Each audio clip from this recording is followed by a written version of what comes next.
Are you an ambitious e-commerce brand owner? Do you feel ready to start experiencing six-figure months and even six-figure weeks? Have you ever wondered what the top brands in your industry are doing to attract and retain your customers? Well, if you answered yes to any of those questions, you're in the right place.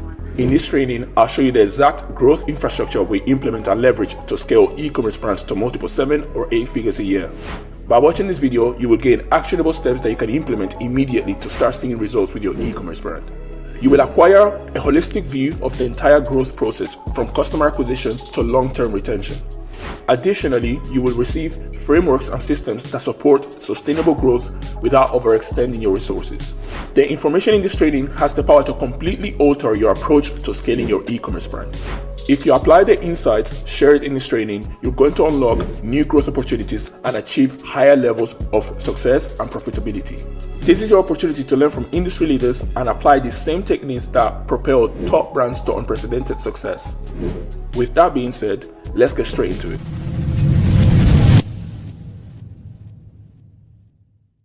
Hey, hope you're having an amazing day or had an amazing day depending on when you're watching this video. Firstly, I just want to say thank you for taking the time to watch this training. It really shows that you're serious about the growth of your business and are willing to do what's necessary to gain a competitive edge in this ever-changing e-commerce space. Warning. This video will be longer than usual because there's a lot of things that we need to go through and break down. So I suggest you remove all the things that could potentially distract you from watching this video. This video is for e-commerce brand owners, founders, co-founders, and CEOs. And in this video, I'll be showing you how to scale your e-commerce brand by adding an extra 100K or more to your monthly revenue in 6 months or less in a profitable, predictable, and sustainable manner by leveraging our IDMA growth infrastructure. Before we get into all of that, who are you and why are you qualified to tell me all this information? My name is Iradia and I'm the founder of IE DMA, which is a growth consulting and management firm for e-commerce brands and direct-to-consumer brands, right? This is me, right? I'll zoom out a little bit so you can see this. All right, so that's me right there. Cool. Zoom back in. Now, at IDMA, we simply help e-commerce brand owners grow their e-commerce brand to multiple 7 or 8 figures a year in top-line revenue in a profitable, predictable, and sustainable manner. And we do this in 2 ways. I'm going to zoom in for this part so you guys can see this properly. Now, the first way we do it is by creating these YouTube trainings, right, content, and offering free consultation calls. This gives brand owners knowledge and understanding, right? Very simple. Free information, free. Now, the other way we help e-commerce brands scale is by offering an IDMA partnership, right? And this is where we actually come in, implement our growth infrastructure, and manage it for you, right, on your behalf. So you don't have to do anything, right? We come in, we implement it, and we take care of the ongoing management of our growth infrastructure, right? And obviously this is paid, right? Now, not every brand owner gets an IDMA partnership, but everybody can book a free consultation call and obviously watch these trainings, right? Now, the reason we offer the IDMA partnership, let me zoom out again so you guys can see this properly. All right. So the reason we offer these IDMA partnerships is because knowledge and understanding alone are not enough for growth. You also need seamless execution, right? On one side, you have knowledge and understanding, right? But to get to where you want to go, where you want to get to, or to experience the growth that you want to experience with your e-commerce brand, you need to have execution as well. Knowing what to do is one thing, but actually doing it is another thing. And that's another thing as well. If you're watching this training, I hope by the end of this training, you know what to do and actually do it. Don't just watch it and do nothing because there's no point, you're wasting time, right? So, as I said, there's the knowledge and understanding part, knowing what to do, and there's the execution part, actually implementing it and executing on it, right? So that's what we take care of with an IDMA partnership, right? Of course, that's how we make money at IDMA. And you as a brand owner, when you experience growth, you make more money, right? So that's how this works, right? We bridge the whole gap, essentially. So free content, consulting, IDMA partnership. Simple. So moving on. The purpose of this training, because obviously you might be wondering, Iradia, why are you creating this training? Number one, to share our IDMA growth thesis with you, provide you with a different intellectual perspective, and show you the approach you should adopt to achieve exponential growth with your e-commerce brand. Obviously, if you wonder what the IDMA growth thesis is, the definition is: this is the strategic approach for driving profitable, predictable, and sustainable growth in the e-commerce space, right? This is our way of thinking. This is our approach to growing e-commerce brands, essentially, right? Now, intellectual perspective, this is the way someone interprets or understands a situation, concept, or issue based on their background, experiences, and knowledge, right? So just our way of doing things, right? Our way of doing things, essentially. So the way we see the e-commerce space, essentially. So yeah. So number two, to walk you through our IDMA growth infrastructure, how it works and how to implement it in your business to start experiencing six-figure months or six-figure weeks, right? Now, if you wonder what a growth infrastructure is a combination of systems, technology, and processes that support and enable marketing activities at scale, right? In simple terms, a growth infrastructure is something that you implement into your business that creates the conditions to scale. You can only achieve scale if the conditions are right, if the conditions are favorable, right? The growth infrastructure essentially enables you to scale, right? It creates the conditions, it creates the environment needed for you to scale your e-commerce brand. That's the best way to look at. That's the best way to think about a growth infrastructure. It provides you the environment that you need to essentially scale your e-commerce brand, right? That's what growth infrastructure is in simple terms, right? So number one, to show you how our growth thesis works, right, and provide you with a different perspective and a different approach, right, which works in the e-commerce space is proven, right? And secondly, to essentially show you how our growth infrastructure works from A to Z, right? A quick, complete breakdown of our growth infrastructure, right?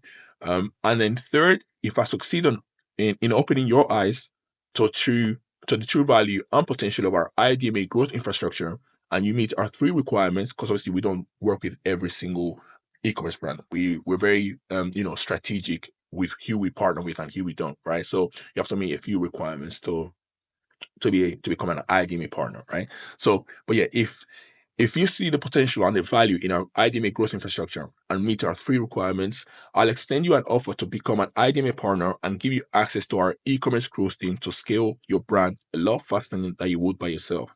Now, for those that may not know what an e-commerce growth team is, an e-commerce growth team is a group of very experienced growth consultants and specialized marketers that come together to influence and or manage the growth of an e-commerce or direct-to-consumer brand through their unique insights and infrastructure, right? Our e-commerce growth team integrates our IDMA growth infrastructure into the e-commerce brands that we partner with. Then they manage this growth infrastructure on behalf of the brand to achieve profitable, predictable, and sustainable growth. Our e-commerce growth team uses the growth infrastructure as the foundation to execute marketing strategies and campaigns effectively.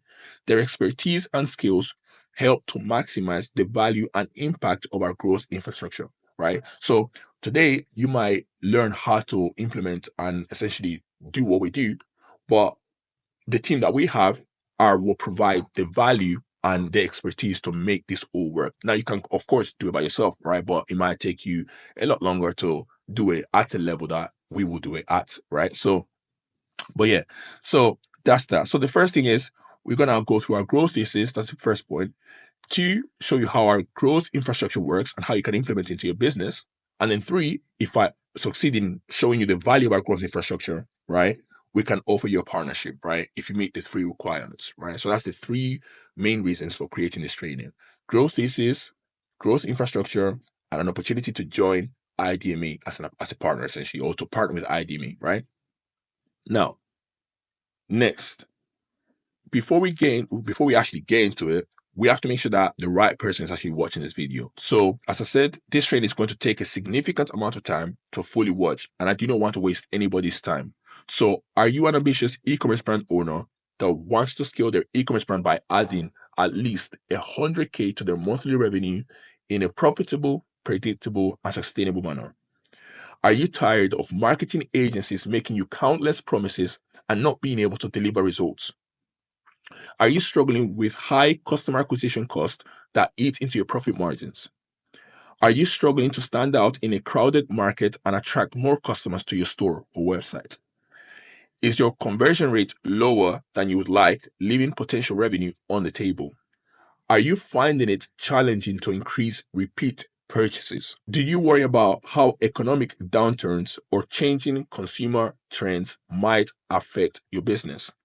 Are you finding it tough to keep up with the latest marketing trends and strategies? Would you be interested in finding out how to solve all these issues without spending hundreds of thousands on trial and error, wasting more than 3 years of your life working with unreliable marketing agencies? If you answered yes to any of those questions, this training is exactly for you. So, as I said, let's get into it.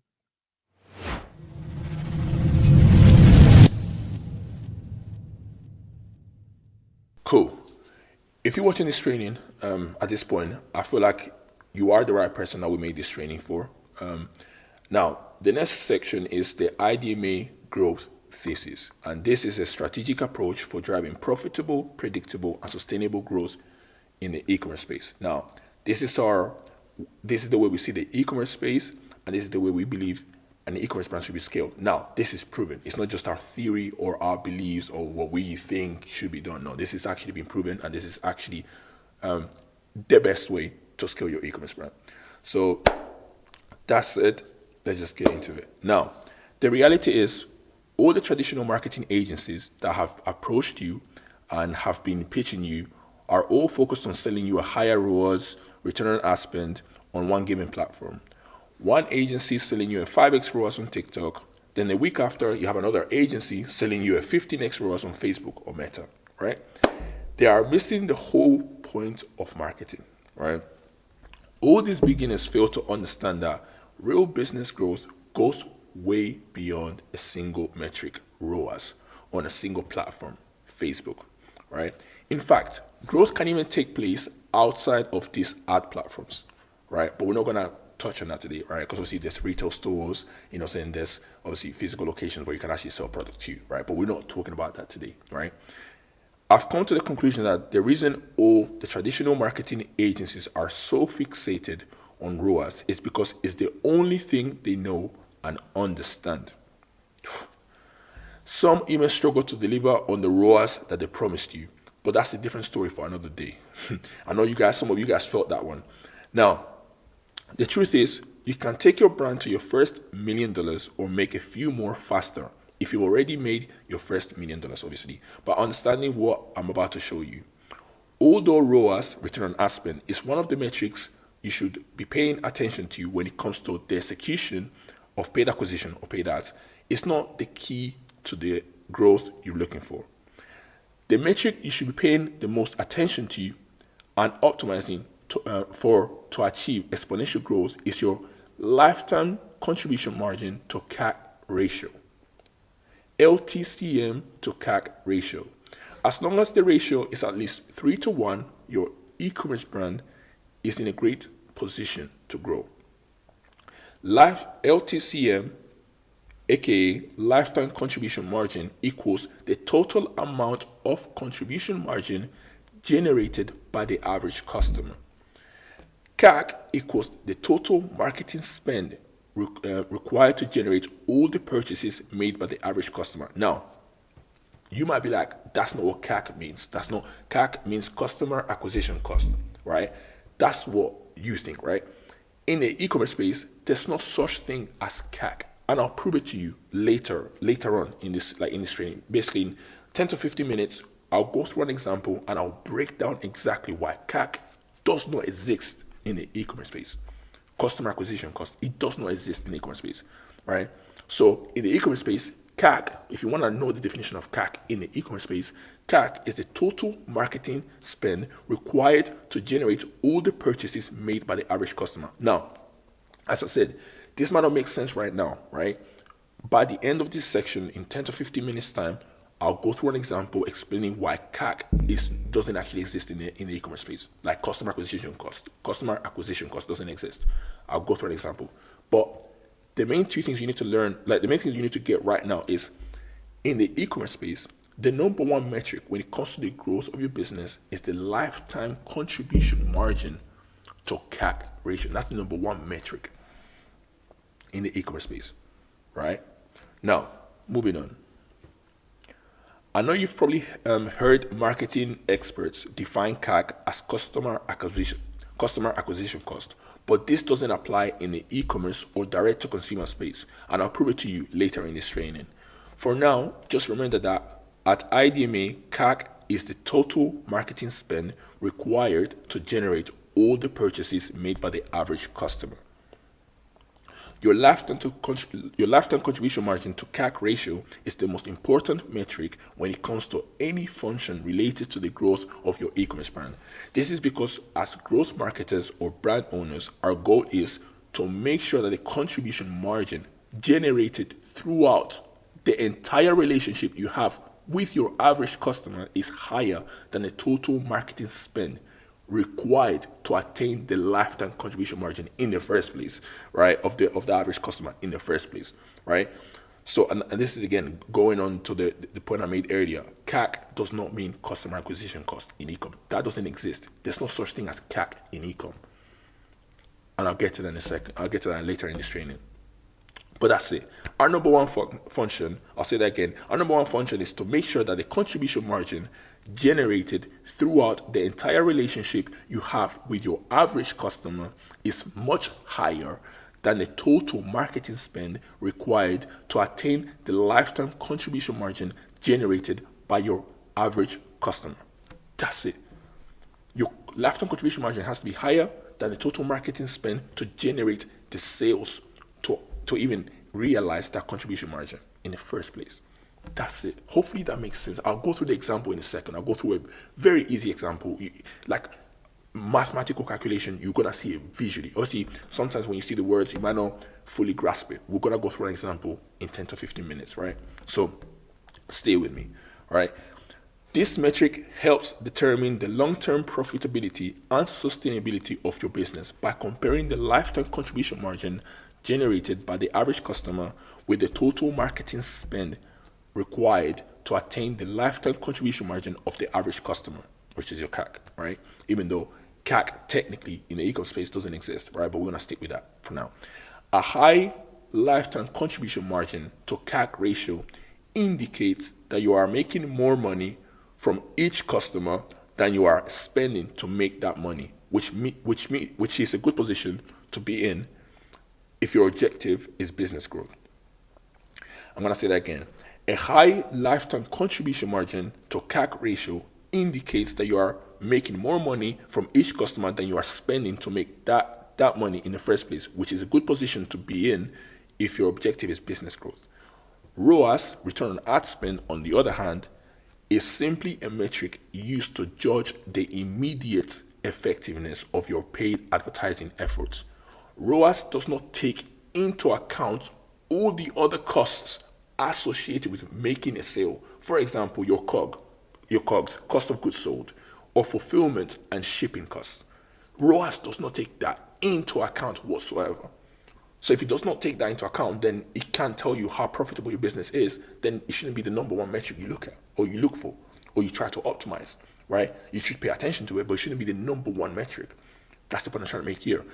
Lifetime contribution margin to CAC ratio takes costs like COGS, cost of goods sold, and fulfillment costs into consideration, which makes it a much more accurate metric to gauge your e-commerce brand's growth and provides you with a more holistic view of your e-commerce brand's financial health. In other words, ROAS is a dead metric. You should not be focusing on ROAS. You should be focusing on lifetime contribution margin to CAC ratio. That's the golden metric, right? That's the star metric. That's the North Star, right? Cool. Moving on.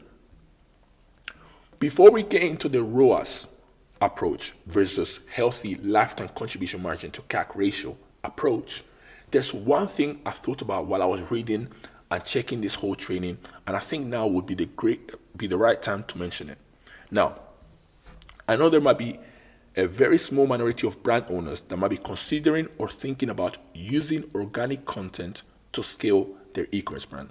So I want to quickly address this. Posting organic content consistently on social platforms is probably one of the best things you could do to establish your e-commerce brand as an authority in your industry.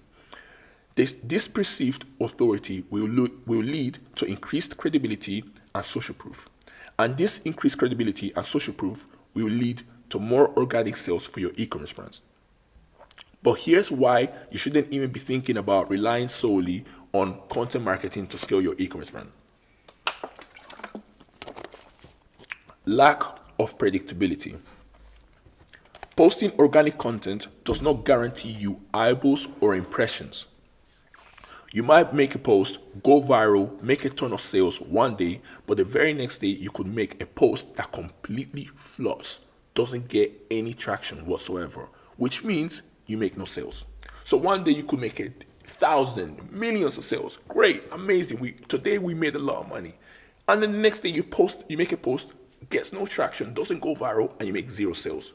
In business, one thing that you have to try and make sure you have is predictability. You can't have peaks and troughs. When you have peaks and troughs, your business is unstable. You can't make decisions for the long term because you're thinking about tomorrow. Oh, what's going to happen tomorrow? What's going to happen tomorrow? You can't think long term. So you need predictability. But we're not going to get into that, right? Now, paid acquisition or paid ads gives us the consistency and predictability that we need to scale your e-commerce brand. Why? Well, because as long as you're willing to pay ad platforms, we will get access to the eyeballs or attentions of our target audience every single day of the week. So you don't have this whole, you create a piece of content that goes viral, get a lot of sales, and then post another piece of content tomorrow and get no traction, doesn't go viral, and get no sales. You don't have that. As long as you're willing to pay an ad platform, you will always get attention. Now, there are other things that come into play because obviously you can't just pay Meta and think that, yeah, I'm going to get sales. It doesn't work like that, right? So let's continue. Now, the only other fact, I even said it here, the only other factors that may affect our likelihood of success with an e-commerce brand are things like maybe our ads, products, if we have good products, obviously, right? Customer service, etc., etc., etc. But these are things that are within our control, right? These are factors that are under our control. Now, do not make the mistake of thinking you can just rely on content marketing alone to scale your e-commerce brand, right? It just does, that alone doesn't work, right? Now, what we recommend at IE DMA is to leverage both methods of customer acquisition. You should be doing content marketing for the long-term benefits that it provides, as well as investing in paid acquisition to generate consistent sales for your e-commerce brand. You should be doing both, if anything.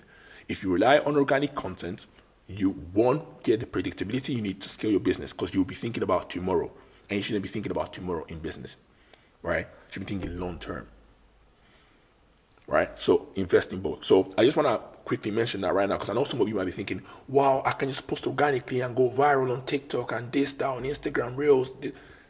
If you wanna predictability, by all means, go ahead. It works for some brands, but most business owners want predictability. They don't want to have to worry about what's going to happen tomorrow, right? So that's that. Now, let's break down the difference between optimizing for ROAS versus optimizing for healthy lifetime contribution margin to CAC ratio, even further with the visuals, right? Now, or in other words, the difference between what traditional marketing agencies tell brand owners they should do versus what brand owners should actually do, right? So let's get into it. So let's start with optimizing for ROAS, the first thing, right? So that's the first approach that most traditional agencies will tell you this is what you need to do. Let's go through it. Let's go back to basics for a second. To scale your business, you need attention, right? And you also need to convert as much of that attention as possible, right? This is common sense. So you have attention, you get conversions. Everybody gets this, hopefully, right? I believe that's quite simple to understand, and we all agree, right? Now, if we all know this and understand this, why is it that most brand owners struggle to achieve exponential growth with their e-commerce brands? If we know that all we need to get is attention, and if we get attention, we'll be able to convert that attention into sales, why are some people struggling? Meanwhile, there are other brand owners making 7 figures a month, 8 figures a month, like clockwork, like it's just light, right? Why? Here's why. Brand owners, with or without the help of traditional marketing agencies, implement paid acquisition, paid ads strategies to attract attention and drive conversions. An entirely reasonable and understandable approach. Investing in paid ads is the fastest way to access attention you're looking for, right? Now, but where most brand owners go wrong is thinking that investing more money in paid ads or paid acquisition to get more attention will result in an increase in conversions too, right? So they think that spending more money on ads will lead to more sales, right? Now, while there is some truth to that, obviously, if you increase your budget, you reach more people, you get more sales, right? Right. So there is some truth that is true, right? If you have a 10K budget daily and you go to from a 10K budget daily to 20K or 30K daily budget, you will get more sales for sure if you can keep your CPA below break even. And we'll get to that in a second. But if you can keep your CPA below break even CPA, right, and you stay efficient, you still be profitable. Amazing, we all win. But the reality is, investing more dollars on paid acquisition is simultaneously increases your CPA, which is what I'm saying right now. If you can keep your CPA low, investing more dollars on paid acquisition simultaneously increases your CPA, cost per acquisition. Your CPA or cost per acquisition is the amount of money required to generate a single sale through a paid advertising platform, right? So how much does it cost you to generate a sale on an advertising platform like Meta or TikTok, right? Now, put in a formula, CPA equals total ad campaign cost, so that's the ad budget, right? Divided by the number of conversions, right? Now, do not confuse your CPA with your CAC. CAC is the total, as we said earlier, CAC is the total marketing spend required to generate all the purchases made by the average customer. So it's the combined amount of money that you've spent to generate all the sales that the average customer makes over their lifetime, right? That's what CAC is. Now, CAC, the way you work at CAC is blended CAC, right? Times average number of purchases made by a customer, right? So that's how you work at. So like I said, so blended CAC, we'll get to what blended CAC. Blended CAC is equals total marketing spend divided by the total number of orders. So whatever you spend and how many divided by the orders you get, so that'll be the blended CAC. So if you spend 1,000 and you get 10 orders, that's $100 or pound CAC or blended CAC, right? Now to get CAC, it'll be blended CAC, which will be that'll be $100 times the number of purchases, right? That'll be your CAC, right? So once again, to make this simple, I know this is some of you might be watching this thinking, what the hell? Like, it's simple. Stay with me. Blended CAC equals total marketing spend. So if you spend 1,000, right, and you get 10 orders, so 1,000 divided by 10 is $100. That's your blended CAC, right? Now to get your CAC, you have to essentially multiply your blended CAC times the number of purchases made by an average customer. So let's say the average customer makes 3 purchases, and your blended CAC is $100. Then your CAC, your CAC would be $300. So that's 100 times 3 purchases made by your average customer. That's your CAC, right? Very simple. Stay with me, right? Now, total marketing spend. Let's define. This is why I said you shouldn't just be focusing on ad spend, the money you spend on ads, because when we look at business growth, we're not just looking at what's happening in the ad account. We're looking at the business holistically, right? Now, total marketing spend equals every dollar spent with the intention of generating online sales. This includes ad spend, UGC creative costs, influencer campaign costs.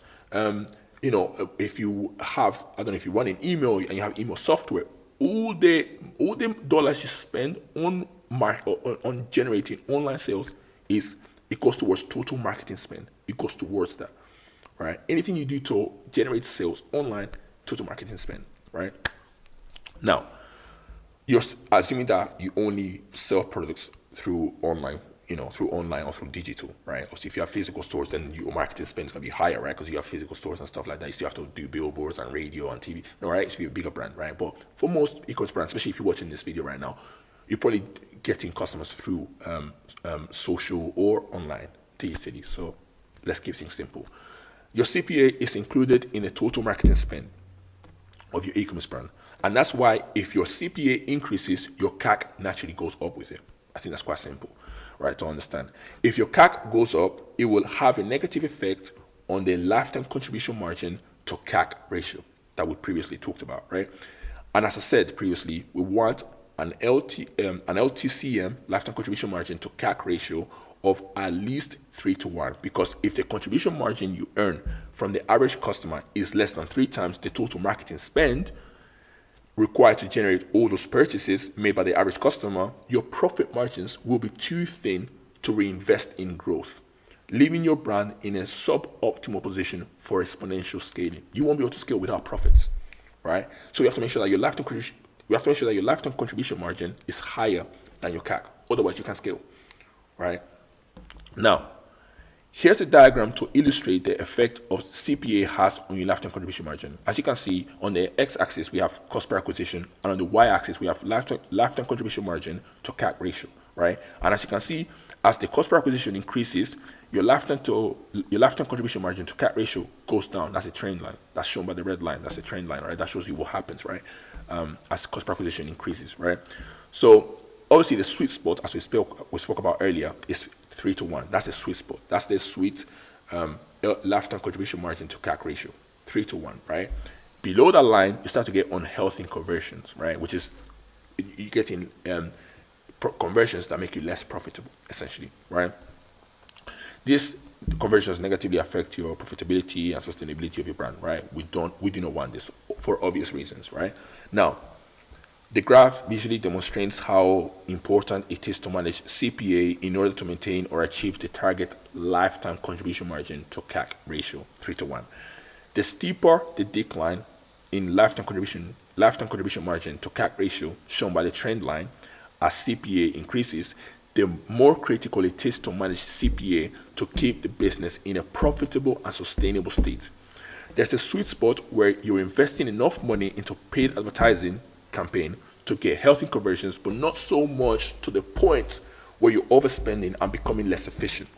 And that's the point I'm trying to make. And to add to that, it's okay to become inefficient, right? If you're doing something that we're about to talk about in a second, right? Because becoming inefficient is something that normally it happens, right?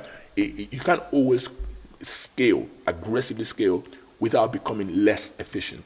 It usually happens, right? It usually happens as you scale, right? You're reaching quota audiences. I'm not going to get into that right now, but you're reaching quota audiences, and obviously those audiences don't know about your brand. They don't even know they have a problem.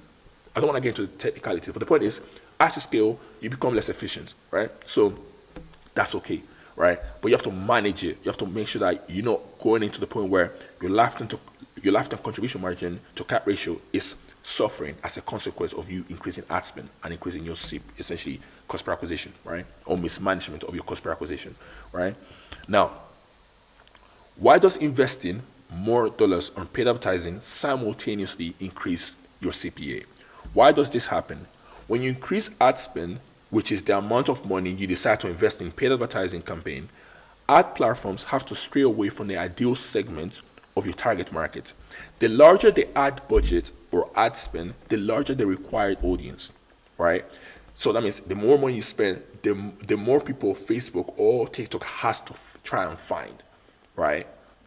Now, therefore, the further you move away from the high purchase intent segment of your market. So that means you move away from the people that really have purchase intent that want to buy right now. So people that might be considering a purchase or might not even be interested at all, right? So the more money you spend, the more you start to reach these kind of people that are not really ready to buy today, right? Which is what drives up the CPA, right? Because they don't have purchase intent, right? So this is what drives up cost per acquisition, as more effort or money is required to convert audiences with a lower purchase intent, as I just said, right? Check this out.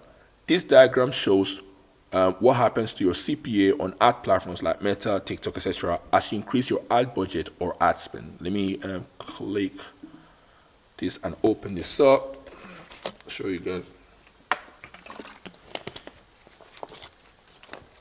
This is very important. This essentially sets the foundation for everything we do at IE DMA. So it's very important that you guys understand this, right?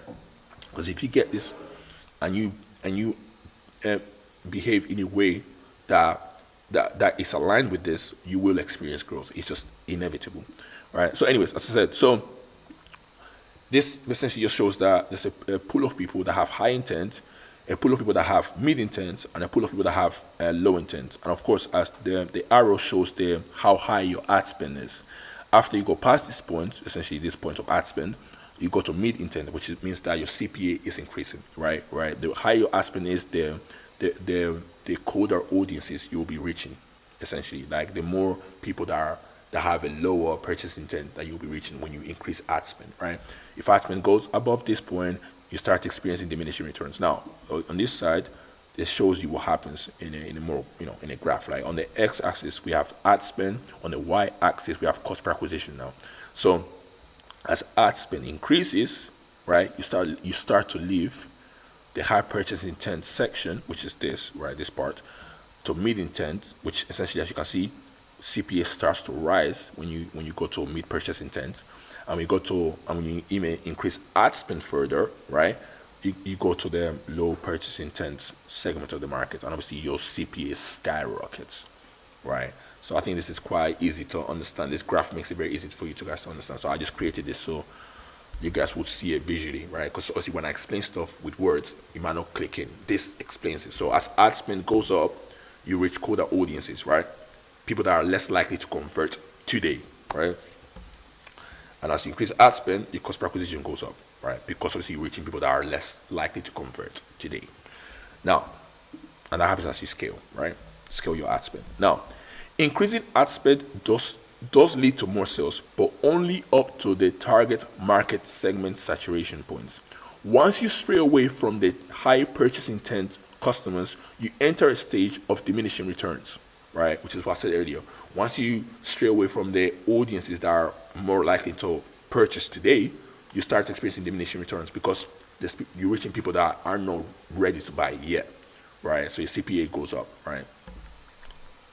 Significantly. Now, diminishing returns means that each dollar or pound you invest at this point will be bringing you a lower and lower return on investment. So you're investing more money, great, but each dollar you spend now brings you a lower return, right? And that's what's crazy, right? So in other words, as your cost per acquisition increases, the total marketing spend required to generate all the purchases made by the average customer, CAC, rises, which gradually reduces the lifetime contribution margin you earn from each customer, thereby eating into your overall profitability. At this point, you could say, you guessed it, unhealthy conversions are taking place, right?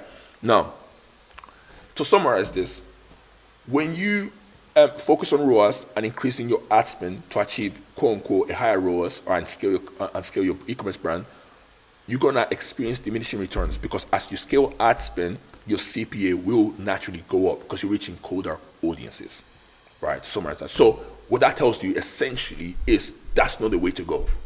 in simple layman's terms, that's not the way to go. You shouldn't go that way. Let me show you the way you should go, right? If you want to grow your e-commerce brand. Now, this is optimizing for healthy lifetime contribution margin to CAC approach. This is our approach, right? Now, which is proven. Now, if acquiring more customers by increasing ad spend becomes more and more expensive over time because of the diminishing returns, right? What should a brand owner do to keep growing their e-commerce brand once they reach this stage of diminishing returns? What should you do? Should you stop ad spend? Should you continue to increase ad spend even if you're getting less money for every dollar you put in? What should you do when you get to that diminishing return point? What should happen? What's the next step? What's the next move? What's the next play? What we're doing? You know what I'm saying? Let me explain what we're doing. Let me show you the best approach to achieve exponential growth with your e-commerce brand. We are going to be optimizing for a healthy lifetime contribution margin to CAC ratio, our preferred approach at IE DMA. Ideally, you would want to acquire customers through paid acquisition platform because this is the fastest way to predictably, as we said earlier, access attention and create brand awareness. But instead of just increasing ad spend beyond the target market segment saturation point and experiencing diminishing return, instead of just doing that, right, in an attempt to get more conversions, you should have an additional system or mechanism to retain the customers that have previously made a purchase from your e-commerce brand and encourage them to convert more times or to buy more times. So instead of just spending money to the point where you're getting diminished returns and just doing that, in addition to that, we're going to add a second system to retain customers that have already made the first time purchase and get them to make a second time purchase, third time purchase, fourth time purchase, fifth time purchase, etc., etc., etc. Right? And your business doesn't have to be your business model doesn't have to be recurring, i.e., it's a subscription, business model. It doesn't have to be that to still make this work. Of course, it would be easier if it was a subscription based, model, right? Because it's easier. You just bill them every month, right? It's relatively easy, right? right? It's easier, right? But then you have to worry, at that point, you have to worry about churn, right? Not losing customers, right? But the point is, even if you don't have a subscription-based business model, you can still make this work. So you can still make customers come back and buy from you, right? So you have to get a second system in, not just increase ad spend beyond diminishing returns. You have to get a second system in to retain customers and get them to buy again and again and again. Now, at IDMA, we simply call this system the retention system. The retention system is crucial because it increases the number of conversions your e-commerce brand generates, which forces down the blended CAC and ultimately reduces your overall CAC as well, right? Remember, let me give you an example. This is going to make it very simple, right? This is where I showed you earlier. Now, blended CAC, overall cost of generating a sale, right? Blended CAC and CPA are different. CPA is the cost of generating a sale in the ad account, right? Just in relation to your ad spend, right? So how much is it costing you in ad spend to generate each sale? Blended CAC is your overall business cost to generate a sale. Factoring in UGC creative costs, influencer campaigns, factoring all of that in, your overall cost to generate, your actual cost of generating a sale, realistically speaking, right? Now, that equals total marketing and sales expenses divided by exactly that. So total marketing and sales expenses divided by the number of conversions. That's what I just said right now. So overall, right? Now, so if total marketing and sales expenses equals 10 and number of conversions equals 2, this is simple math. You can't get lost, right? If total marketing and sales expenses equals 10 and number of conversions equals 2, blended CAC would be 5, right? 10 divided by 2 is 5. Right? Now, but if total marketing expenses equals 10 and number of conversions equals 5, blended CAC will be 2. So if we implement a retention system and we get 5 conversions instead of 2 conversions, we reduce, we force down the blended CAC, which forces down your CAC and gives you more margin. And more margin means more profit. If you don't implement the second system, you won't get additional conversions just as easily. You can, if you run retargeting campaigns, but those are going to be very expensive. And that's going to be eroding your profit margin, believe it or not. Right? You can still do that as long as you have a second system that retains customers and generates sales at a lower cost, essentially. Right? Now, without the retention system, you won't have a way to reduce your blended CAC. You just won't. This means your CAC will keep increasing, causing your contribution margin to shrink over time.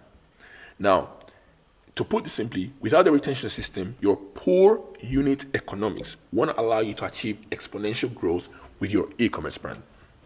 However, if you have the retention system in place, you can continue to increase ad spend beyond the target market segment saturation point. So even if your ad account is saying, oh, you're not getting a ROAS, you're not getting a return, you're not getting a return on ad spend, oh my God, you're unprofitable.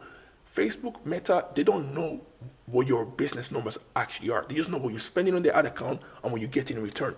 They don't know what's actually going on the back end, right? So even if your ad account saying, oh my God, you're getting a 0.5 ROAS and you're unprofitable, this, that, oh my God, you know your numbers. You know what's happening on the back end. You know you're still profitable, even if the ad account doesn't show it, right? Now, if you implement a retention system, of course, right? This is not just, it doesn't happen magically, right? Now, without the retention, however, if you have a retention system in place, you can continue to increase ad spend beyond the target market segment saturation stage. This is because although your Meta ad account or whatever ad platform you're leveraging for paid acquisition tells you that you're becoming less efficient, less profitable, or experiencing diminishing returns, your blended CAC will be significantly lower due to the additional conversions you're able to get thanks to the retention system, which means that your overall business health, right, will be great. So essentially, forget about the ad account, worry about your business, not the ad account. Ad account is meant to help you.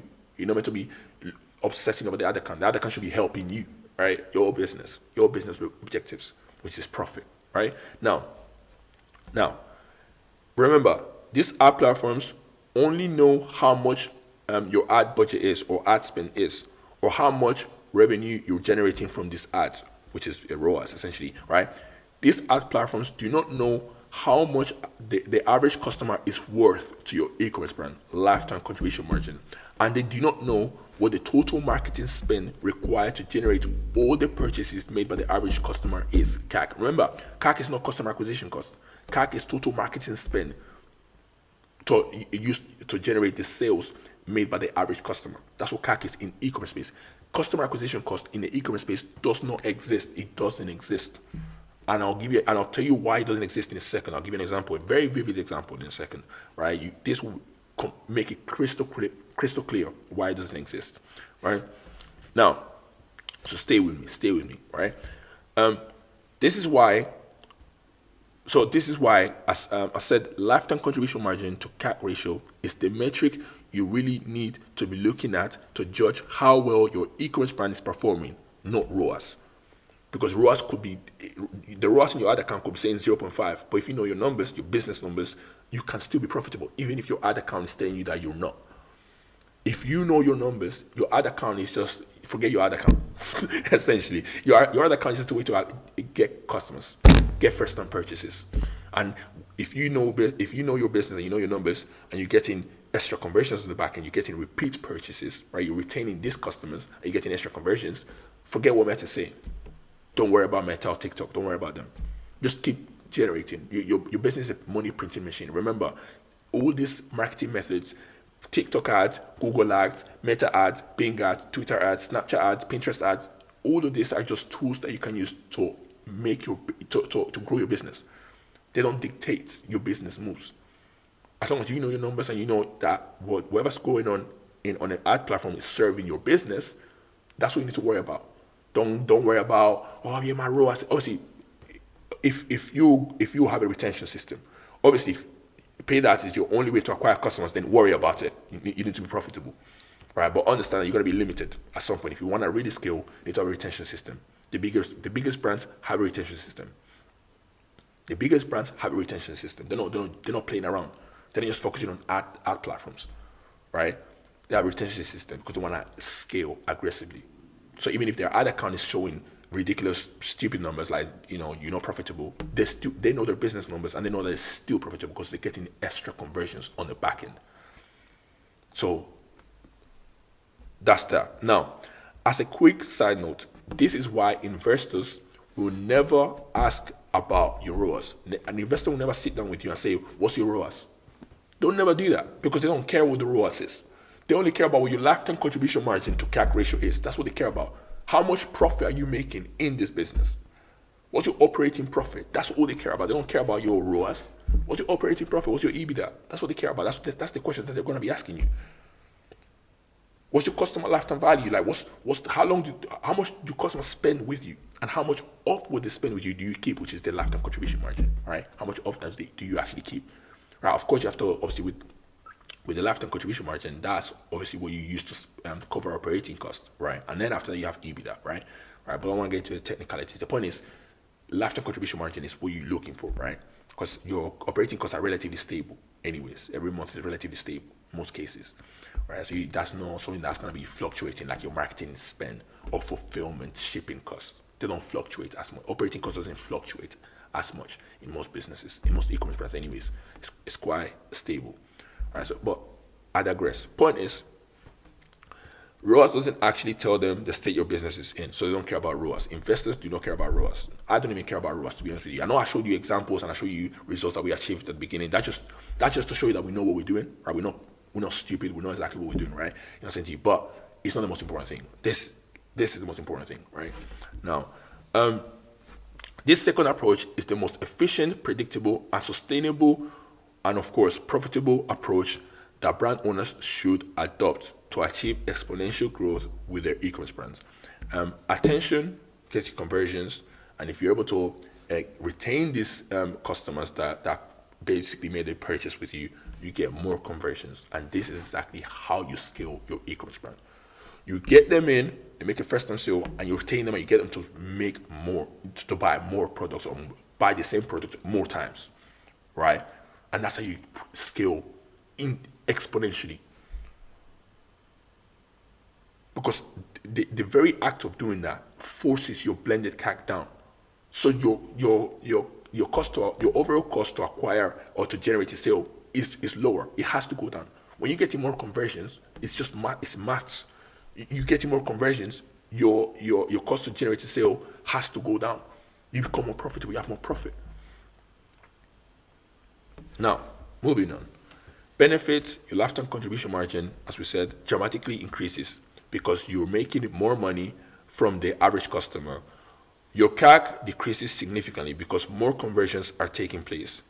3, your EBITDA can grow exponentially if your revenue grows exponentially and your OPEX remains relatively stable, which in most cases it is. Most e-commerce brands have a relatively stable operating expense. Operating expenses, right? They have a relatively stable. In case you don't know what EBITDA is, which is ridiculous, right? You should know what EBITDA is, right? Class profit. Now, long-term consequences of each approach. This is the consequence of optimizing for just ROAS, long term. So if you just focusing on ROAS, this is where you're gonna be. This is what your business is gonna look like. If you're just focusing on ROAS, let me zoom in, show you guys. Right.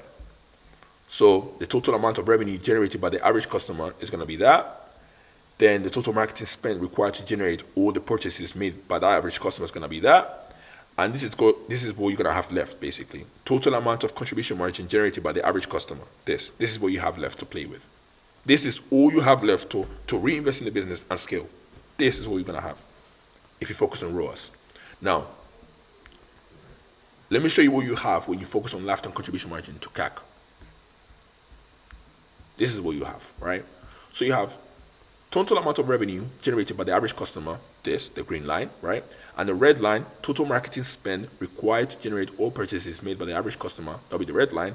And this in the middle is what you actually have to take out and reinvest into the growth of your business. This much more. Because you're getting extra conversions. Your CAC is lower. You have more profit. You have more money to play with. To go back. And things are, once you get to this point, you basically become a Federal Reserve. You basically become a central bank. You're just printing cash. You're taking money out, spending again, and getting a bigger return. If every time you put $1 in, you get $10 back out or $20 back out, at that point you're printing cash. If $1 gets you $20, you're printing money. You're basically a central bank. Even better than a central bank, because central banks don't even have to think. They just print it. But anyways, let's continue. All right, I digress. Key takeaway here is that unless you leverage this second approach, you will always have limited growth because spending more dollars on paid acquisition, brackets paid at, beyond the target market segment saturation point, as I've shown you earlier, leads to diminishing returns, right? If you just focus on paid acquisition and you're spending more, you're gonna get diminishing returns and you're gonna have less profits for the more money you spend, essentially, right? And that's not what you want, right? You want more profit, not less profit. You want efficient profit. You want more, as much profit as possible, right? Now, and these diminishing returns lead to lower contribution margin, which leads to potentially going out of business because you won't be able to cover the business operating expenses of your business, and you won't be able to reinvest. You're out of business, basically. You will only be able to achieve exponential growth when you optimize for a healthy lifetime contribution margin to CAC ratio, at least a 3-to-1, and that can only be achieved at scale through the addition of the retention system, because this system encourages customers to repeatedly buy more from you, which increases your lifetime contribution margin and reduces your CAC at the same time. Now, this second approach is what we specialize in at IE DMA, and it's essentially the foundation of our IE DMA growth infrastructure. So this is why our growth infrastructure was built. It was built based on this thesis, this ideology, this way of looking at the e-commerce space. This is the way we look at the e-commerce space. This is what we believe, and this is what we built the IE DMA growth infrastructure around. This is why our growth infrastructure has to be aligned with this, because this is what we believe, right? And we'll go through our growth infrastructure in a second, right? Now, as I said previously, I said to you, CAC in the e-commerce space doesn't exist. This is why. Now, lifetime contribution margin versus COV. In the e-commerce space, in the e-commerce direct-to-consumer space, every sale you make costs money. Follow me. In the e-commerce or direct-to-consumer space, every sale you make costs money. Even in the unrealistic case where every customer constantly came back to your store and made a purchase without you having to market your e-commerce brand at all, you have to remember that every physical product costs money to produce and deliver to the customer. So even if you didn't spend any money on marketing, every product you sell costs money to manufacture, to create. You're a physical goods business. E-commerce, as an e-commerce brand, you're selling physical goods, right? As a direct-to-consumer brand, right? You're selling physical goods. You're selling these things cost money to make. Apparel, skincare products, beauty products, whatever the case may be, supplements, this costs money to make. So even if you didn't spend any money on marketing, you still have a cost, right? Every single time you sell a product, every product you sell has a cost. Every single unit you sell has a cost. Now, you have to remember that every physical product costs money to produce and deliver to the customer. This is why throughout the growth thesis section of this training, we've been talking about the lifetime contribution margin to CAC ratio and not the CLV to CAC ratio. Now, I'll give you a real life example in a minute so that you can see the difference in terms of numbers. Now, the CLV to CAC ratio only takes into consideration the blended CAC, right? Remember, blended CAC is total marketing spend divided by the number of conversions you get, right? CLV to CAC assumes that you only have to incur one-time cost, and every other sale you make is 100% profit. And as we just said, every unit costs money to make. So even if you didn't market, even if you didn't spend any money on marketing, if you sell a unit, that still costs you money. It costs you money to make that product. So there's no such thing as you spend one time and then you get every sale you make after that is profits. It's just pure profit. It doesn't work like that.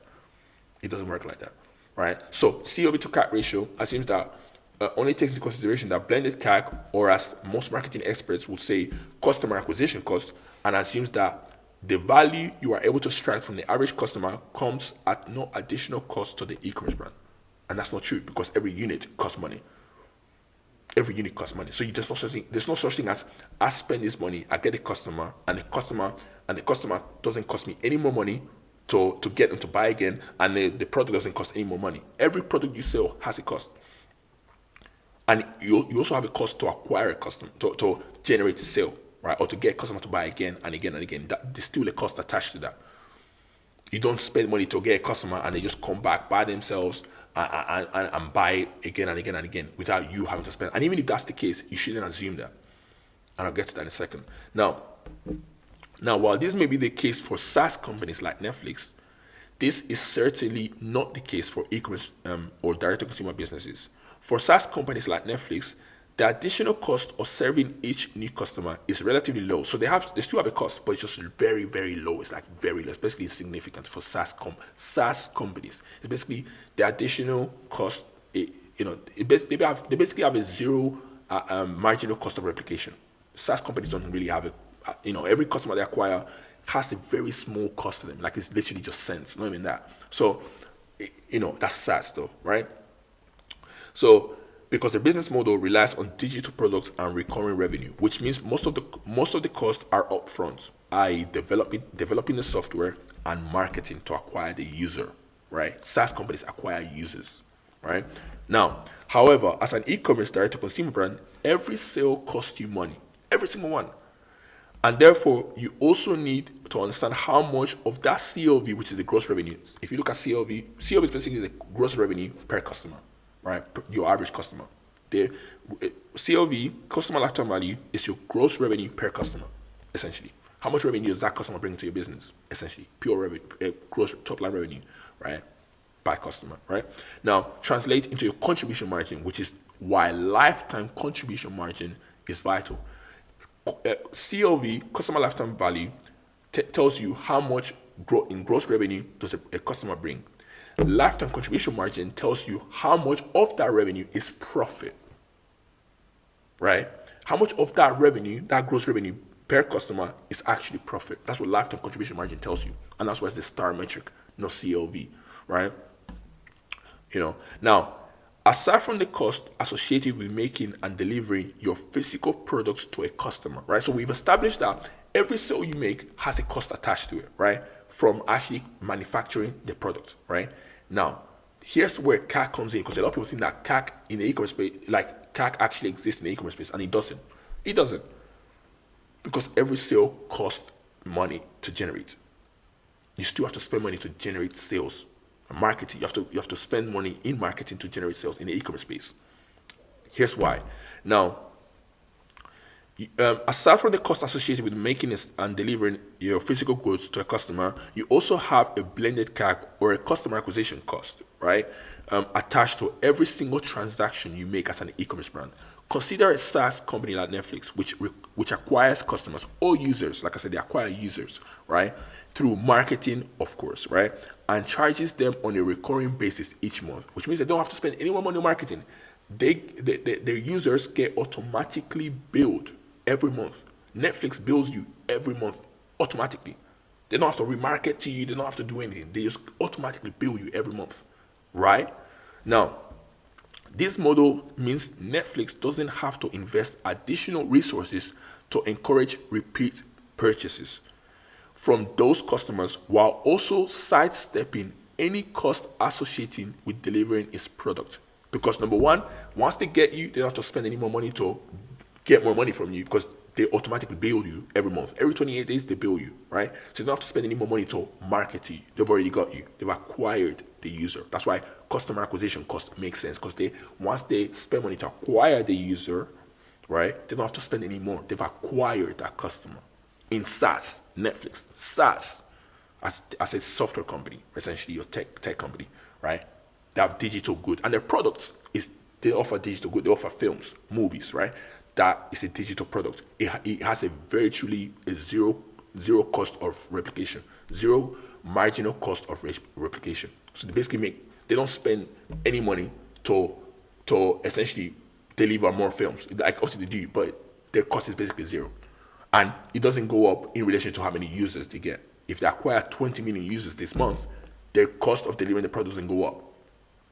The marginal cost of replication is very small per customer, right? So it's basically virtually zero, right? And that's for, again, Netflix, not e-commerce brands that sell physical goods. Now, in contrast, in the e-com direct-to-consumer industry, it's not just about the initial sale. There are ongoing marketing efforts and costs involved in maintaining customer relationships. Even if you stopped running ads, started leveraging influencers, and started managing organic social media accounts on your own, these efforts are not without cost. Your time has value, and it contributes to your overall marketing expenses. So even if you stop running ads, you're still doing organic posts and paying for influencers. Those things still have a cost. There's still a cost attached to those things, right? So it's still marketing. Now, if every transaction in the e-com direct-to-consumer industry has a customer acquisition cost attached to it, right, associated with it, right, because obviously, as we said, you still have to spend money to market and generate sales. You don't spend money, generate a sale, and get more sales from that customer at no additional cost. That doesn't happen in the e-commerce space. In software, yes, because once you acquire the user, they get automatically billed. But as an e-commerce brand, you don't have that. As an e-commerce brand, you still have to spend money to generate more sales. You still have to continue to market. And this diagram is going to show it. Now, here's a diagram to visualize it better. Let me zoom in so you guys can see this, right? Now, as you can see here, as a SaaS company, right? Customer A, you might be maybe any SaaS company, let's say Netflix, right? They might be marketing through email and SMS, paid advertising, organic content, whatever the case may be, right? The point is they're marketing somehow. They're spending money on marketing, right? But once they acquire the user, right, which is CAC, right? That's the total marketing spend to generate this every sale that every user makes, right? Or every time to generate all the money that each user they acquire makes. That's what CAC is. Total marketing spend to generate all the sale that the average user makes, essentially. That's what CAC is.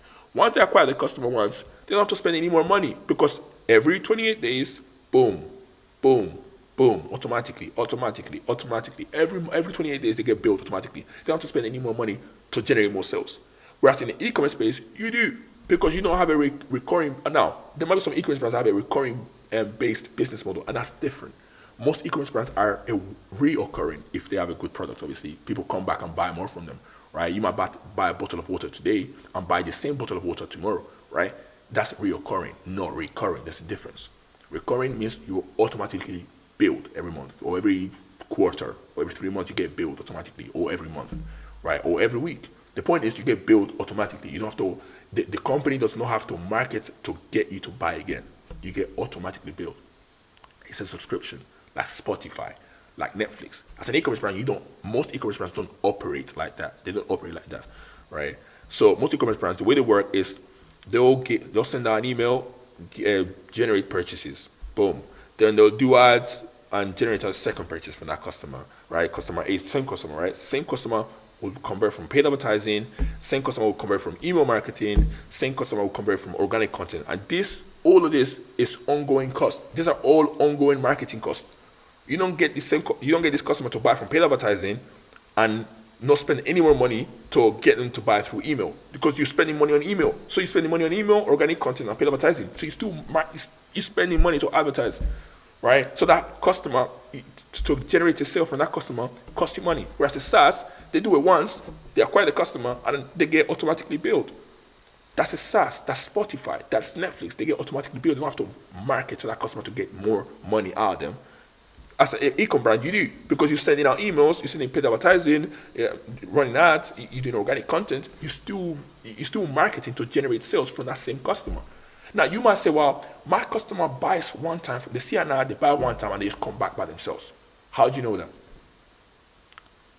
How do you know that customer buys one time from you and comes back without seeing any ads, or without seeing any piece of content, or without going on Google and seeing an ad? Maybe, okay, could they have to be searching for you in that case? But how do you know they haven't been interrupted, while they were scrolling on TikTok? How do you know they weren't interrupted by your ad, and because of that ad, went and bought a second time? How do you know that? How do you know they didn't buy from an email? How do you know that? How do you know that they just willingly woke up and said, yeah, I'm going to buy from this brand? You don't know that. And even if that's the case, you should still assume that it still costs money to generate second, third, fourth time purchases, because you don't know that. You should still assume it. And that's why we call it blended CAC. Blended CAC is total marketing spend divided by the number of purchases. Because we assume that, cool, there might be some customers that come back without seeing an ad or without seeing a piece of content, which is rare, right? Because most e-commerce brands don't have the level of awareness that a legacy brand like Adidas or Nike has, where, yeah, that could really be the case, right? It could be the case that they didn't even see the ad, they just go and bought Nike trainers or Adidas trainers, right? That could really be the case with brands that have a lot of awareness. But for most e-commerce brands, that's not the reality that they currently live in. It's possible to get to that point, but that's not the current reality for most e-commerce brands. They have to continue to market to generate more sales from that customer. Whether that be email, paid advertising, organic content, you still have to spend money. So all of this to say, there's no such thing as CAC in the e-commerce space. You don't acquire a user, and to continue to get them to spend money without spending any more money. Number one, because your products cost money to manufacture, whereas a SaaS, they have digital products. They don't have to. They have basically a zero marginal cost of replication. So the products basically cost nothing. Like if they have 1 user or 10 million users, it doesn't cost them that much more money, right? Whereas if you get 1 sale or get 10 million sales, you incur a cost. There's a cost attached to all those sales.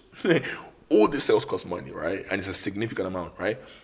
Obviously, depending on your cost of goods sold and fulfillment costs and all that, right? But there's still a cost attached to it. That's the point. And then on 2, you still have to you're still spending money on advertising, right? Ads. You're still doing email and SMS. You're still doing organic content. So all these things have a cost attached to it, right? So to get that second sale, you're still spending money on marketing. So there's no such thing as customer acquisition cost, right? Because you're still spending money on marketing and there's a cost to deliver a product. So there's no CAC. CAC only exists when you're a software business, not when you're an e-com. When you're e-com, there's no such thing as CAC. Now, hopefully that makes sense and everybody understands that in e-com, there's no such thing as CAC. Cool. I got that on my chest now. Let's continue. When you choose to look at when you choose to look at it this way, CAC in e-com equals blended CAC times average number of purchases made by the average customer. right? So your CAC would be blended CAC, add blended CAC, add blended CAC. That'll be your CAC, right? Because obviously every sale costs you money. Every sale costs, you're still marketing, so every sale costs money, basically. When you generate a sale, it's not free. Basically, it's not like you automatically bill people like in software. In e-com, you're actually spending money to generate a sale. So your CAC is not really CAC, right? Your CAC is blended CAC, and blended CAC, which is essentially total marketing spend divided by number of conversions, right? So this is the way you should be looking at CAC in e-com, right? Blended CAC times average number of purchases made by the average customer. That's how you should be looking at CAC. Now, additionally, working at your lifetime contribution margin might be a bit confusing. Made a mistake there. But don't worry, we'll be going through an example right now. On a unit economic level, lifetime contribution margin equals CLV minus brackets, total cost, brackets, and then inside that brackets, total cost of delivery plus CAC times average purchase frequency, brackets. Now, the simple way to look at that is lifetime contribution margin equals CLV minus total lifetime cost, which is obviously this part, right? Total lifetime cost is this whole part, right? Now, okay, so let's just go with a simple maths example. This is how it's very simple to work out lifetime contribution margin, right? Now, this is obviously it's a lot more complicated than this, right? But this is just a simple example to make sure everybody understands it, right? Now, let's assume you have a product that has a retail price of £80. The total cost of delivery of that product is £40, right? So cost to make the product and deliver it to the customer is £40, right? The average purchase frequency, right, of your store is 3. So the average customer buys 3 times, right? Buys the product 3 times, right? Total marketing and sales expenses in January is 10K plus 1K, 8K, right? That amounts to 20K. So total marketing expenses in January amount to 20K. The total amount of conversions in January that you got in January in a given month, right, is 2,000, right? Now, based on all this information, let's run the numbers. So based on this information, we know that CLV equals retail price, right, times APF, right? So that's, again, CLV is the gross revenue per customer, essentially, right? Or per average customer. The CLV is the gross revenue, generate gross revenue from your average customer, essentially. So that's what CLV is, right? So retail price times APF, CLV equals 240 because 3 times 80 is 240, right? Can we agree on that? 160, yeah, 240, right? So boom. So lifetime total cost of delivery equals total cost of delivery times APF. So lifetime total cost of delivery is total cost of delivery, which is £40, times APF, which is 3. So APF is average purchase frequency. So 40 times 3 is 120. Lifetime total cost of delivery is 120, right? Are you with me? Hopefully you're with me, right?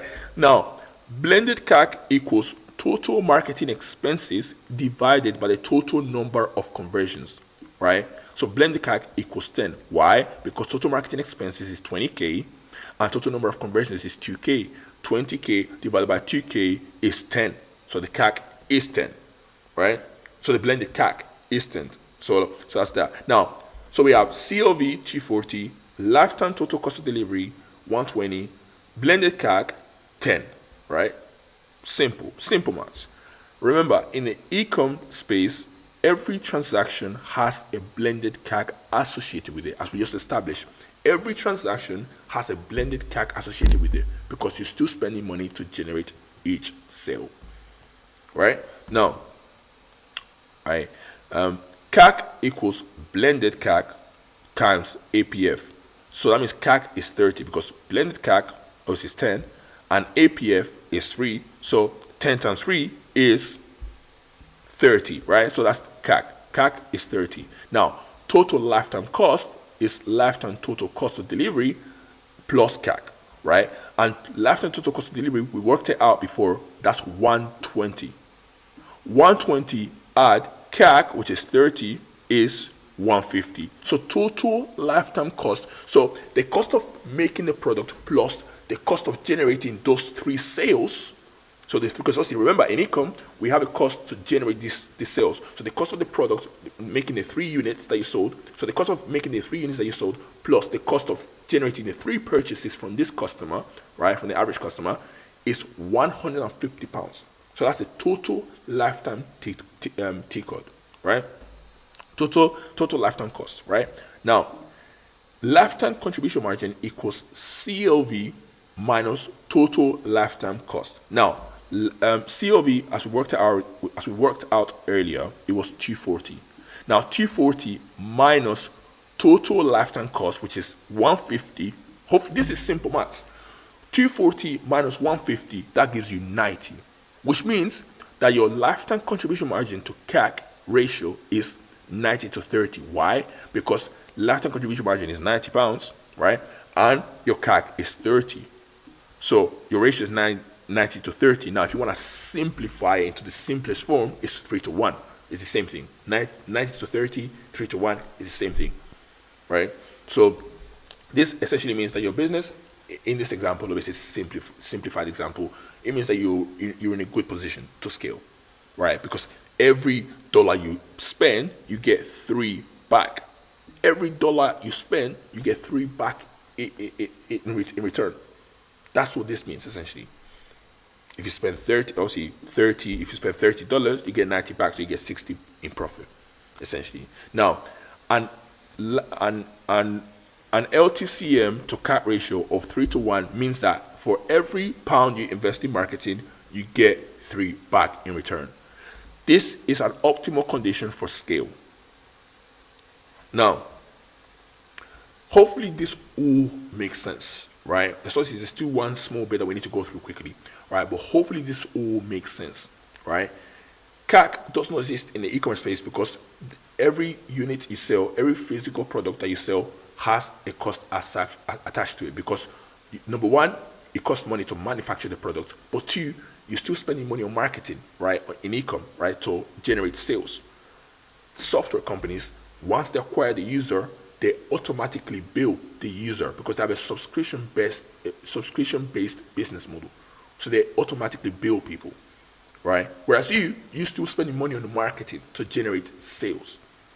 And even if you do get customers that somehow wake up thinking about you and go to your store and buy products, which think about that for a second. They wake up thinking about you and they just go and buy without seeing an ad, without seeing a piece of content, without getting an email, without nothing. Now, as I was saying before the camera cut off, essentially, like I said, in the e-commerce space, there's no such thing as CAC because you don't run a recurring business, subscription-based business model. You don't have a recurring business, right? You have a physical goods business, right? You have a reoccurring business, right? If you have a good product, of course, right? So there's no such thing as CAC. Every unit you sell has a cost attached to it, a significant cost attached to it, and you also spending money to generate every single sale, right? Whereas in a software business, subscription-based, business model, and a SaaS, essentially like Netflix or Spotify, they acquire a user and they don't have to spend any more money to get more money out of that customer. They just automatically bill that customer or that user every month. As in e-com, that's not the case for you. There's no such thing as customer acquisition cost because you're not acquiring the customer. You're spending money to generate sales, right? So there's no such thing as CAC in e-com. That's, like I said at the beginning of this section when we started the growth thesis.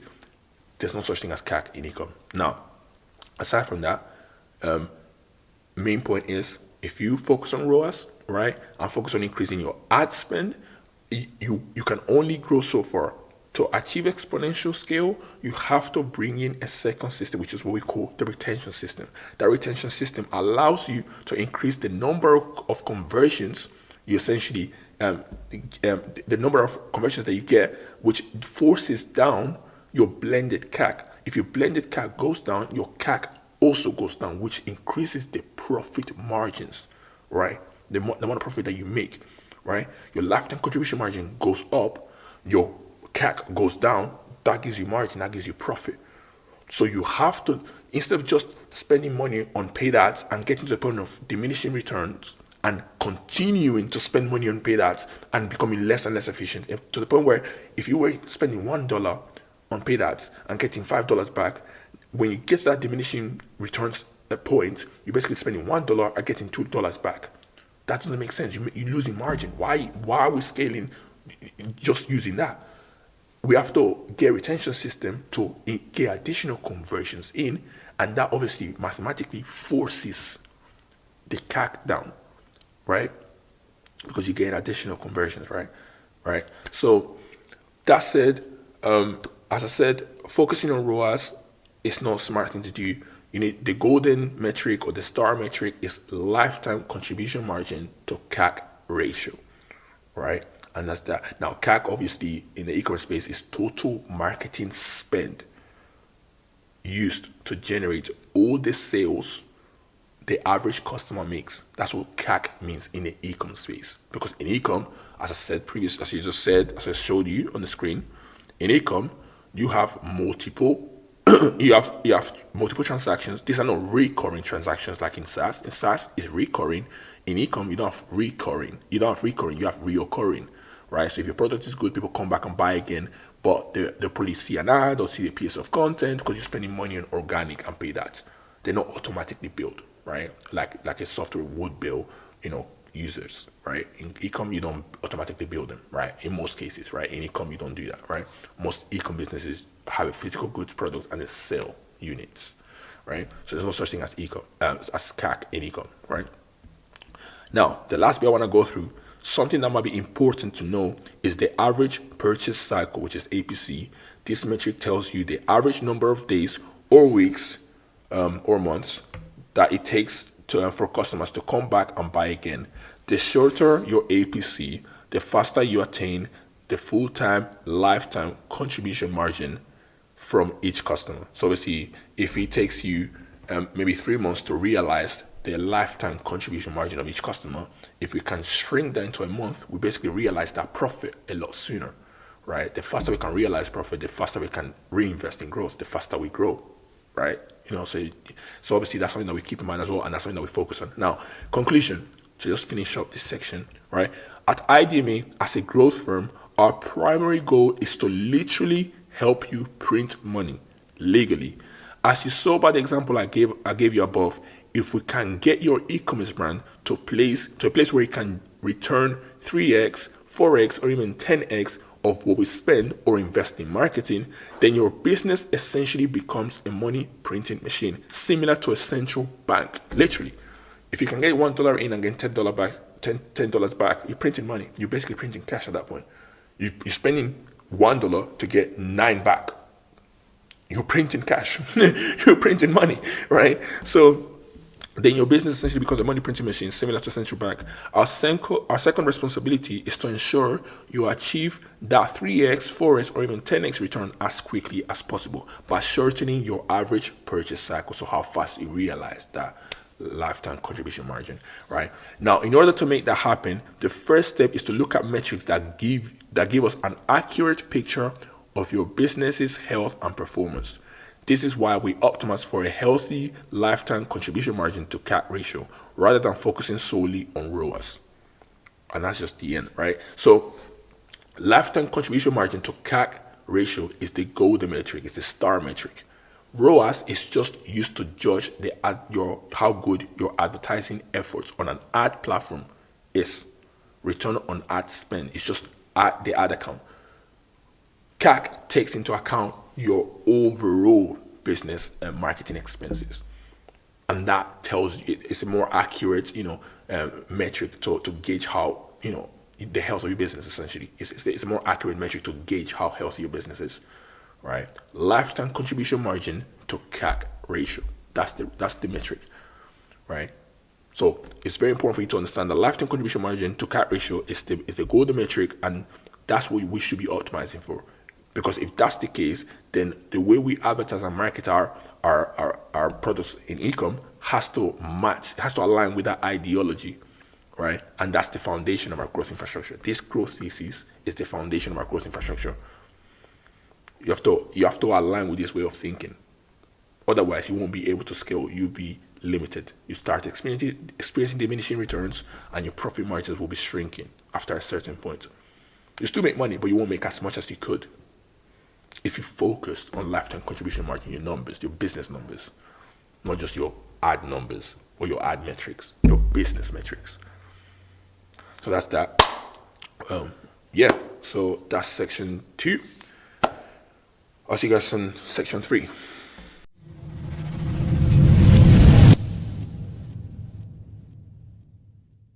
This section is a section that I've added in, right, just before we get into our growth infrastructure, that I've added in because I think context is very important, right? How do we get to this position where traditional marketing agencies and even most brand owners, why do they think that ROAS is the metric that we should be optimizing for? How do we get to this position? Why do we think that ROAS is the way to go, right? Instead of lifetime contribution margin to CAC ratio. Why ROAS? I want to give you some context, right? So this is a brief recap of the biggest changes that took place. And also, this also is a good way for you to understand why our growth thesis must be taken serious, right? This section will explain why our growth thesis has to be implemented into your business, that has to be used to guide the marketing approach you take to scale your e-commerce brand. This section will explain why it's important to adopt our growth thesis, right? And use it to scale your e-commerce brand, right?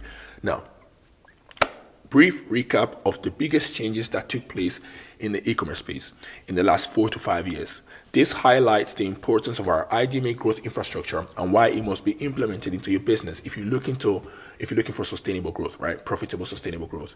I really hope everything we went through so far is making sense, at least logically. Now, if you're anything like me, when I understood all these things I just showed you, I still had 2 more questions in my head. These 2 questions were, how and why are we in this position where traditional marketing agencies still believe that the only thing required to scale an e-commerce brand is Facebook ads, TikTok ads, or Google ads? And why are they optimizing for ROAS instead of a healthy lifetime contribution margin to CAC ratio, knowing that you can't sustainably scale a brand by just optimizing for ROAS or first-time purchases? To really answer these 2 questions properly, I need to take you back in time. Now, 2020. In 2020, a very unfortunate event caused the world to shut down and forced everyone inside their homes. This period of time was funny because I remember barbershops being closed and not being able to get a haircut, which meant that I could finally grow my hair.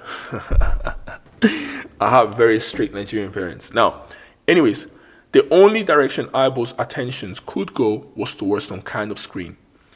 This led to a massive shift in the consumer behavior. We saw cheap advertising costs and huge amounts of disposable income that went straight to online shopping because everybody was at home. They couldn't step outside, go to physical stores. They had to buy online, right? Cost to acquire a customer was relatively low, right? So compared to where it is today, right? Anyways, let's continue. This is also known as the e-commerce boom, right? Now, this period of time in 2020 is what led to the belief traditional marketing agencies currently have. When everything was easy and you could basically get sales for basically doing absolutely nothing, you didn't have to be good at advertising. People were just buying because they couldn't buy in a physical store. Everybody's on their phone. The cost to acquire a customer was basically zero, or cost to acquire a customer was basically zero, right? So it was very easy. It was a perfect condition, right? For some e-commerce brand. And by the way, that's how some e-commerce brands got their break. It was a perfect condition for scale. Everything was easy, right? Everything was relatively easy, right? So now, during this period of time, you could go to market with any type of product, spend some dollars, and expect to see a great ROAS. Relatively easy, right? Now, let me continue. In 2021, a year after, because everything that's good eventually comes to an end, right? So it's a cycle. It's a cycle. Life is a cycle, right?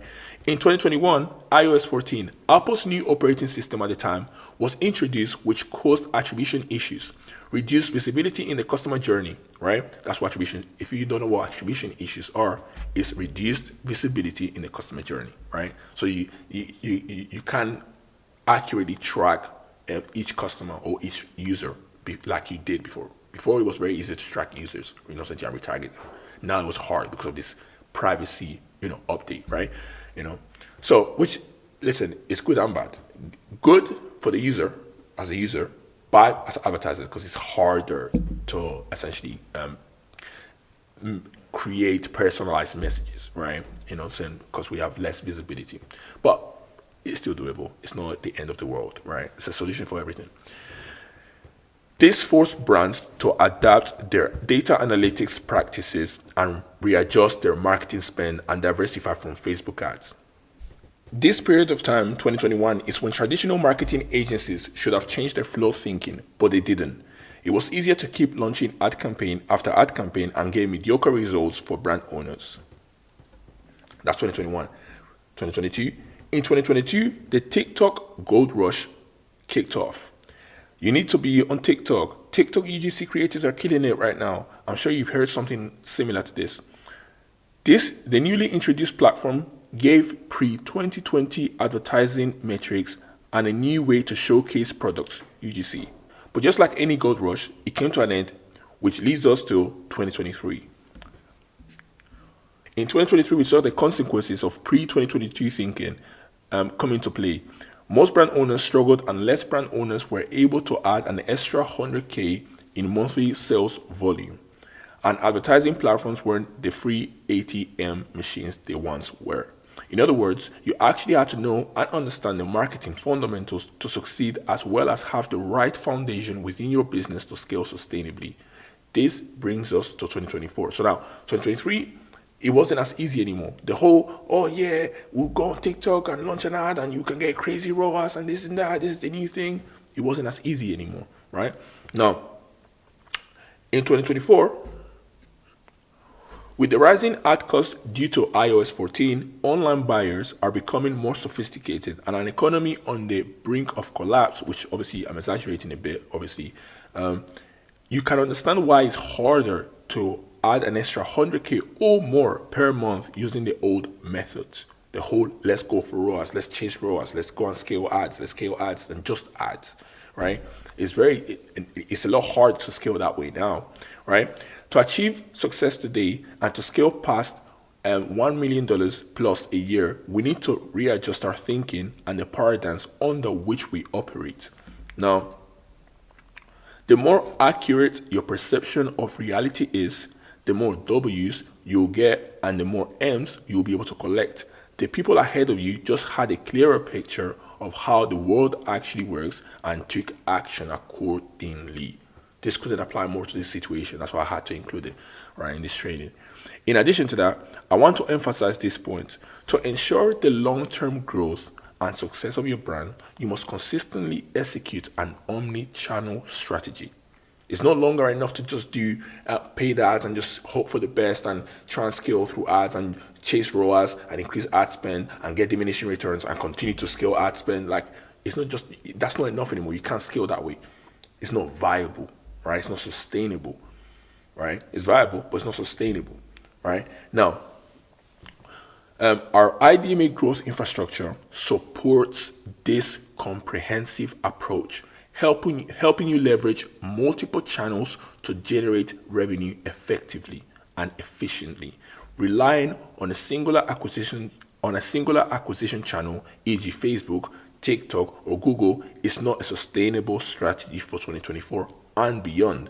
You need to add a second channel that retains the customers you acquire and extract more value, money out of them, right? That second channel that retains customers you acquire and extracts more value out of them is essential.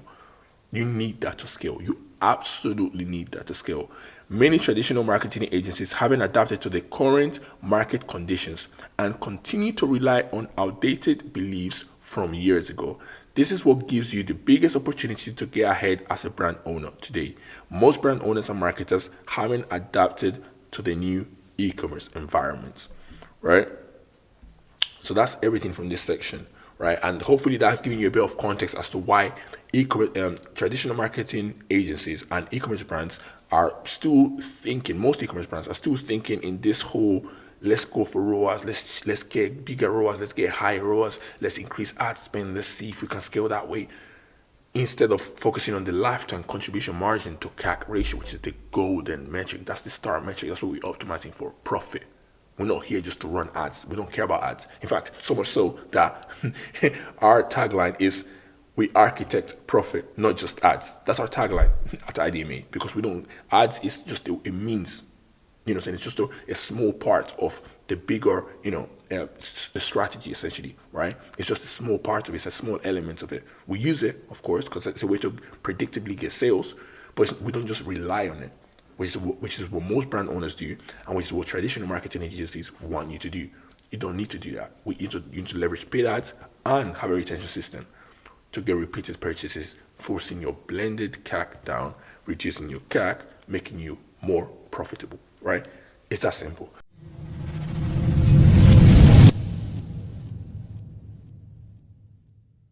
Okay, so we've gone through our growth thesis and we've gone through a brief recap of the past 5 years and how we got to this position. I think it's finally time that we get into our IDMA growth infrastructure. So this is the breakdown of our IDMA growth infrastructure, including actionable steps that you can implement by yourself, right? Now, let's move on to break down the IDMA growth infrastructure and go through everything you need to know when it comes to the implementation and execution. By implementing and executing everything we're about to go through, you do not have to settle for 100K a month if you don't want to. With our growth infrastructure, you have the potential to scale to your first 8 figures a year and beyond if you wish to do so. Stay with me as we uncover the blueprint that could transform your business trajectory. What comes next might just be the turning point you've been searching for. Let's dive in. Okay, so our growth infrastructure can be divided into 5 equally as important components. Offer refinement and audience research, which you could look as the foundation to everything, right? Offer refinement and audience research, that's the foundation, right? Then you have promotion, funnel optimization, retention, and brand/organic. Brand strategic, organic, right? Now, organic content, right? Now, those are the 5 components, right? And they're all important. Every single component here they're all important. You need this to scale in this current e-commerce environment. You need all 5 now, if possible, right? Some brands might not be in a position to be able to implement all of it at the same time, but they should strive to get to the position where they have all these 5, essentially verticals implemented, right? All these 5 components, implemented, especially this one goes without saying, right? Offer refinements and all these research. This is the foundation to everything, right? So you need to have these 5 components essentially make up our growth infrastructure. Now, let's continue. In this training, we're only going to be focusing on 4 out of 5. So see, there's 5. We're going to be focusing on 4 out of 5, and that's offer refinements and audience research, promotion, funnel optimization, and retention, right? Let's dive into how you can achieve exponential growth with your e-commerce brand. Let's get to it. So phase 1, offer refinement and audience research. This phase is divided into 2 parts, audience research and offer refinement. Common sense, right? On the first part, phase 1, we go into audience research. To get your ideal customers to pull out their credit cards and give you their money, we have to understand them more than they understand themselves. We conduct audience and customer research to obtain data that we can use to determine the broad, widespread need or want your product satisfies, which is the mass market desire. 2, identify the desires and pain points that different segments within your market have and are currently experiencing, respectively, right? 3, derive true insights for sales angles, right? We'll get onto what true insights are, right, in a second, right? We'll get into that. We'll explain what it means and everything, right? Now, 4, determine the awareness level of your market. You're always going to have customers in different states of awareness, right? 5, determine the sophistication level of your market, right? And 6, again, if you don't know what these things are, we're going to go through all of them, so don't worry about it. If you don't know what awareness level is, sophistication level is, we'll go through it, right? 6, find out winning ad creative formats in your industry, right? Obviously, if we're going to be advertising, we need to, if we're going to be leveraging paid acquisition to acquire customers, right? On the front end, we need to have winning ad creatives, right? Now, what you have to understand very quickly is that as business owners, there are 2 data sources There's subjective data stream and objective data stream. Now,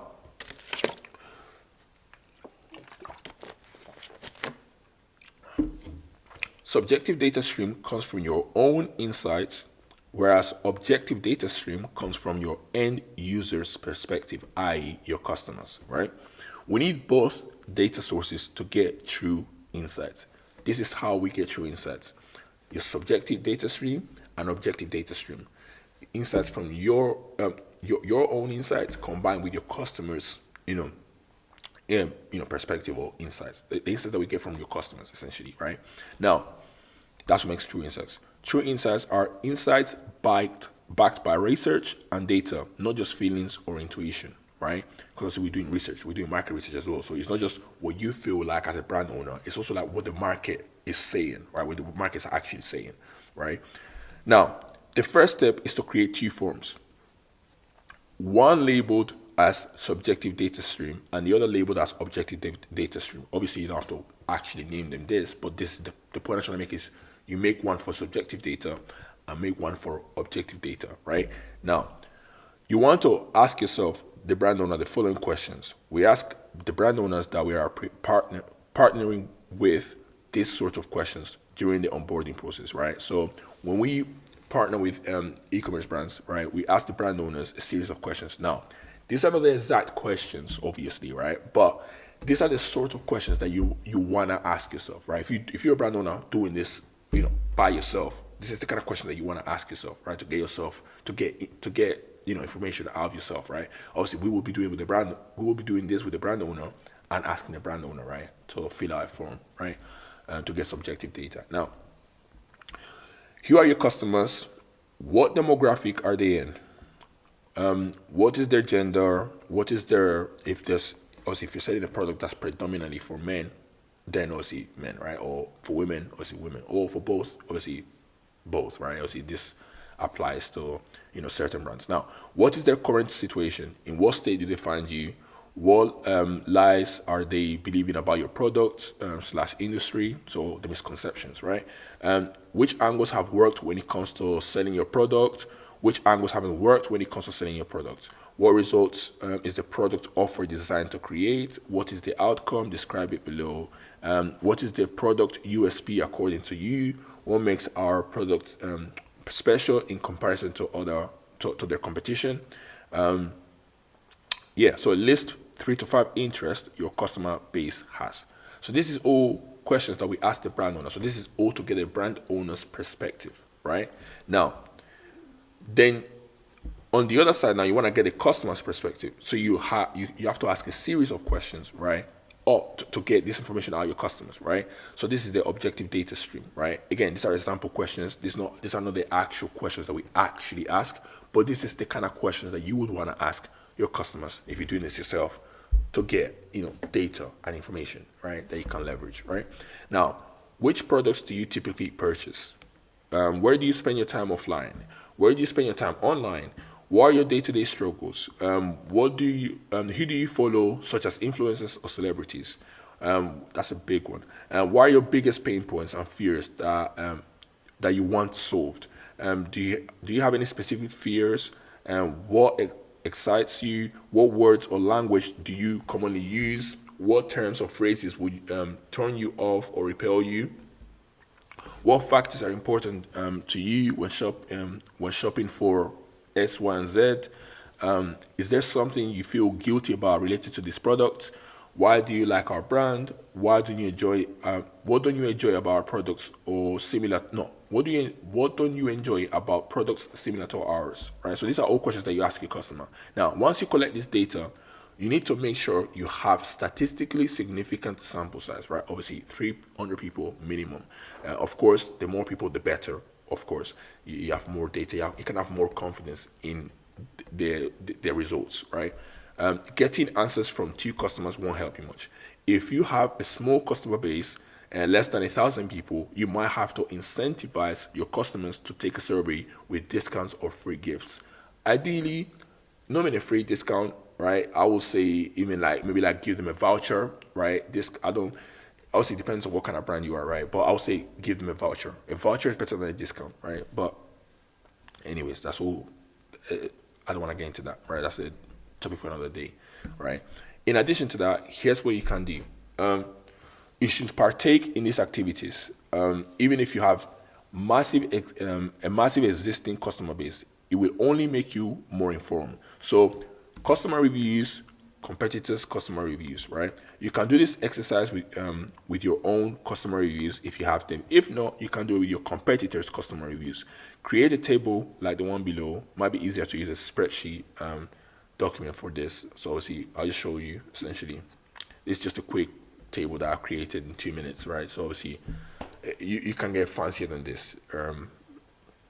You can get a lot fancier than this. Obviously, we have a separate table that's more structured and all that. But again, this is the basic idea. You don't have to have the exact one that we have, right?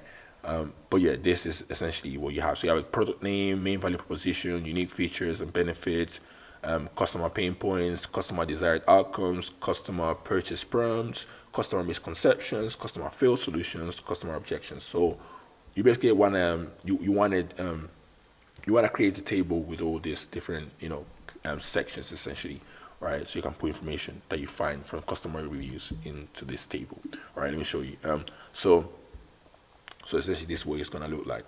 So step 2, visit your competitor's website, all right, or yours if you have the reviews, like I said, website, Amazon, Yelp, and other review sites, right?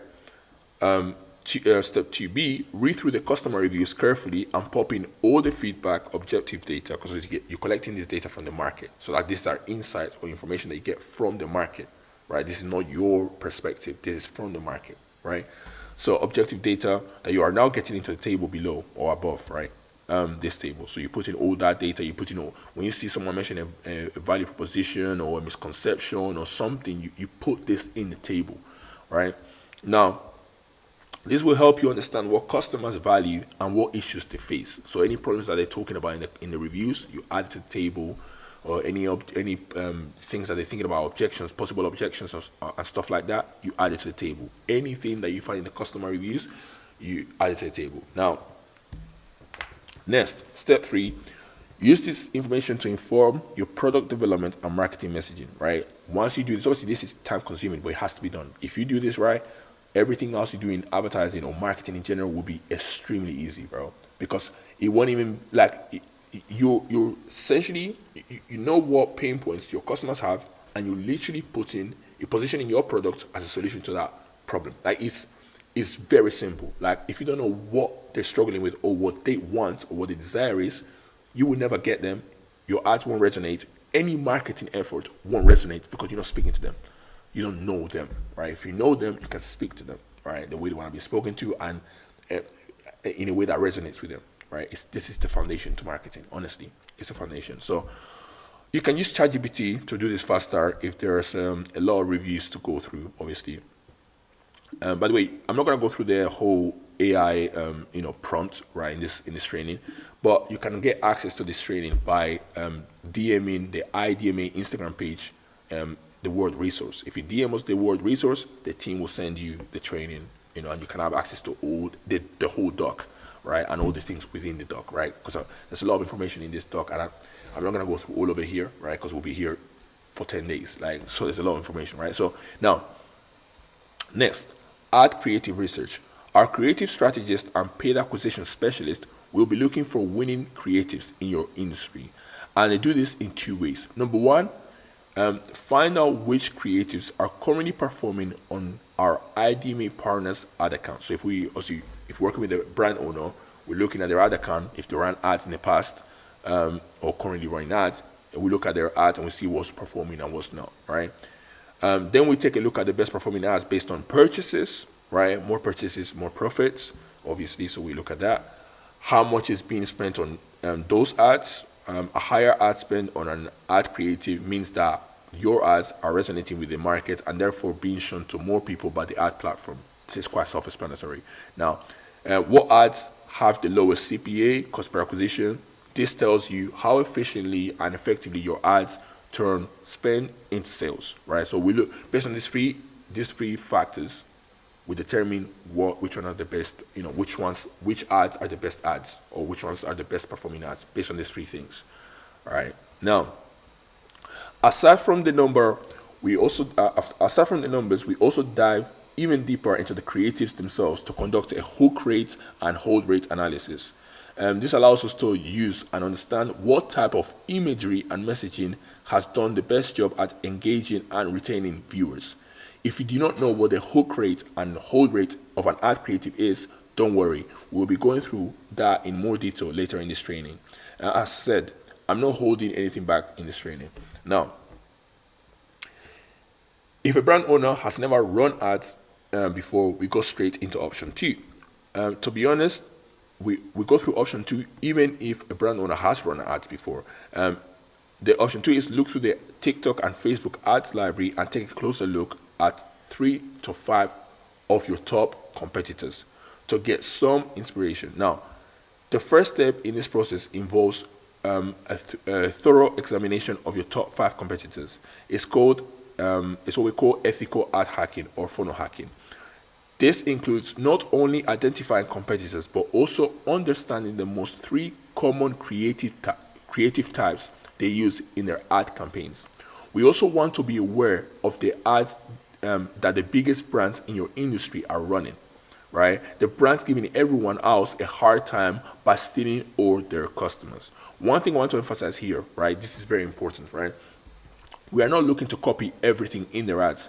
Our aim is to determine which ad creative types or formats yields the best results for our competitors and identify the factors within these ads that contribute to their success, right? So we're not looking to copy their ads like exactly the way they are, right? We're trying to pick out what's making them work and trying to take that and implement it into our own ad creatives, right?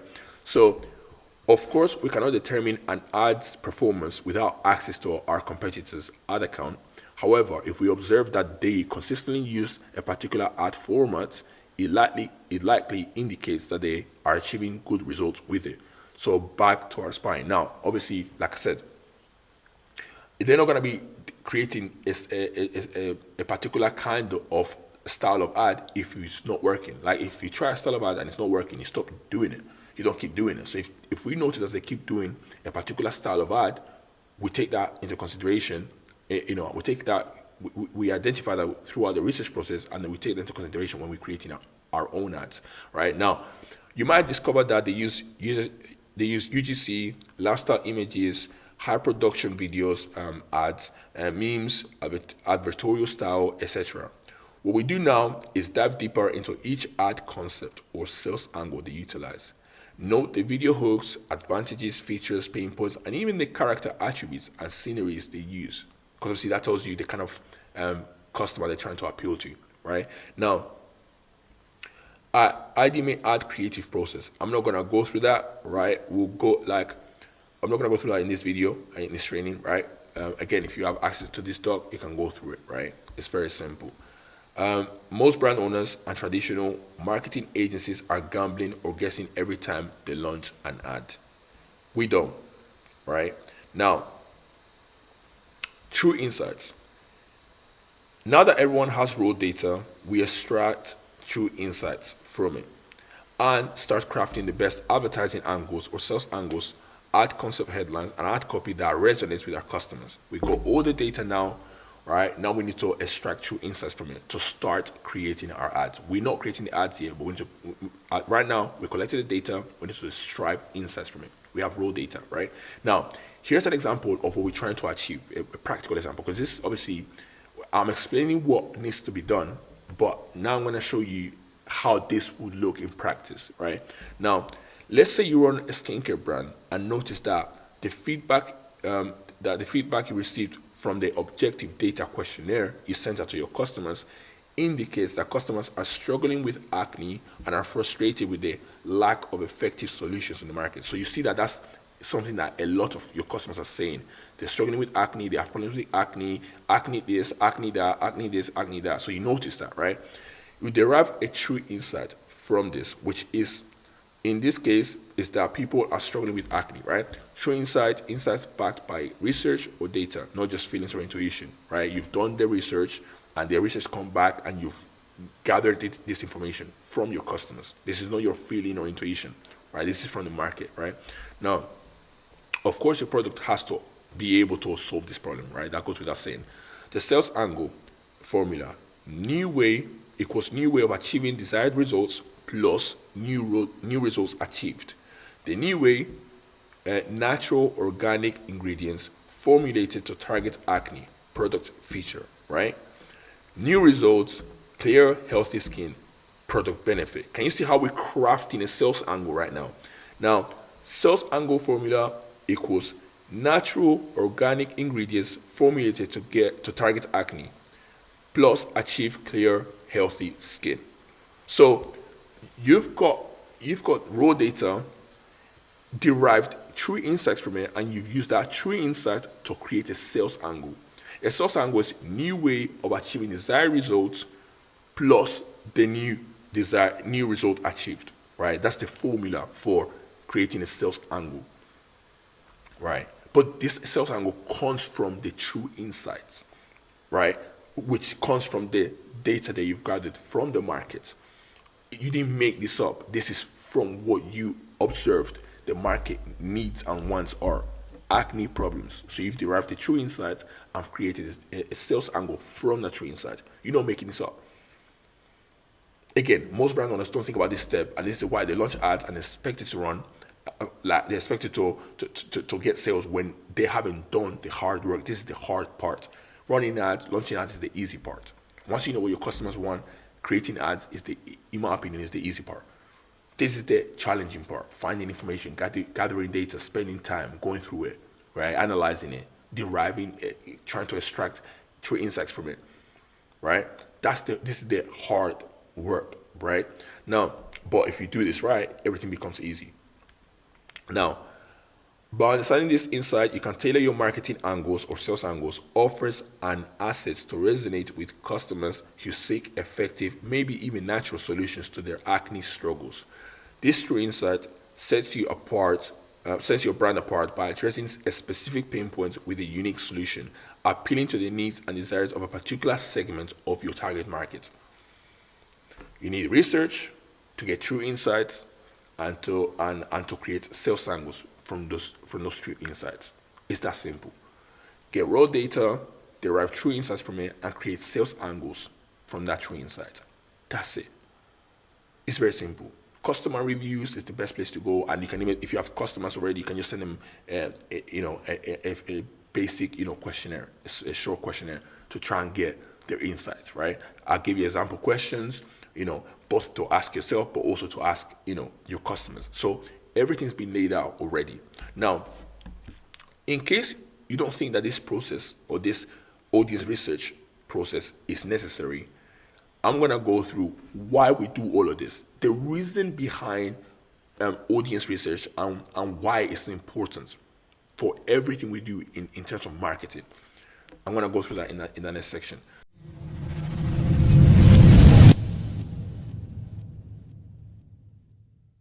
So why do we do all this research? Why? Now, with that being said, I think we need to break this down even further and make sure that everyone understands why we go through this whole process we just went through. At the beginning of phase one, at the beginning of this phase, I said we had 6 objectives. Number 1, determine the broad, widespread need or want your product satisfies, which is the mass market desire. 2, identify the desires and pain points that the different segments of your market have and are currently experiencing, respectively. Derive true insights, sales angles, right? Determine awareness level of your market. You're always going to have customers in different states of awareness. 5, determine the sophistication level of your market. 6, find out winning ad creative formats in your industry. Here's why we need to find out the 6 things I mentioned above. I need you to pay attention to this and stick with me, right? Sticking with the skincare example I gave above, as a skincare brand owner, the mass market desire in your industry is probably achieving and maintaining healthy, beautiful skin. Now, the market of people wanting to achieve and maintain healthy, beautiful skin is huge. That's why as marketers, when we advertise, We have to come up with multiple different sales angles to appeal to that segment of that huge market, right? And that's why you might also hear marketers say, if you try to speak to everyone in that huge market, you end up speaking to no one, right? This is very common saying, highlighting the idea that trying to appeal to everyone without targeting specific segments can dilute your message to the point where it doesn't resonate with anyone strongly enough to make an impact, right? So we have to try and pick out a segment that we're going after and speak directly to that segment within the huge market, right? Now, let's continue. For those who may not know, a mass market desire refers to a broad and widespread wants and needs that are common among a large majority of consumers. These desires often drive the general demand for products and services across a wide audience. So they drive the demand. That's the mass market desire is what drives demand for your products and services, right? Not your product. People don't want your products and services. They want the mass market desire is what they want. Your products is a means to achieve that desire, right? So we're going back to the fundamentals of marketing because this is the foundation to everything, right? Example: the widespread desire for better health and fitness, right? That's an example of a mass market desire, right? A lot of people want to be healthy, but within that market, right, there's different segments, right? There's old people, right, that are trying to stay fit at an old age. There's kids, playing sports and taking part in physical activity. There's young adults that might be working, like a 9-to-5 job that might have a busy schedule, that might be looking to stay fit even with a 9-to-5 and balancing that. There might be moms that have kids that still want to be in shape, but they have to take care of the kids as well. Like, there's different segments that you can speak to within that huge market of better health and fitness, right? So yeah, that's that. A sales angle, on the other hand, is a strategic approach to presenting a product benefit in a way that resonates strongly with a particular segment of your target market, right? Target audience or market, right? So a sales angle is a strategic approach to presenting a product benefit, right?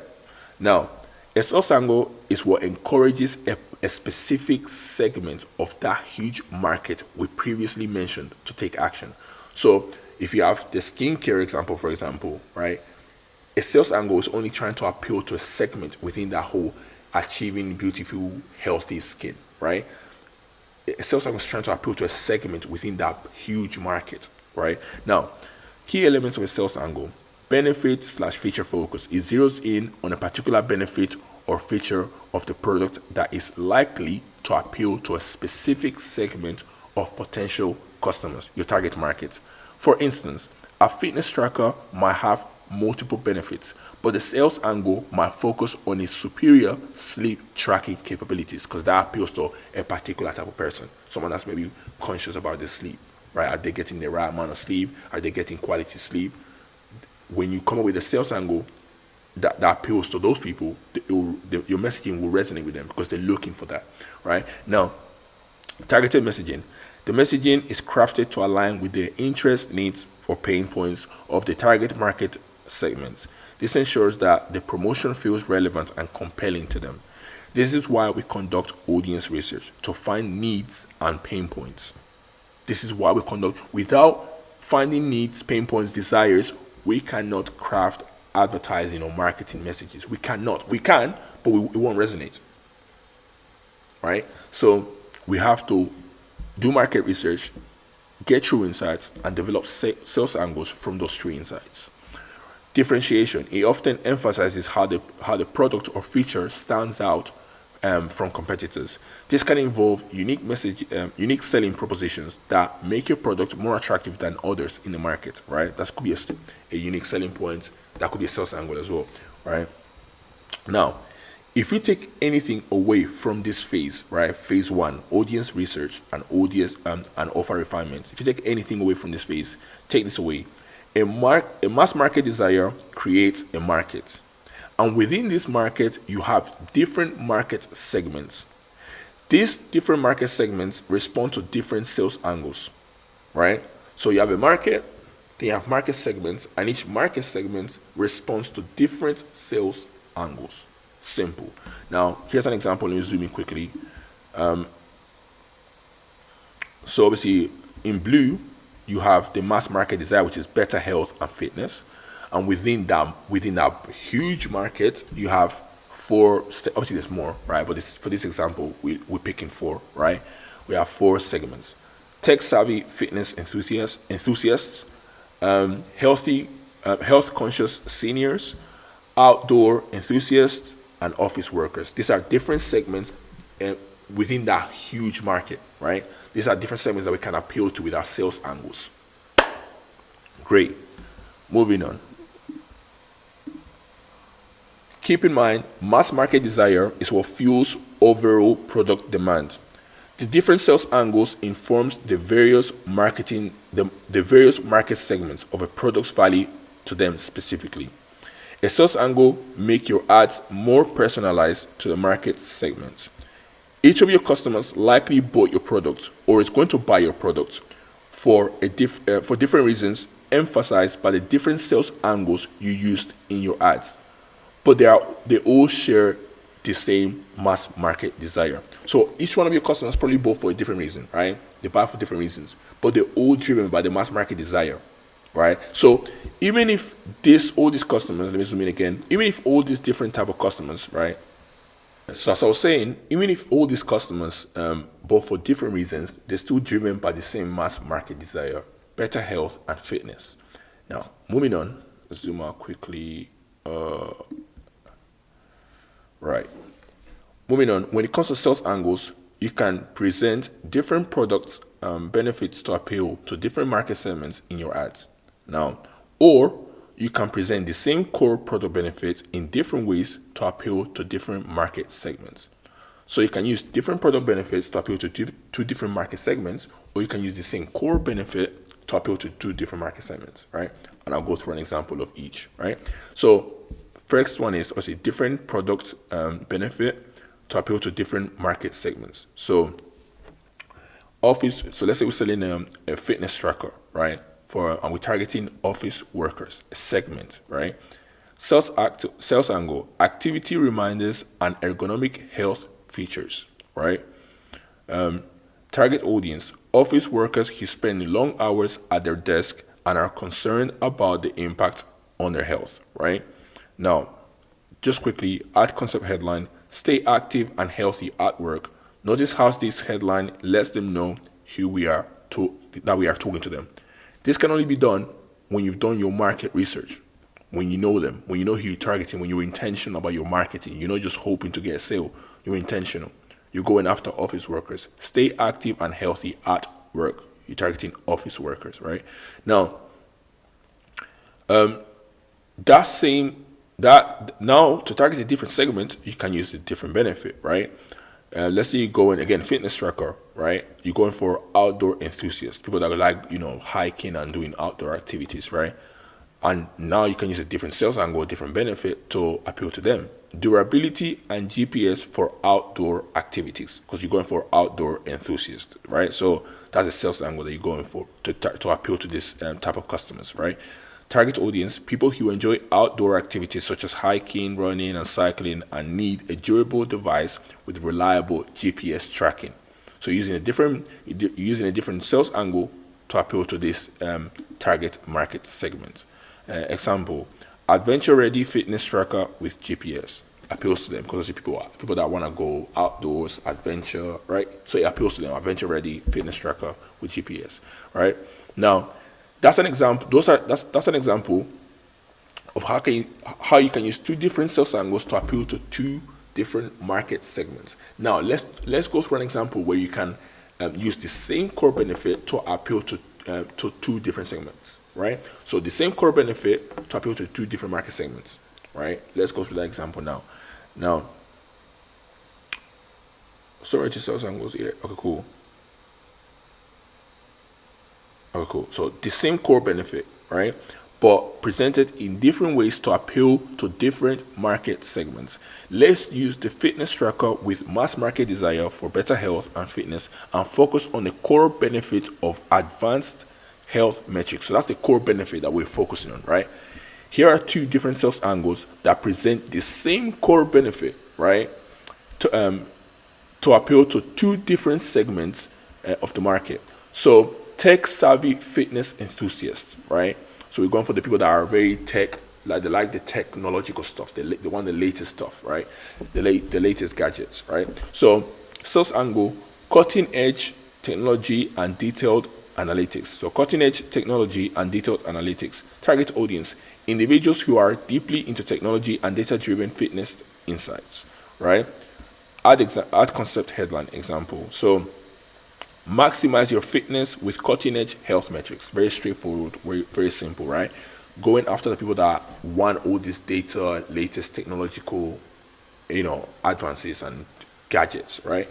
Now, let's say we're going after seniors now, health conscious seniors, right? So older people. So easy to understand health monitoring, right? That's a sales angle, right?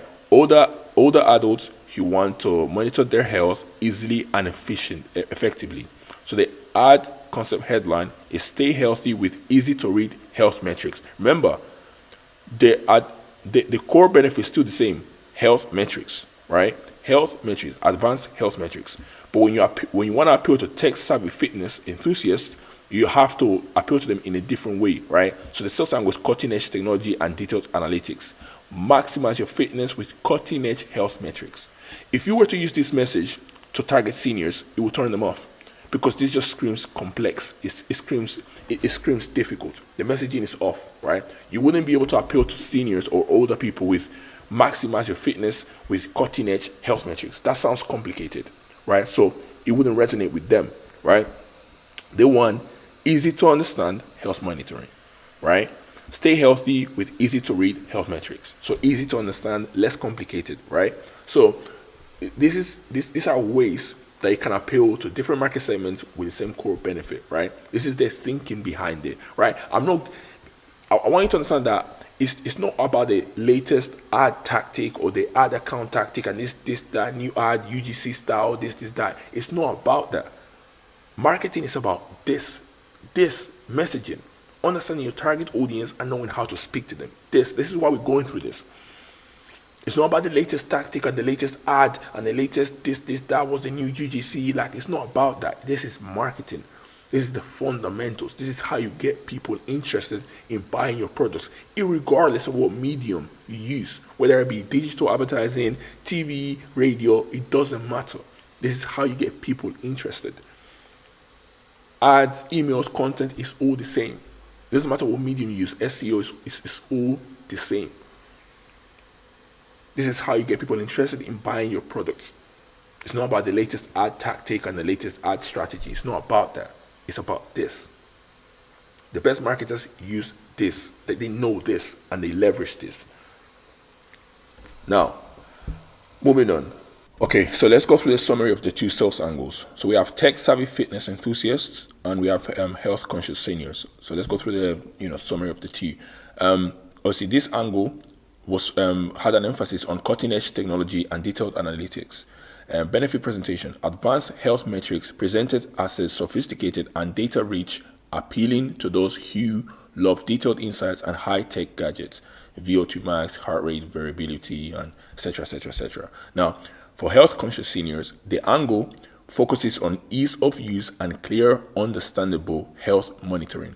Benefit presentation: advanced health metrics presented in a simple, easy-to-read format, appealing to older adults who value clarity and straightforward health insights.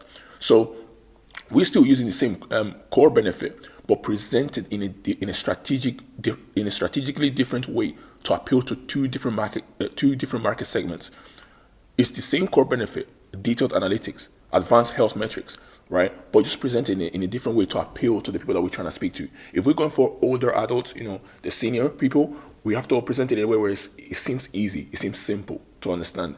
If we're going for the people that like technology and the advanced health metrics and the latest tracking, we have to, appeal to them by, making sure that they know that it's a detailed, analytics tracker, whatever the case may be. Like, it appeals to them. They see the headline and they're like, yeah, this is for me. Do you know what I'm saying to you? So it's the same core benefit, just presented in different ways. Now, by highlighting the same benefit, advanced health metrics, in different ways, these sales angles cater to specific needs and preferences of distinct segments within the broad market for better health and fitness, as I just said. Now, moving on. The identification of a market segment's desire or pain point, coupled with the product benefit or feature most likely to satisfy the desire or solve the pain point of that market, forms the core ad concept or theme of your ad. Every ad you create has to be around this theme, around an ad concept. You're not just creating ads and launching them and hoping for the best. There has to be some thought put into it. And you have to, again, like I said, you have to come up with a core ad concept. Before you create an ad, before you develop an ad, you have to have a core ad concept. And as I said, the core ad concept is the identification of a market segment's desire or pain point. It could be a desire or pain point, right? Coupled with a product benefit or feature, right? Benefit will be to appeal to the desires, and feature will be to solve a specific problem that they have, right? If you're talking about a feature, you're trying to solve a problem, right? But either way, most likely to satisfy the desire or solve the pain point of that market segment, right? That's what core ad concept is. So your sales angle or your ad, in theory, should be the bridge between your markets, your target market segment, the people that you're going after, their problems, their pain points, and the feature or benefit of your product. This diagram, let me zoom in quickly so you guys can see this properly, right? Your ad is always trying to break, no matter what ads you launch, your ads should be trying to bridge this gap. Your ads are the bridge. They're trying to bridge your market's pain points and desires with your product's benefits and features. This is what an ad is. If you do not have this, any ad you launch, you won't even know why it worked or why it didn't work. You won't know. You have to go through this process.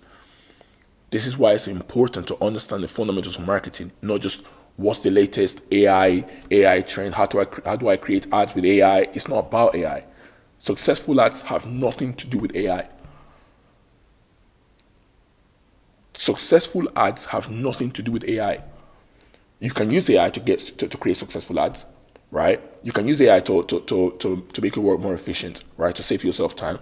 But AI won't make your ads good. This is what's gonna make your ads good.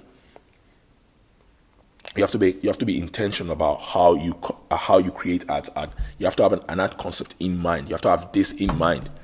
Your target market you have to be thinking about your target market and thinking about how you can take that and take a product benefit and use your ad to bridge that gap, right? So that's that. Now, let me zoom out quickly, right? Now that you understand how we come up with the core ad concept or theme of your ad, right? Because see, this is how you come up with it. There are two things you need to take into consideration before you start creating your ad concept headline or your ad in general, right? And that's market awareness level and market sophistication level. Let's quickly define what both of them mean and then break them down separately. Now, market awareness level is the state of awareness of your market. Market awareness level, the state of awareness of your market is their present state of knowledge about your product and the satisfaction that your product provides. How aware is a prospect of their own desire? How close is that desire to the surface of his consciousness? Is he aware only that the problem or need exists, or is he aware of any solution to his problem? And if he is aware that a means of satisfaction exists, does he realize that it lies in your group of products, or specifically in your product by name, or more specifically in your product at a given price? The answer to these questions will help you determine the state of awareness of your market. Naturally, you will always have prospects at different states of awareness, so when creating your ads, you want to be very intentional so that your message resonates with who you are trying to target. Now, market sophistication level. Market sophistication refers to the awareness and and familiarity of a market with a type of product or service, and specifically the level of claims and promises they have been exposed to. In other words, how many similar products have they been told about before?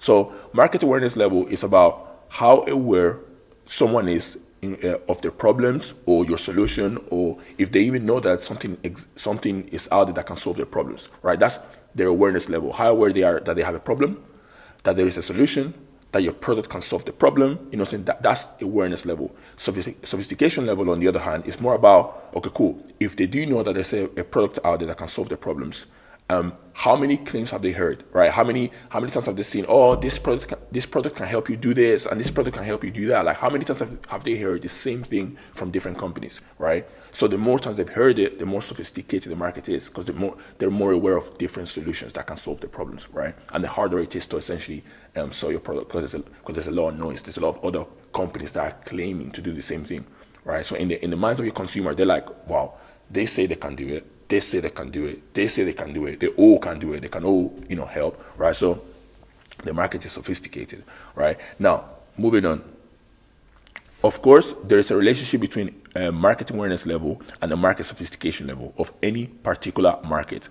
And we'll get into that in a second. But first, I believe it is important that we make very clear the difference between market awareness level and market sophistication level. Market awareness level. This is about how much people know about your product. It's the general familiarity and understanding that your target market has about what your product is and what it does. Market sophistication level. This is about how much people have seen or heard marketing messages for similar products. It reflects how many claims and promises they've been exposed to and how skeptical or It reflects how many claims and promises they've been exposed to and how skeptical or discerning they are as a result. Now, moving on.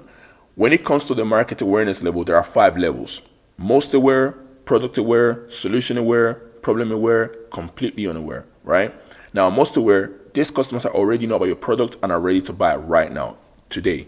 And they just need to know the deal or offer, right? So what they just need to like a push or a nudge over the line, essentially. Now, product aware, these customers know what you sell but aren't sure if it's right for them. They need reassurance about your product and why it's the best choice. So these lot basically need a reason to choose you over your competitors. Now, solution aware, these customers are aware that solutions to their problems exist, but they don't know if your product can solve their problem. They need education about how your product meets their needs, right? So this is people that know that there are different solutions, but they don't know about your product yet. They don't know. They want to find out what your product does and if you can actually help them, right? So this is like a level down, right? Before product aware. And this is probably the stage you're at right now in relation to our services at IE DMA. You're probably watching this training to find out how services can help you scale your e-commerce brand. And by the end of this training, we hope you'll be at the most aware level, ready to take action, right? Now, problem aware. These customers know they have a problem but aren't aware of any solutions. They need to be informed that a solution exists and introduced to your product as that solution, right? So essentially, these people are aware they have a problem or a pain point, and they're yet to be introduced to your product. Essentially, they're yet to know about your product or your company does and how it can solve their problem, right? But they're aware of the problem. That's for sure, right? So now, and obviously they don't know if there's any solutions. They're looking for solutions, right? But the problem aware, they know that they have a problem and they're looking for solutions, right? Completely unaware. These customers have no knowledge of the problem or your product. They need to be made aware of the problem first and then educated about solution and your product, right? So this completely unaware, these are people that are not ready to buy right now. They don't even know if they have a problem, right? They're only aware of their problem. So if they don't have a problem, they won't need a solution, right? So they have to be educated about the problem, right? And then about a solution and then your product, right? You know what I'm saying? So these are the coldest audiences, right? When you target these people, you're not looking for immediate sales, right? These are usually the cheapest kind of leads to get because they're not ready to buy right now. The most expensive leads are the ones that are ready to buy right now. That's the one that everybody's fighting for. But these people are the people that you're going to be targeting as you scale your company, right? And they don't want to be converting today. They have to be educated, and over time they will get to know about your brand, and eventually purchase, right? But this takes time. This, again, they don't even know they have a problem, right?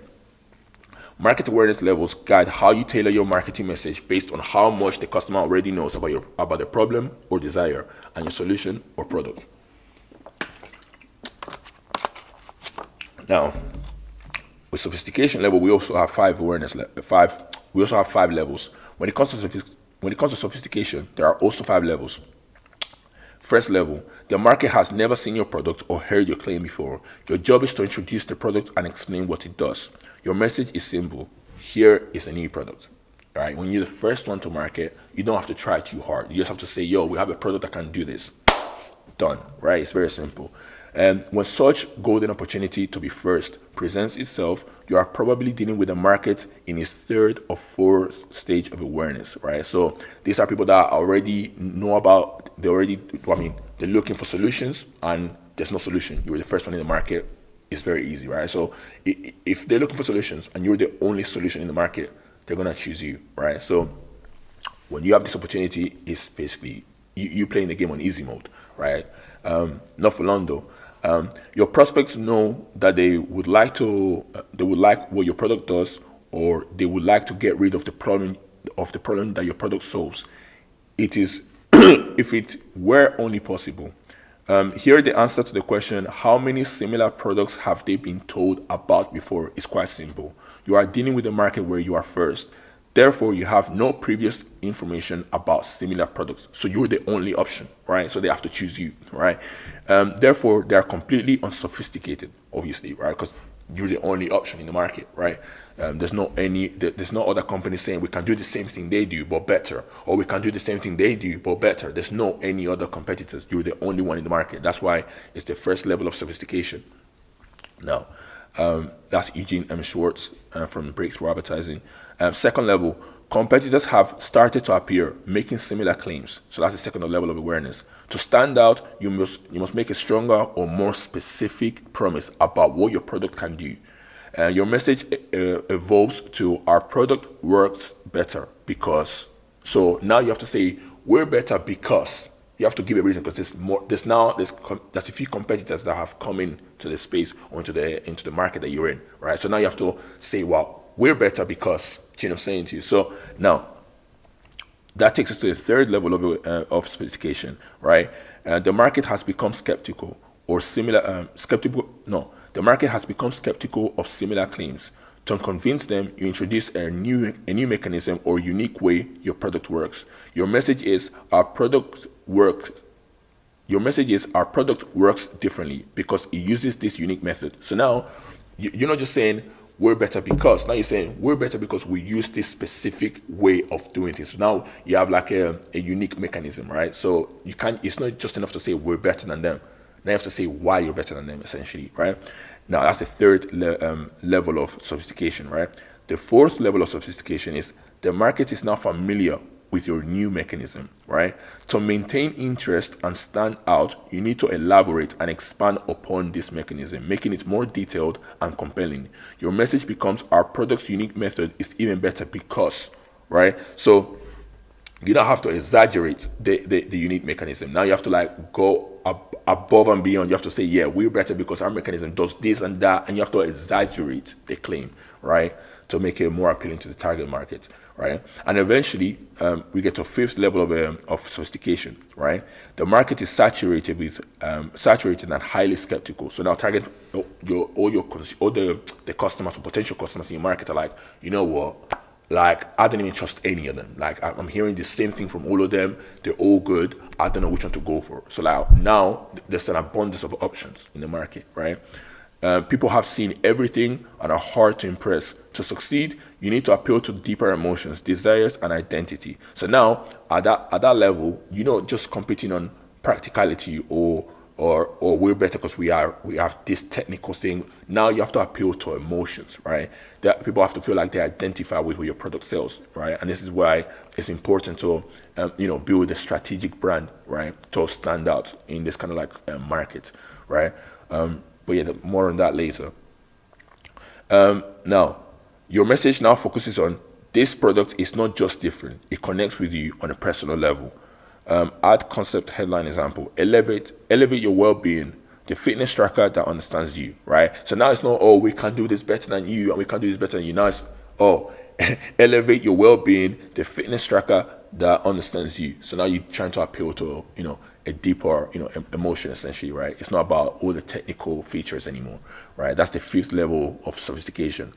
These levels guide how to adapt your marketing message based on how familiar and skeptical the audience is with similar products or claims, right? And claims, right? So now, what you need to take into consideration when you're creating an ad is the awareness level that you're going after and how sophisticated your market is. So whenever you're creating ads, you have to take those two factors into account, right? You know what I'm saying to you? So it's not just the sales angle. You also have to take into consideration the awareness level, right, and sophistication level, because depending on what stage what stage of sophistication you're at, your message has to be different. And also as well, depending on who you're speaking to, what like market awareness level of like what people in each market awareness level you're speaking to, you have to tailor your message to them as well, right? Because there's gonna be different people at different stages of awareness, right? There's gonna be people that are unaware, problem aware, solution aware, product aware. So depending on who you're speaking to, who you choose to speak to, you have to tailor your message to them directly, right? Now, with that being said, ad creatives are important to you, which is why we do all the ad creative research with you. But your messaging is extremely important. I feel the need to emphasize this. Your ads could be in front of the right people, but if your messaging is not on point, consumers won't feel like the ad or your products are for them. Before you even think about promotion advertising, this process is something you must follow. In addition to that, you should be conducting market research regularly anyways, to make sure that the product you decide to launch or are products that your target market actually wants. Hopefully what we went through is making sense to everyone so far. If you've learned something different today, make sure you comment a thumbs up in the comment section below. And that's about it. We're gonna move to the next section now, right?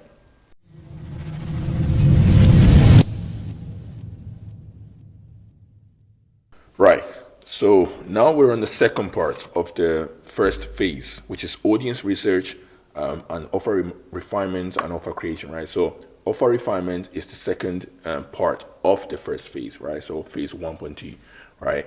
And in this phase, we're going to be working out we're going to be going through how to work out unit economics for your brand products, right?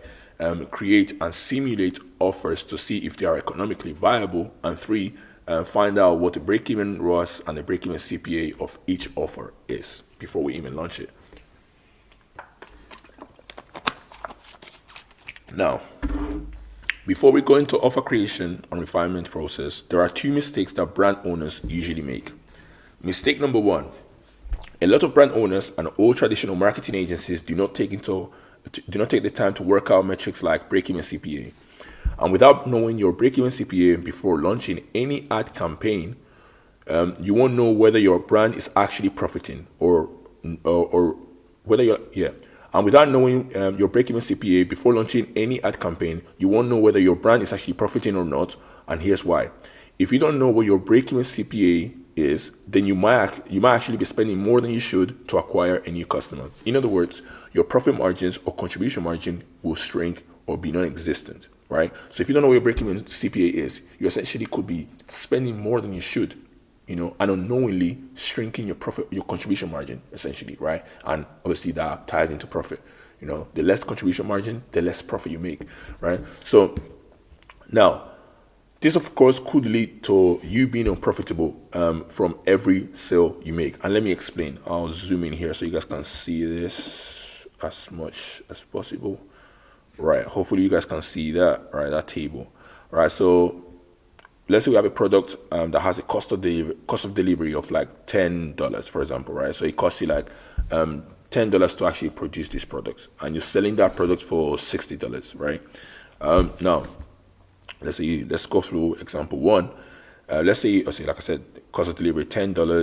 Let's say you're doing a discount of 1%, right? The discount, if you wanted to be an absolute number, it will be 0.60, right? So 60 cents essentially, right? So the retail price is $60.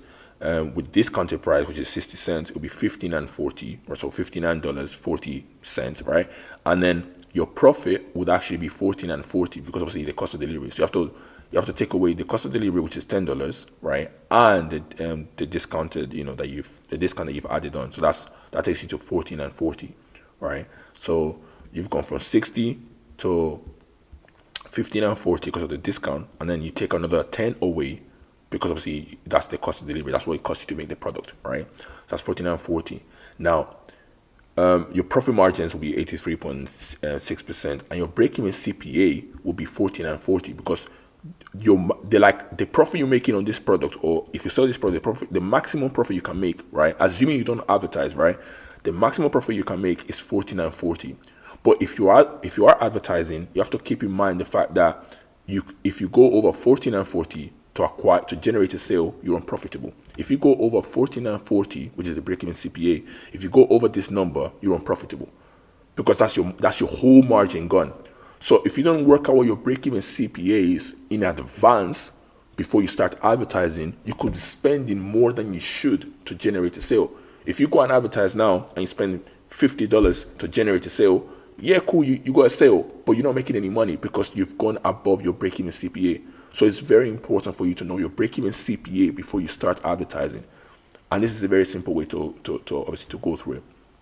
Obviously, we have a more complex, kind of like automated way to do this. But as I said, this is just a quick thing that I just put together just for this video, right? For this training, right? So you can just create this table and actually use something similar to this. It doesn't have to be exactly like this, but you can just use something similar to this to work out your numbers. If it's easier for you to use like a pen and paper, right, you can do that. You don't have to do a spreadsheet, right? It's up to you, right? But we use a spreadsheet. We use like something that's more complex, right? It does it automatically, right? But this is just something simple that I just wanted to put together for this training specifically, right? So the point is, you can be spending more than 14 and 40 to generate a sale because you have no margin at that point, right? So it's very important to know your break-even CPA. So key takeaway, you have to make sure you are not spending more than your break-even CPA to acquire customers, right? Let's zoom out. Let's zoom back out. Now, moving on. Mistake number 2. A lot of brand owners and old traditional marketing agencies do not take the time to work out the break-even ROAS. If they don't know their break-even, I made a mistake here. Hold on. Nope. Capital letters. Damn. There we go.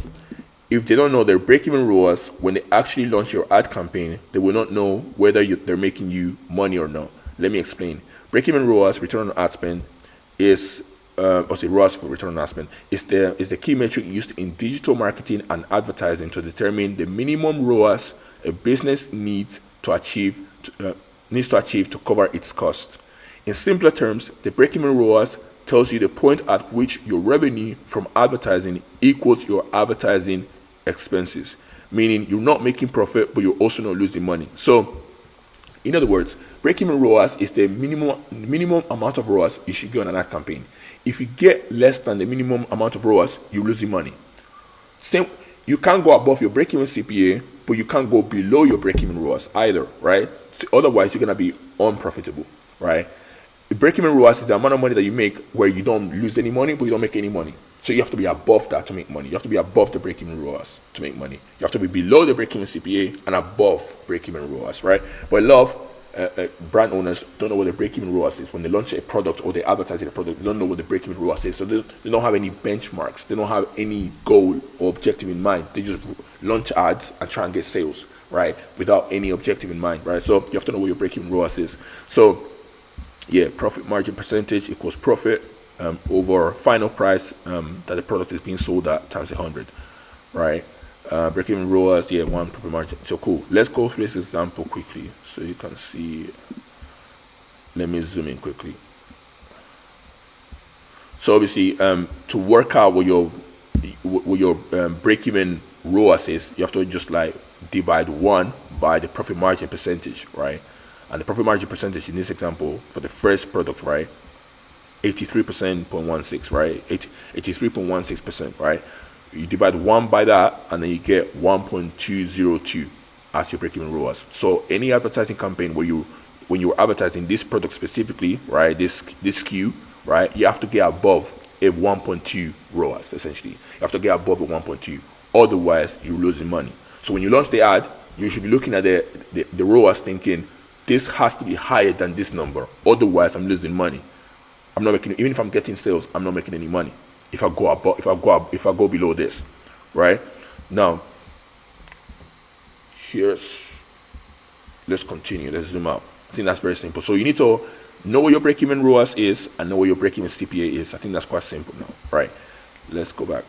So, and I'll go through an example of why it could be dangerous to know your break-even ROAS right now, right? So acquired ROAS focuses specifically on the return generated from a particular advertising campaign or set of campaigns. Acquired ROAS equals revenue from ad campaign divided by cost of ad campaign, obviously, right? This metric helps in understanding the effectiveness of a specific advertising effort. Let's say, for example, you have a break-even ROAS of 1.5, right? That's what your break-even ROAS is. So, as I said, with your break-even ROAS, you want to be above the break-even ROAS. You don't want to be below break-even ROAS, right? So let's say for this example, right? Very simple example. Let me zoom in.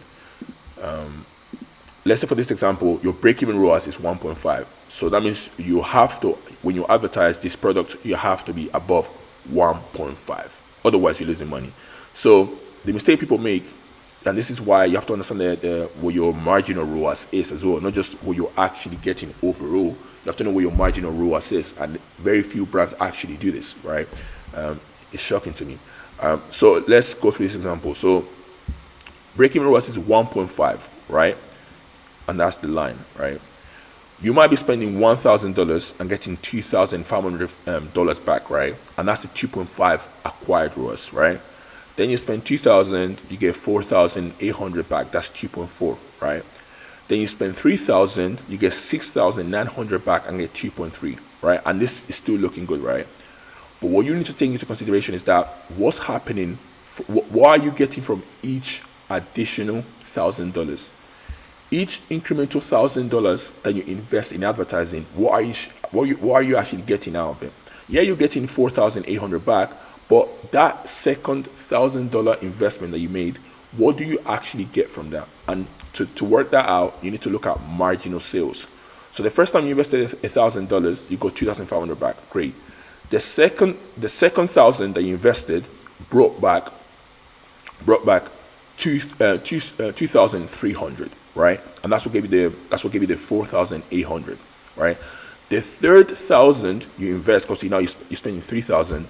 The third $1,000 investment that brought you 2,100 back. So as you can see, the second $1,000 investment, hopefully you can see the second row, right? When you're spending 2,000, that second the added $1,000 investment brought you back 2,300, right? Then the third $1,000 investment, because now you're spending 3K, that brought you back 2,100. Then the fourth brought you 1.9, and then the fifth, because obviously now you're spending 5K, right? Hopefully you can see my screen right now. So now you're spending 5K. That fifth $1,000 investment, that 1,000 extra dollars that you invested, brought you 1.7. Now this is the dangerous thing if you're not careful, right? On 6,000, when you get to 6,000 in this example, when you get to $6,000 in this spend, that $6,000 investment, that extra $1,000 investment that you're making at this point, right, brings you back 1.5K. Now that means you're getting a 1.5 break-even ROAS, right? Now means you're breaking even now, right? But if you're just looking at your overall campaign acquired ROAS, you see a 2. Why? Because you spent 6,000 and technically got 12,000 back. But what you need to pay attention to is the fact that your marginal sales are 1,500, meaning that last $1,000 investment that you made into the ad account, that last $1,000 investment brought you back 1,500. A lot of brand owners miss this. You spend 6,000 and you get 12,000 back and think, yeah, I'm profitable. That's a 2x ROAS. That's great. No. How many marginal sales did you actually generate from that extra $1,000 investment? And that's what the marginal sales is. You have to keep an eye on this, right? Because this was going to tell you how much each extra additional or each additional dollar brings you back. How much each extra $1,000 bring you back. So I'm going to go through this again, right? So you spend 1,000, you get 2,500 back as a 2.5 acquired ROAS, right? Then you spend 2,000, you get 4,8 back, right? And that's a 2.4 acquired ROAS. Then you spend 3,000, get 6,900 back, and that's a 2.3 acquired ROAS. But what's going on is that each $1,000 investment you make brings you a lower and lower return, right? So pay attention to this. So obviously the first time you invested, you got to 2.5K back. Then the second $1,000 investment, that second 1,000 brought you back 2.3K in dollars, right? Then the third thousand you decide to invest brought you back 2.1K. Hopefully you can see the screen right now, right?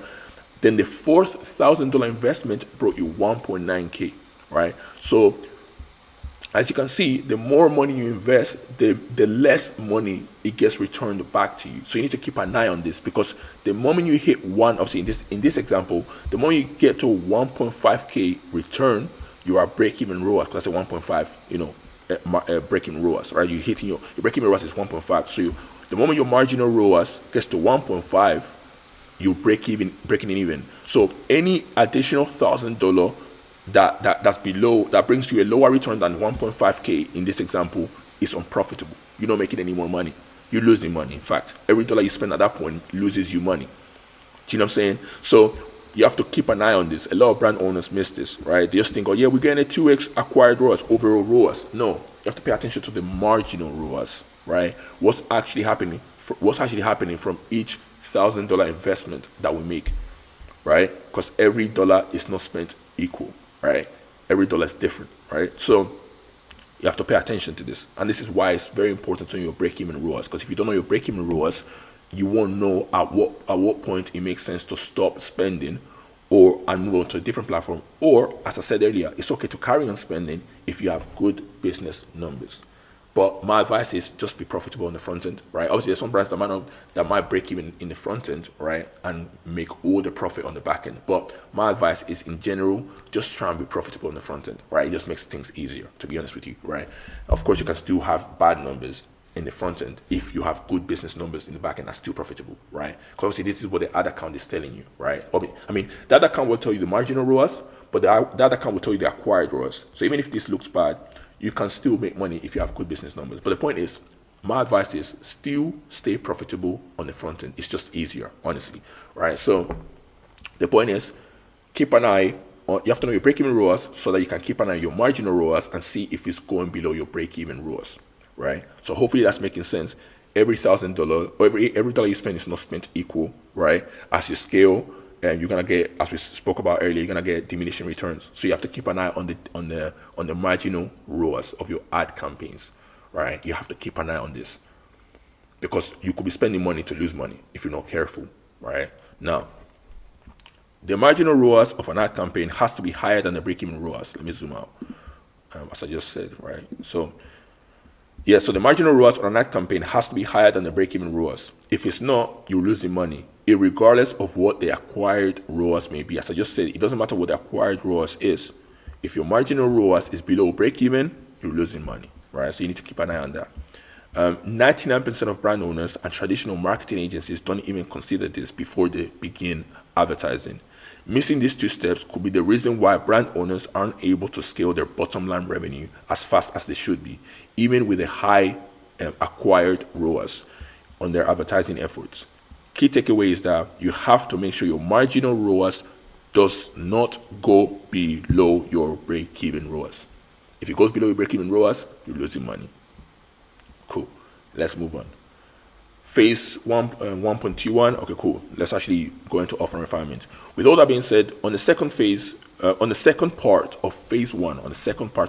So we're still on phase one, by the way. We have audience research and offer refinement or offer creation, right? So this is still part of phase one, right? This is the second part of phase one, right? We simply work out your numbers and your unit economics. So we have lifetime contribution margin. So let's say that's per your average customer, average order value, average purchase frequency, and then total cost of delivery, which is obviously we use this kind of table. We use a different one again, but you can use something like this. You can use something like a small table. Let me zoom in so you guys can see. Again, if you guys want access to this document, just DM the Instagram page, the word resource, DM resource, and then a team member will be able to send this over to you, and you can have access to everything I'm going through right now, and you can go through it on your own time again and stuff like that, right? So, so let me zoom in quickly so you guys can see this small table, right? As I said, we have a different table where all of this is given to us. All of this is automated, right? So we just ask the brand owner for the numbers. We put the numbers in, and we automatically just calculates it. But you don't need something like that. Again, you can do this by pen and paper if you want to, or you can use a spreadsheet. Saying to you, and you can break down each cost, right? That of your product, or shipping materials and all of that, all the costs associated with creating your product and delivering it to a customer. You can break it down on a spreadsheet like this, right? So you need a cost of goods sold, pick and pack fees, shipping materials and packaging, shipping, transaction payment fees. Because that's another thing people forget. Like if you using Stripe or PayPal to collect payments, then they also have a fee. So every transaction you make, you actually have a cost associated with that as well. So you need to factor that into your unit economics calculations, right? And then return handling costs, and then total cost of delivery and stuff like that, right? So, and even to the point where you even doing CPA targets, obviously, because before you advertise, you need to set CPA targets. Okay, cool. How much are we looking to spend, right, to generate a sale, right? You set a KPI, right, and then you go in and try and beat it, right? So obviously, ideally, you lower than your CPA target, and that's perfect. You make more money than you anticipated, right? But sometimes you might be higher, right? As long as you don't, again, you have to still have money left to have profit, right? So the CPA target has to be lower than your whole break-even CPA, right? Your break-even CPA is basically your margin. So your CPA target has to be lower than your break-even CPA, right? To still have a bit of profit that you can contribute to the operating expenses of your business, right? So that's contribution margin. That's what we call contribution margin, right? So, anyways, without getting too technical, you need a table like this, simple table, where you can put the name of your product and the price, and then just break down the cost of each cost associated with making the product and delivering it to the customer. So that's that. Let's zoom out. Cool. Let's continue. Then once we've broken down the unit economics, right? So each cost, we've worked out the break-even CPA, break-even ROAS. We've broken down each cost associated with each product, right?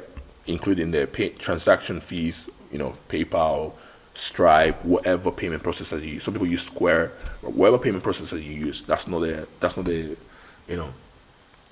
problem. So you have to know the fee and factor that in. Essentially, doesn't matter which one you use, right? So then we use those numbers to craft super offers. All we need to do is create 3 to 5 offers for the product we are advertising that we know will absolutely crush it. Now, here's the basic offers that most brand owners use: discount, money discount, or percentage discount, right? Everybody uses those offers. Blue offers are some of the super offers we are able to deploy at IE DMA. So you might do more creative offers, right? Something that's a bit more different, right? It's more, like it's not something that the consumers or customers will see every day, right? So get X when you spend a certain amount of money, and a gift, right? Buy 2X, get one free, right? If you buy 2 of this product, for example, you buy 2 of this product, you get 1 for free, essentially, right? Bundle strategy. Then you have free shipping on orders above. So if they spend above $100 or £100, they get free shipping, right? That's a good one, right? Incentivizes them to actually spend more, right? Quantity breakdown. So you buy X for $50, you buy 2 for $30, you buy 3 for $20, for example. So again, incentivizes them to spend more, and they feel like they're getting more out of the deal, right? Because obviously they're getting each unit for less, right? But your goal is to obviously increase or average order value and increase how much money you're making. So as long as they're spending more, and you obviously, again, this is why your unit economics have to come first. You have to work those out first, because you can't just be creating these offers without knowing your unit economics, right? You still have to be profitable on every sale. Ideally, obviously, I know some brands, they break even on the front end and then they make all their money on the back end. But my advice is stay profitable on the front end. It makes everything easier, right? So This is why it's important for you to know your unit economics, because if your numbers don't make sense and you're out here doing these offers, you're basically a charity because you're not making any money. You know what I'm saying? So you need to know your numbers, which is why we do the unit economics calculations first. We simulate the offers, and then we simulate we see the unit economics of each product, and then we create offers. Right now, for some of you some brand owners that might have a subscription-based, e-commerce brand, maybe you're selling some supplements or selling some skincare products, right? You're billing people automatically every month.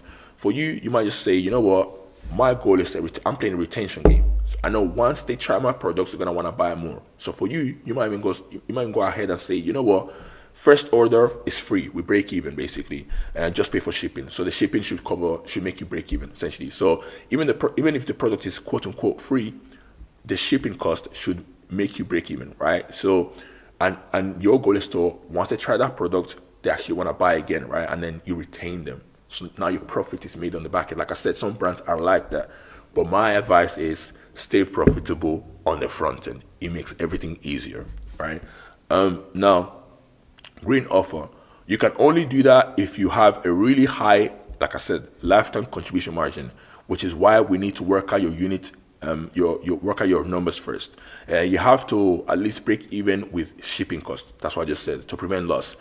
Best suited, I just said this right now. Best suited to subscription-based brands, some skincare brands, beauty products. I just said all of this. As you can see, 10% off offers are not only the type of offers there is, right? You can do more creative offers that are more novel, that you don't see every day, right? Get creative with it. Just 10% discount, everybody does that. Everybody can do that. It's so simple, right? As long as they know the unit economics, right? Everybody can do that, to be honest with you.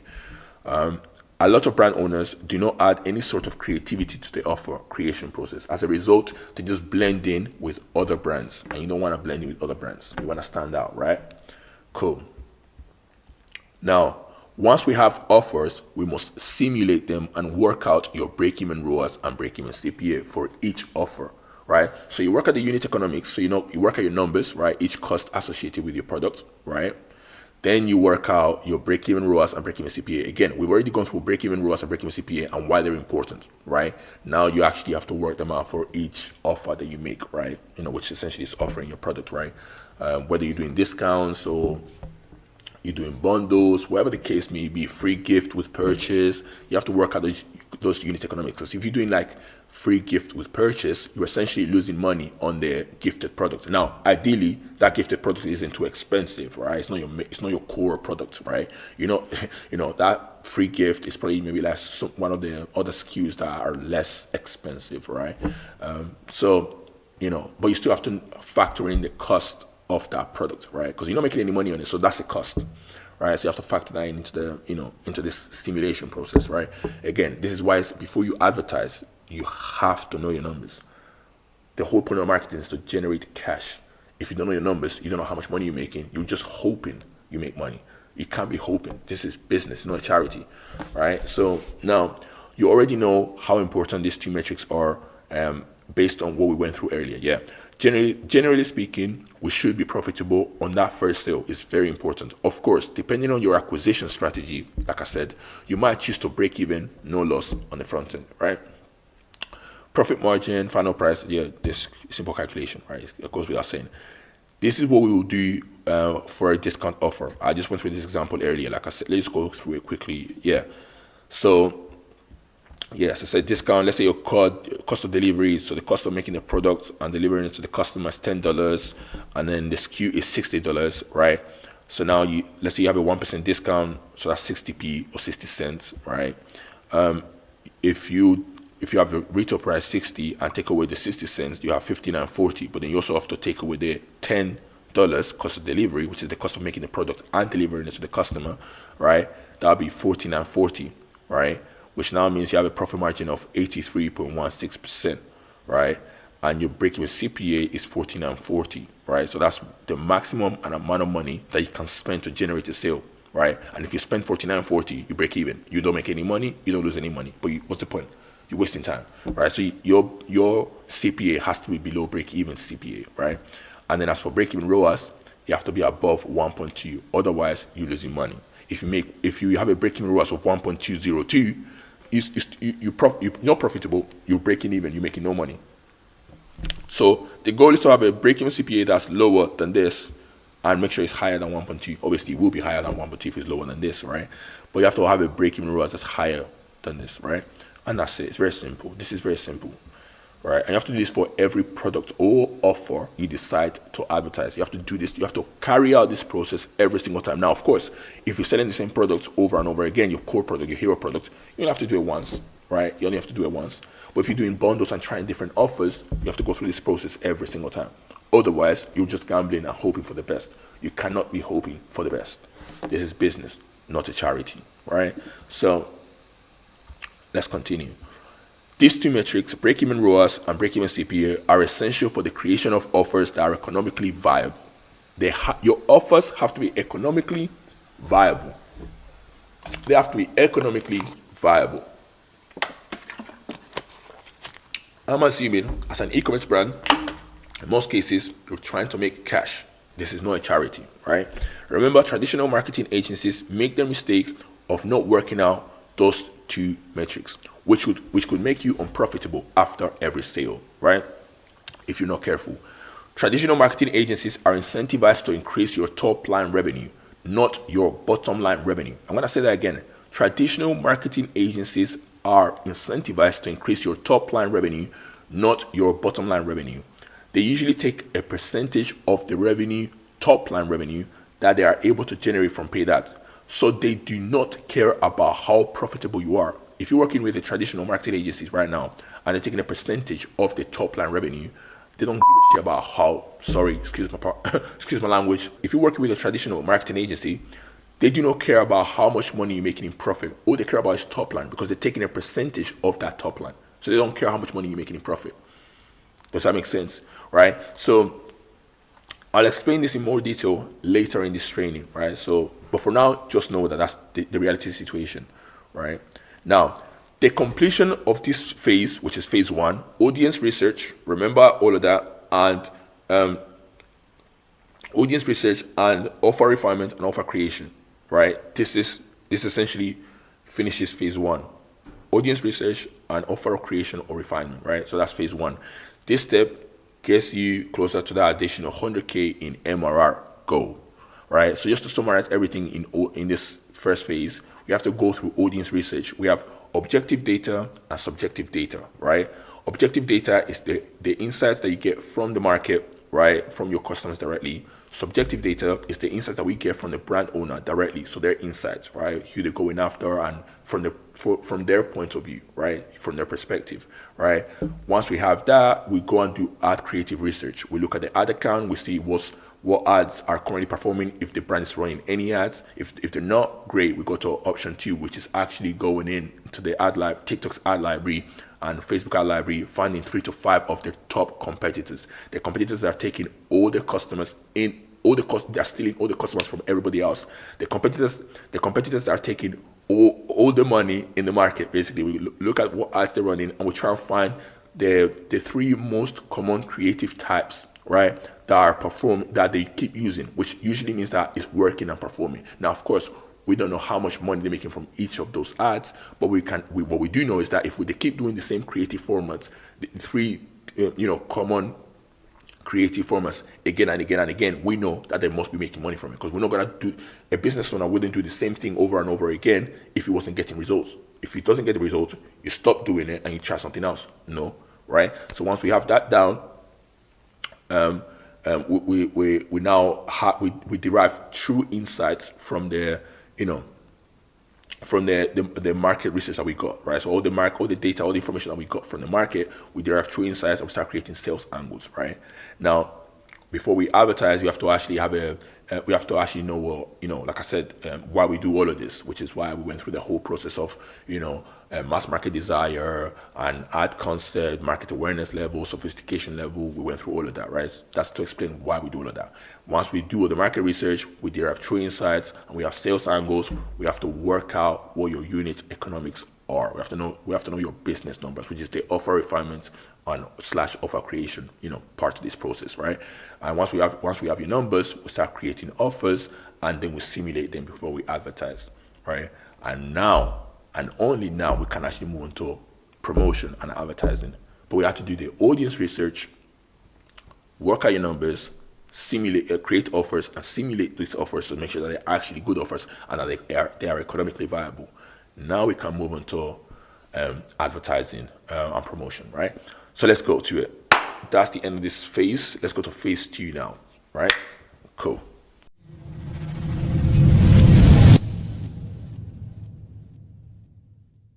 Right, so we're on to phase 2 now, which is the promotion phase. We've gone through the audience research and offer refinement slash creation phase, which is phase 1. Now we're on phase 2, and this is promotion. Now, marketing or advertising is a business of statistics. We deal with percentages of a population. We address our ads to individuals, and yet the success of our advertising depends on thousands or even millions of these individuals sharing the same response to these ads. The response of wanting our product enough to pay us the price we ask for it. Eugene M. Schwartz, right? Now, when it comes to promoting your products online, there are 2 main ways you can do so. You can do it through organic channels, your brand social media pages slash SEO. You're not directly paying to get eyeballs on your products when you do it this way. This is organic, right? Or paid channels by paying social platforms slash pay per click. You're paying to get eyeballs on your products, right? This is when you're actually paying, right, to get those impressions, right? Paid channels will give us the attention that we want faster and predictably, which is important because if we do need to change or iterate our sales angles, we can do it fast, right? If we're paying for the attention, we can get the attention fast and see if our sales angles work. If we do organically, we might not get the attention fast enough, so we can pivot as fast, right? So we need to get those eyeballs predictably, right? And that's why paid channels are better when it comes to advertising, right? Direct response is better. Now, once you have determined the offers you are going to be running based on the simulations we ran in phase 1, right? So the offers that we simulated in phase 1, once we have that down, as well as potential sales angles that will resonate with the segment of your market using the True Insights bank that we have, because we've done the research, we have a lot of True Insights. So that group of True Insights is a True Insights bank, right? We know we have at our disposal. You are now ready to start working on your ads, right? So now we have sales angles, we have a lot of sales angles that we can use, and we have offers that we can leverage, right? Now, we're going to go through this simple ad copy framework, right? Let me open this up. So ad copy framework. Before we continue, I want to make 2 things very clear to avoid any sort of confusion. Number 1, this ad copy framework is only necessary for static image ad creatives or carousels. If you're going to create UGC ads, let me zoom in a little bit. Yeah, if you're going to create UGC ads, video format, the video script will do the selling. You don't necessarily need long ad copy. So if you're doing UGC ads or video ads, the video script, the text on the screen, right, or the voiceover of the video will do the selling. You don't need long ad copy. But if you are selling through an image, a static image ad or a carousel, right, static image pictures, right, if you're using photos and not video, then you need this ad copy framework, right? Now, 2, the hook of a UGC ad is essentially what the ad concept headline is for a static image ad creative. They both have to grab attention. So on a UGC ad, you have the hook, which is the first line, basically of the first line in the video, right? When you're dealing with static image ads, the ad concept headline, the bold text, right, at the top of the image is basically the hook, right? That's what the hook is essentially, right? Now, with that being said, we want to put together our ad headline and ad copy in the following way, right? We use a very simple ad copy framework. Obviously, there's a lot of frameworks you can use, right? This is proven. It's a 4-step framework. Like, it's very simple, right? Ad concept headline, transition, generate interest, and then call to action, right? So this is the framework. If you follow this framework, you'll be doing your copy the right way, essentially, right? Obviously, there's other frameworks that you can use, right, depending on the awareness level of the target market segments that you're going after. If you're going after a problem aware people, then your framework might change a little bit. If you're going after product aware people, your framework will change a little bit as well. You have different frameworks for those kind of customers, right? But let's just go through a simple ad copy framework to understand what you're trying to do here, right? Now, another thing worth mentioning here is when creating Facebook ads specifically, there are typically two different type of ad headlines to consider. Number one, the ad concept headline, right? The placement is usually on the image or video ad creative as the text overlay, right? So as I said, the ad concept headline is the text on the image, right? The bold text on the bold big text on the ad creative, the static ad creative image, or essentially the hook of a UGC ad or any type of video ad, right? The first line said, that's the hook, that's the ad concept headline, essentially, right? Purpose of an ad concept headline is designed to grab consumers' immediate attention by addressing their desires, problems, or aspirations directly. It's the first thing the consumer sees and is crafted to make an instant impact. It should appeal to the market segment, like I said earlier, right? Now, it's often emotionally charged, benefit-orientated, and highly relevant to the target audience's needs or wants. It encapsulates the core premise or value proposition of the ad in a compelling and succinct manner. Now, style. This should be engaging, compelling, and clear, quickly conveying the main benefit or message, right? Now, that's the ad concept headline, right? It's focused on the desire or the need of the customer, right? Two, the standard ad headline. This is the ad headline that if you advertise on Meta, right, this will be at the bottom, right, of the ad, right? It will be the white section at the bottom of the ad, right, next to the call to action, right? Placement. This is bolded text that appears below the image or video next to the call to action button. Like I just said, it reinforces the primary message and often provides a specific actionable statement or enticing detail. By the way, I'll show you the difference between these two ad headlines in a second in an image, right? So you can see where the ad concept headline would be and where the ad headline would be. So don't worry about it. I'll actually show you exactly where those two type of headlines go, right? Now, as I say, it reinforces the primary message and often provides a specific actionable statement or enticing detail. This headline is crucial for driving conversions, right? Characteristics: it is precise, focused on immediate action you want the user to take, click, buy, sign up, etc., and often includes a call to action. It complements the ad concept headline by reinforcing the message or providing additional context. Style: typically shorter and more direct than ad concept headline, right? Now, these are some examples of both headlines in practice. Example for an e-commerce brand ad concept headline: transform your morning with the perfect cup of coffee, no barista required. So that's the ad concept headline, right? Purpose: captures attention by appealing to the desire for an improved morning routine and the luxury of a barista quality coffee at home.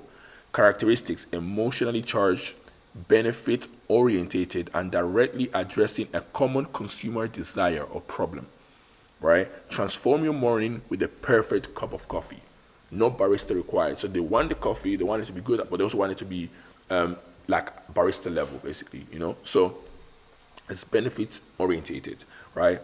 The standard headline, on the other hand, is more direct. It's like to the offer, to the point. Get 20% off your first order of our premium coffee pods. Purpose: encourages immediate action by highlighting a specific offer and the next step the consumer should take. Characteristics: direct, precise, and includes a call to action, the discount offer, right? It's, so these are the two headlines to do two different jobs, right? Concept headline, wants and needs, right, of the customer. The standard ad headline, it's basically a call to action. It's very precise and to the point, right? So they have two different purposes. In practice, both headlines could be part of the same ad campaign, right? The ad concept headline draws the user in with an emotional appeal, and the standard ad headline provides a clear and actionable next step.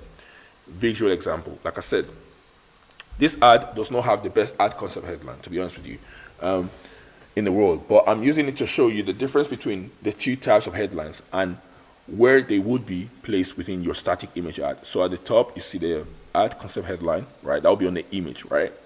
And then at the bottom, you have the standard ad headline. This is where let me zoom in quickly so you guys can see this quickly. I think this is quite simple to be fair. You guys can see this, right? So at the top, we have the ad concept headline, right? That's on the image, on the static image. And at the bottom here, next to the comprar, that means buy in Spanish. So next to the buy button, the call to action, you have the standard ad headline, right? So that's that. Cool. That's it. Cool. So let's moving on. Ad concept headline, right? So let's go into the first part of the ad copy framework. So the ad concept headline is the first part of the bridge between your ideal prospect and your product. Remember, in the audience research phase, or in the audience research and offer refinement phase, at the first part, I told you guys that your ad should always be the bridge between your customers' pain points and desires and your product benefits or features, right? The ad is a bridge. So the first part of that bridge, the first part is the ad concept headline. It's the first thing that the consumer that has a problem or wants solutions sees, right? That ad concept headline. So you have to be very intentional. You have to be very intentional about how you create the ad concept, right? Its purpose is to seize the readers or viewers' attention instantly, compelling them to pause and engage further. So you have to get their attention, get them to stop the scroll, get their attention, and get them to engage, right? The ad concept headline has to acknowledge the market segment's desire or pain points, reinforce it, and offer the means to satisfy it, right, in a single statement. So it's very important. The ad concept headline does quite a lot of things, right? All in one. So you have to be able to get someone's attention, make them understand that you have a product for them, right? And you have a way to solve their problem. You have to be able to get their attention and show them that you have a solution to their problems, or you have what they're looking for. Essentially, that's what the ad concept headline is doing. Get their attention and show the customer the potential customer that's watching the ad, that you have something for them that they need, right? Depending on the awareness level and sophistication level of your prospect, your ad concept headline should be worded differently. For example, if a prospect is product aware and realizes that the product can satisfy his desire, your ad concept headline should start with, for instance, transform your skincare with Radiant Glow Vitamin C Serum, the ultimate anti-aging solution. Radiant Glow's Vitamin C Serum, because the prospect, we use this phrasing, right? This phrasing, we use this because the prospect already knows about the product and recognizes it can satisfy their desire, right? So he already knows about the product, right? And knows that it can satisfy their desire. So we use that as a headline. As I said, the potential customer is product aware, right? So we just have to put the product in front of them, right? And tell them that this can do that, exactly that, it can do exactly that, right? So this ad concept headline directly addresses the product and its benefits, appealing to those who are familiar with it, right? So people already know that this product can do that. So this ad is just to say, yo, this product is for you, get it now, essentially, kind of thing, So, however, if the prospect is at level 3 state of awareness, aware of his desire, but not your product, so they know they're looking for a solution, right? But they don't know about your product yet, right? Then your ad concept headline should lead with a desire instead, because they don't know your product, right? So what you should do is lead with a desire. So they know what they want, but they don't know about your product. So you need to, in your ad, you need to lead with what they know they want, right? So that's what I'm saying, like your ad has to be the bridge between the customer's pain points and desires and your product features and benefits. So you need to understand the state of awareness that the customer is in to craft your ad. That's why we start with the audience research before we get to advertising. We start with audience research to understand the state of awareness, who we're going after, to be intentional, right? So if the customer, like I said, is level 3 state of awareness, then they know the desire, but they don't know your product, right? So you have to lead with the desire, right? So that's that. And for instance, achieve youthful, glowing skin with our powerful anti-aging formula. Youthful, glowing skin. So the customer wants youthful, glowing skin. They don't know about your product yet, but they want youthful, glowing skin. So it's aware of the desire, but not necessarily of the product. This ad concept headline focuses on the outcome they want to achieve, which piques their interest and leads them to discover the product that can satisfy their desire. So once they know that an ad is talking about something that they want, they want to stick around, want to see what the ad is saying, because the ad is saying that they can get you what what you want, right? They can get you what you want. So let me see what they have to say, right? How can I make this happen? So they stick around. The ad concept headline should also be filtering out irrelevant traffic and attracting the desired demographic.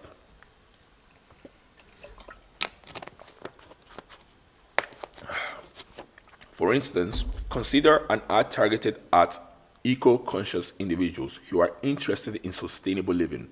The ad concept headline could start with a compelling statement like, "Are you passionate about reducing your environmental footprint and living more sustainably?" Alternatively, the same ad could begin with a different angle, such as, "Do you strive to make ethical choices that benefit the planet?" Believe it or not, these two ad concept headlines are speaking to two different kinds of people. I'll tell you why. Each variation appeals to a distinct subset of the target segment. Let me explain. The first question will attract potential customers that take sustainability very seriously. We know this because if you're passionate about something, chances are you care about that thing more than most people. The second question will attract people that might not care as much about sustainability. We know this because the word strive, which could imply that the potential customer struggles to make ethical choices that benefit the planet, right? So just like a small difference in the wording can make a big difference, right? You have to be very intentional about this. You know, you have to be very intentional, because if you currently bringing in people into if you're driving traffic to your website that's not really converting, this could be the reason you're bringing the wrong people into your through your funnel. So you have to be very intentional about this, right? Failure to captivate the right audience with the ad concept headline or hook can result in low quality traffic going through your funnel. As I just said, if our ads are producing low quality traffic, it's usually because we are hooking the wrong audience in, and simultaneously motivating the right audience to keep scrolling because we didn't capture their attention. So our ideal customers could be scrolling past the ad because it doesn't resonate with them. This is why we start with audience research before we get to advertising. If we do the audience research, advertising becomes easy, becomes very simple, right? So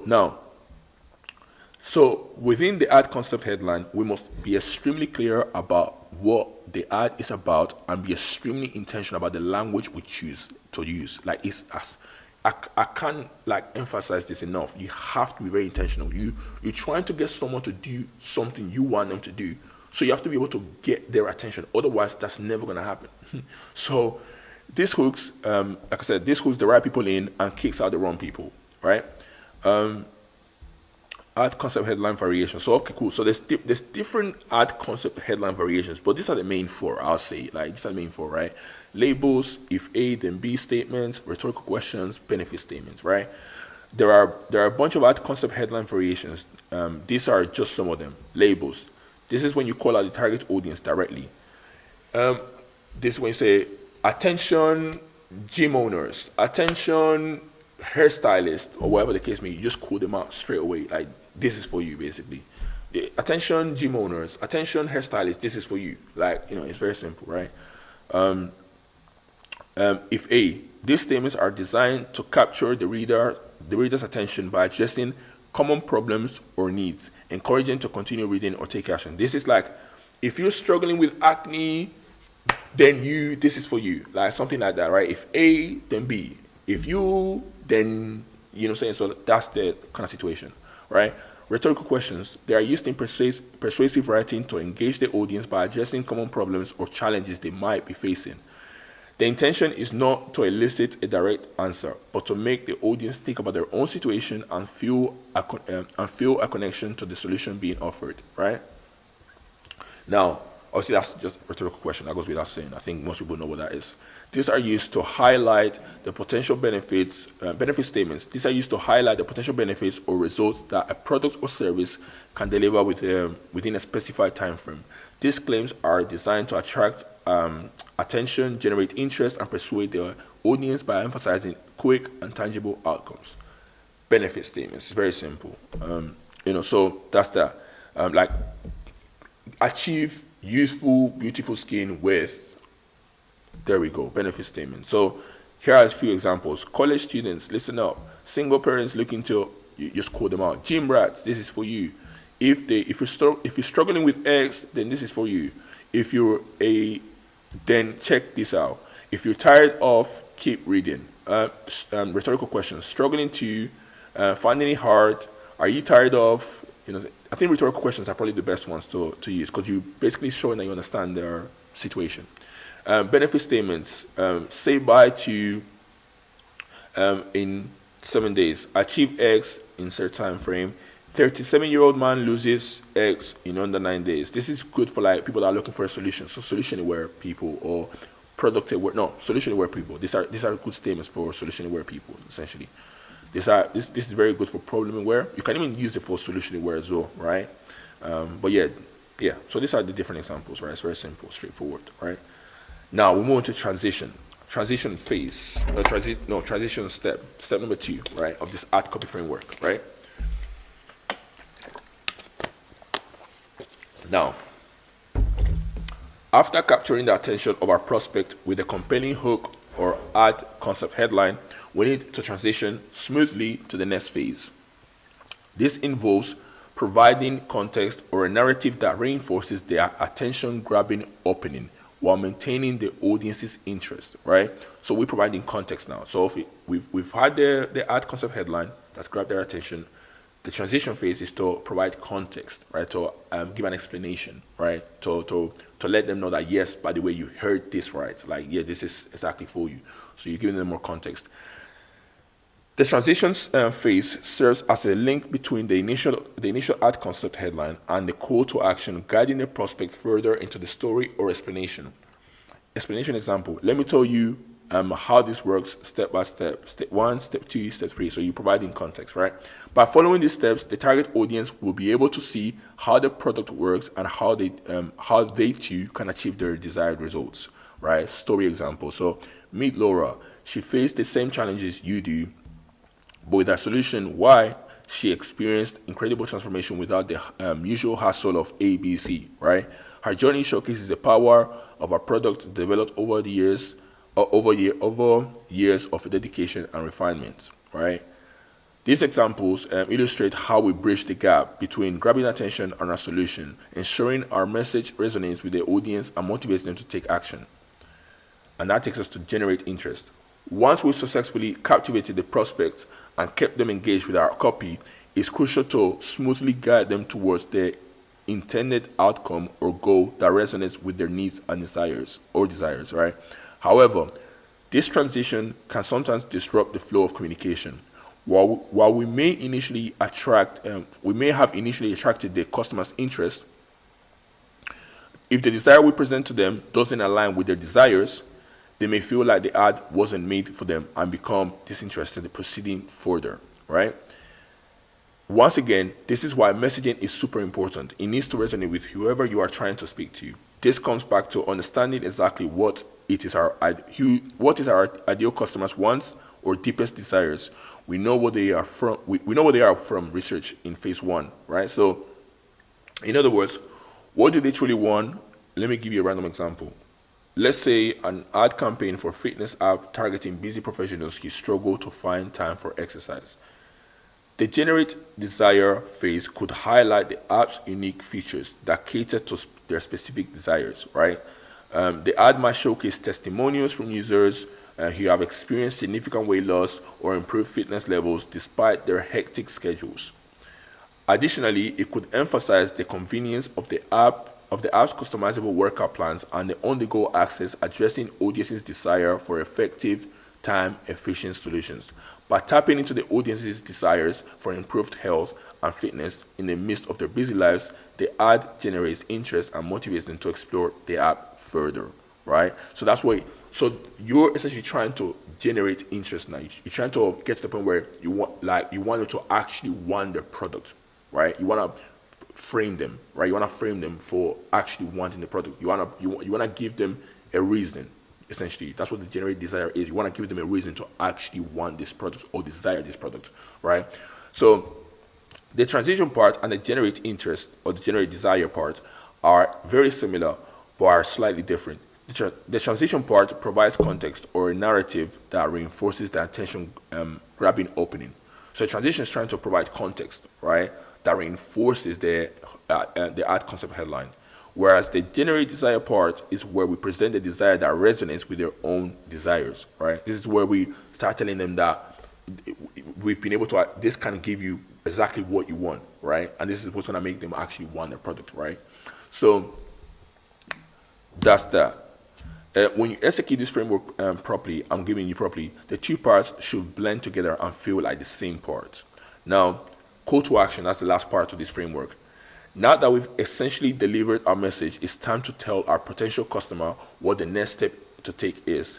We now want to sell the potential customer on what is on the other side of the click. For example, if we continue with this fitness example we had earlier, start your fitness journey today. Click get started for personalized workout plans. So that's essentially the call to action. You want them to actually now click the ad and actually go to your website. Essentially, it's just quite self-explanatory.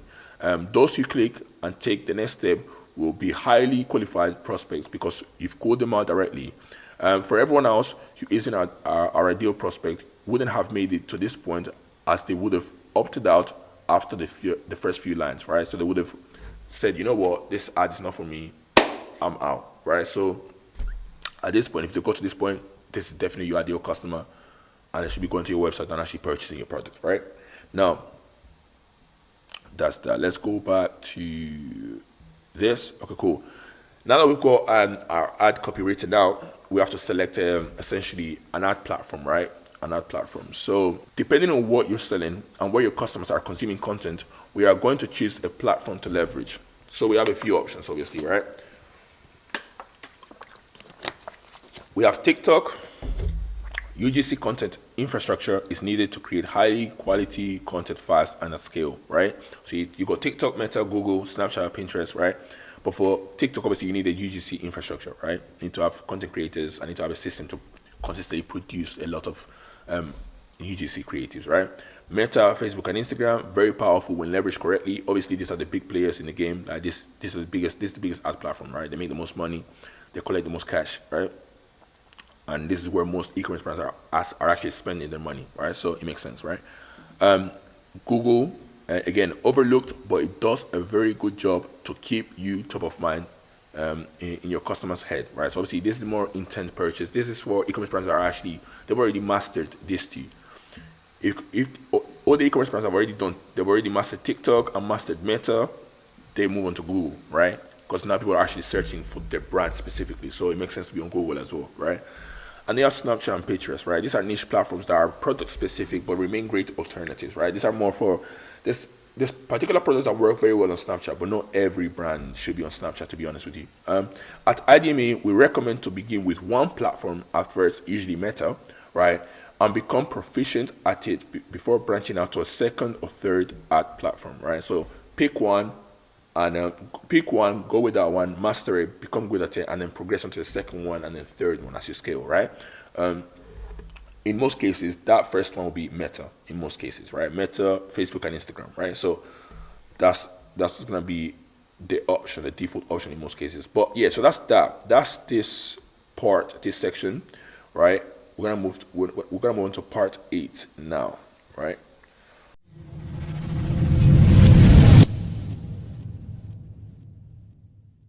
Right, so we're on phase 2.3. So far we've gone through phase 1, which is the audience research and offer refinement slash creation process.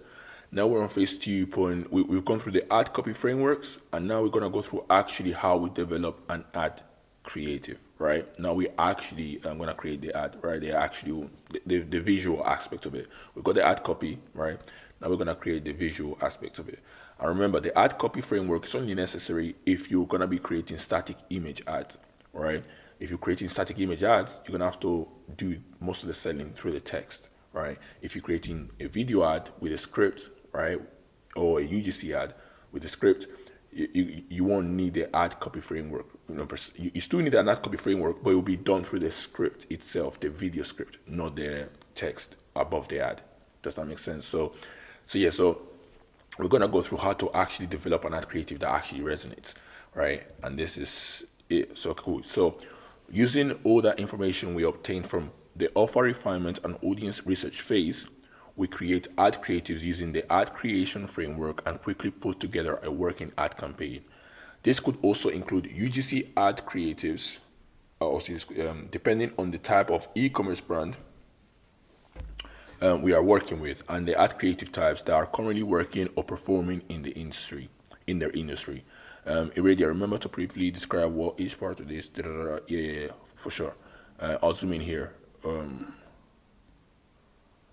Right. So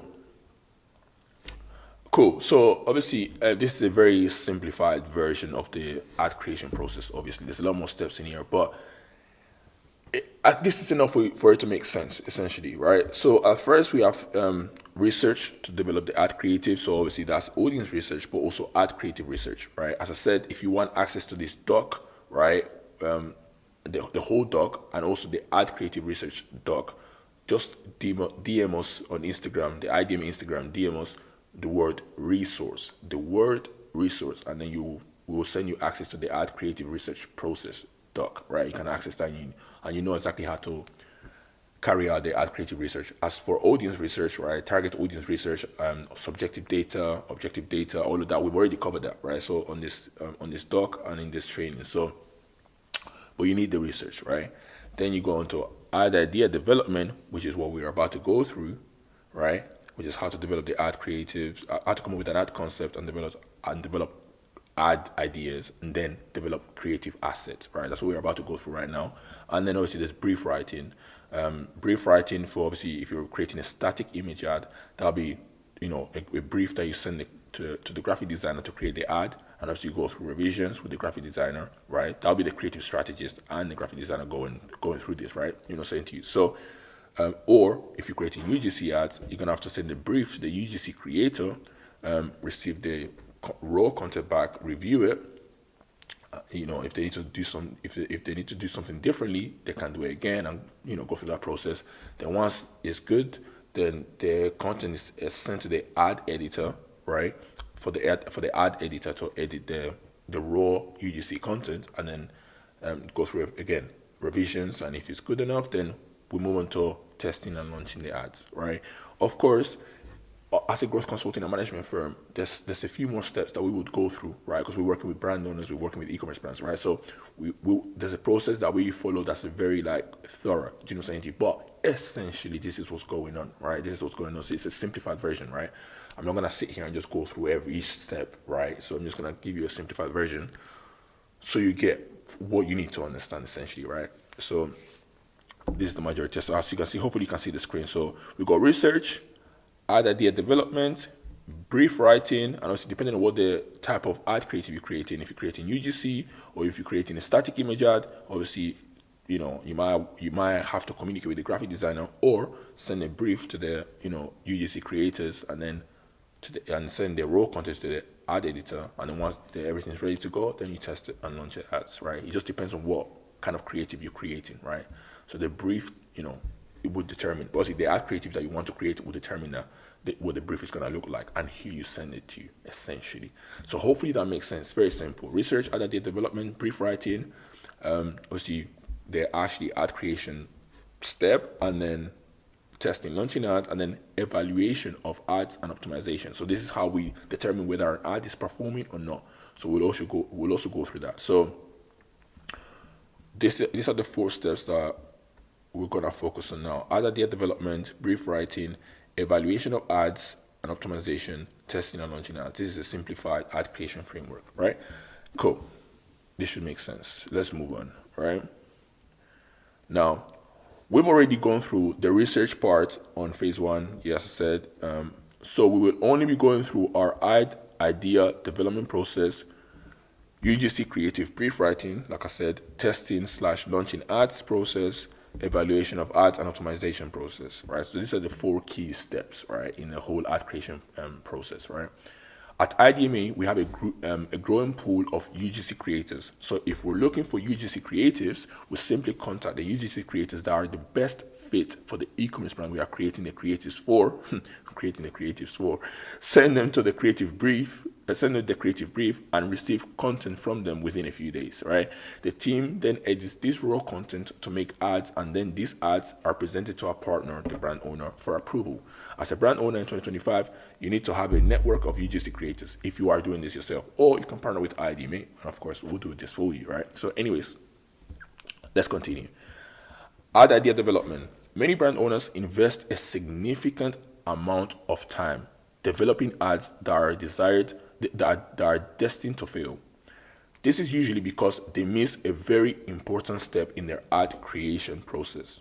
This overlooked step is precisely why a select few e-commerce brands consistently launch ads that truly resonate with their audience and drive results.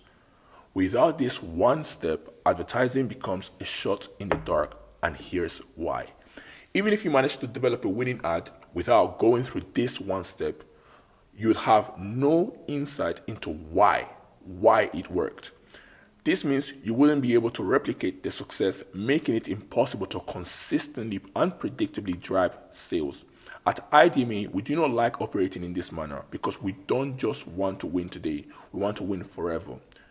Now, as I said, if you don't take an intentional approach when creating your ads, when you actually do get a winning ad, because you might get lucky and get a winning ad without knowing why you got a winning ad, but because you don't know why, you can't replicate the success, right? So you have to be very intentional about creating ads, not just to get a winning ad, but also so that you can create ads like that work, right? So that said, something that I'm going to make extremely clear is not every ad you launch in your ad account is going to hit.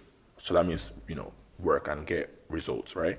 Or contribute to the achievement of your objectives. However, with the implementation of this one step, you will drastically increase the probability of launching ads that resonate with your target audience.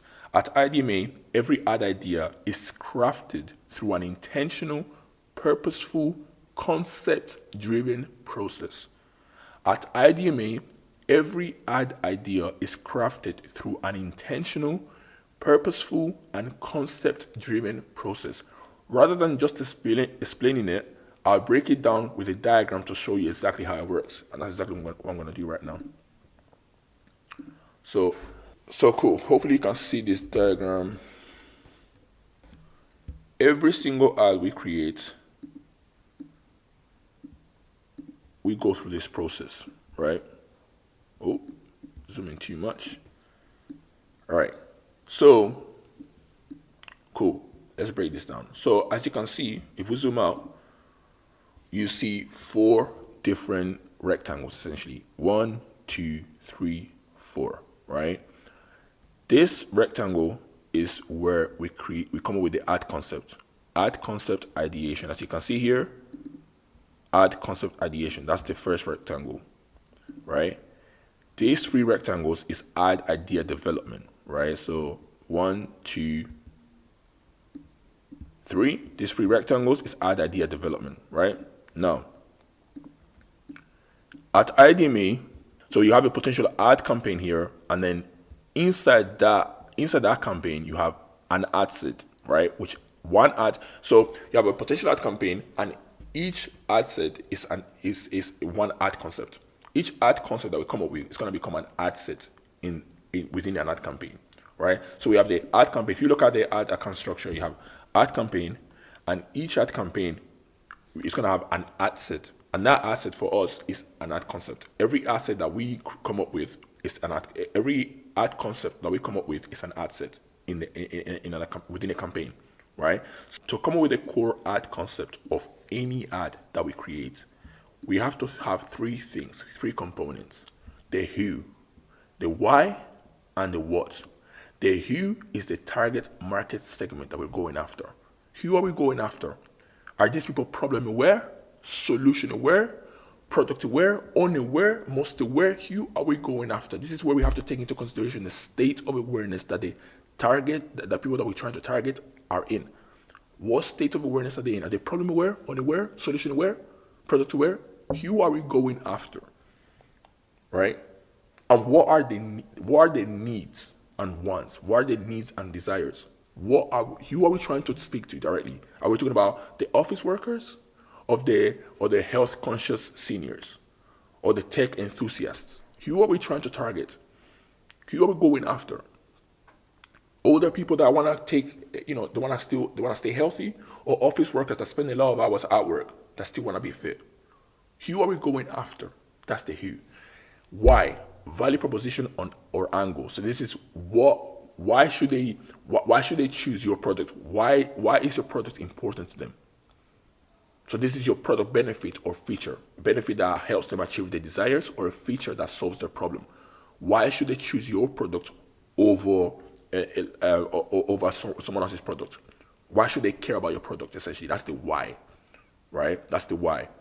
Why should they care about your product? As I said earlier, and I'll keep saying this, your ad is the bridge between your target customer, their needs and wants, and your product and the benefits and features of your product. The ad is the bridge. This link between your target audience and the wants and needs, and your product and your product benefits and features. This link, and obviously you have the ad. This forms the basis of your ad concept, right? Which is what we're talking about right now. So that's the why. So the why is, why should people care about your product? Why should they care about why? What does that do for them? Why? That's the angle, right? That's the sales angle, right? And then obviously the what, product or offer. So that's your product, right? So the every ad concept comes from who, why, and what. That is the core. That's the core ad concept of any ad. In any ad that we come up with, we always think about who are we trying to target, why should they care, and what are we offering them. And when I say product or offer, this could be a product. And the reason I say offer as well, right? Obviously product makes sense, products, right? But the reason I say offer is because you could be offering a bundle, right? So your offer might not just be a product. It could be a product, right? But it could be a group of products, right? Or it could be a discount, right? It doesn't have to be a discount. It could just be a bundle offer, whatever the case may be. But what are you giving them, right? That's why I said product/offer, right? But the main point here is every ad set that we create, that every ad concept that we come up with is an ad set in an ad campaign, right? And every ad that we create comes from a core ad concept. We don't just create ads and hope for the best. No, we have to come up with an ad concept first, and then develop the ad creative based on that ad concept, following that theme, right? A core theme, as we spoke about earlier in the audience research phase, right? We spoke about this. You have to have a core ad concept, and that has to be the basis of every ad creative you create, right? So now moving on. Once you have the core ad concept, which is the who, the why, and the what, right? Once you have a core ad concept, we come up with, usually 2 to 3 ideas per ad concept. So we come up with 3 ideas. This could be static image ideas or video ideas, UGC ads, whatever the case may be. But the point is, from this core ad concept, we come up with, 2 to 3 ideas, right? Right? And these ideas now, which could, let's say it's a UGC ad, right? Let's say we come up with the idea to create a UGC ad, this one here, right? So let's say this is a UGC ad. We have to come up with 3 variations of it, right? Because we want to essentially run a dynamic creative test, right? So a variation is essentially the same ad, but just with one slight change, right? One small change. Maybe the hook is different. Maybe the visual hook is different. Maybe the text hook is different. Maybe some aspect of the UGC ad is different. Usually it's always the hook, right? Because that's usually where people struggle with the most, right? They can't hook people, they can't grab attention, they can't get them to stop scrolling, right? But it could be also the UGC creator that you use in the UGC, right? You could have the same script, but just 3 different UGC creators, right? Because you have 3 different ad variations, right? So you could have a different person actually, saying the script that you created for them. Or you could have 3 different call to actions. Everything else could be the same apart from the call to action. The point is, you change one variable, and it has to be the same variable in these 3 ad variations. You change one variable in each of these ad variations, right? But they're all the same, essentially the same ad, just one little change, right? And if you're doing a static image ad, it could be a different ad concept headline, for example, or a different background image, right? So, but the point is, you change the same variable in each ad variation, right? To make a fair test to see if that change made a difference, right? That's the whole point of it, right? Cool. So so far we have the ad concept, who, why, what, right? And then we have ads, right? We come up with the ad ideas, right? The ad ideas, right? So are we gonna create a video ad or a static image ad or a UGC ad? Carousel? What we doing, right? So what style of ad are we gonna come up with? Features point out, like you have the image of the product in the middle, and you have like arrows with different features. Are we gonna do that static image ad? Are we gonna do that, or what we're doing? So that's the ad idea, and then for each ad idea we have 3 ad variations, right? So for each ad idea that we come up with, right, we have 3 ad variations, right? And then these ad variations, usually we have 2 aspect ratios for each, right? So we create them in 2 aspect ratios. So let's say we create a static image ad. We might have a static image ad in a 9:16 aspect ratio, which is vertical for reels. And we might have like a 1:1, which is a square for like normal post on Instagram. So like normal post on Instagram or Facebook, Meta, for example, right? Also on TikTok is different, because on TikTok you're just doing 9:16, because every video on TikTok is vertical. People are holding their phone and scrolling through. Now I've seen some ads where they've used like 1:1 image. I've seen it, but it's not the best, right? You want to use 9:16. You want to optimize the ad for ad format for the specific platform that you're advertising on, right? It's gonna perform better in most cases, right? Of course, Meta has started to do this automatically, so you don't even have to do it. Facebook does it for you, but I would still recommend that you create it yourself just to make sure, right? For now, anyways. I mean, you might not have to in a few years' time, or even a few months' time, to be honest. It just depends. But the point is, the way we do it, we come up with two different aspect ratios, right? So 1:1 and 9:16. So in total, you have 6 ads. So from one ad idea, you're gonna have 6 ads in total, right? They're gonna be 3 ads, but 2 different aspect ratios. So in total, you're gonna have 6, right? Technically. So they're technically 3 ads, but 2 aspect ratios. So you're gonna have 6 creative assets. That's what we call it. We call these ad variations, and we call these creative assets. So you're gonna have 6 creative assets, 3 ad variations, 1 ad idea from 1 concept, right? Also, 1 concept has 3 other ad ideas, right? So each ad idea has this. So that's our process, right? So the point I'm trying to make here is, bottom line is, every ad that we create comes from an ad concept. We're not guessing and hoping and trying to see if we get a winning ad. We're not trying and gambling. Every ad we come up with is intentionally and purposefully crafted. There was a reason we created the ad. It comes from an ad concept. Here we're trying to target, why should they care, and what are we offering them? Every ad that we come up with comes from this ad concept. This is what we call the core ad concept, as you can see here. Every ad that we create comes from this core ad concept, which is essentially the combination of these 3 elements, as you can see here, right? This is how you can create ads that resonate with your market, or this is how you increase the probability of creating ads that resonate with your target audience, and you can consistently replicate success because you know what you did to create the success. You sat down, you said, we're going after these people, this is the sales angle, and this is what we're offering them. It was intentional. You didn't get lucky. It was an intentional process. So if you get a winning ad, you know exactly what to do to get another winning ad, because you did it the first time. You know exactly what you did, right? So it's very intentional, right? So cool. As I said, if you want access to this diagram, you want access to this doc in general, DM us the word resource. DM us the word resource on Instagram, and then a team member will be happy to send it over, right, to you, right? Now, moving on.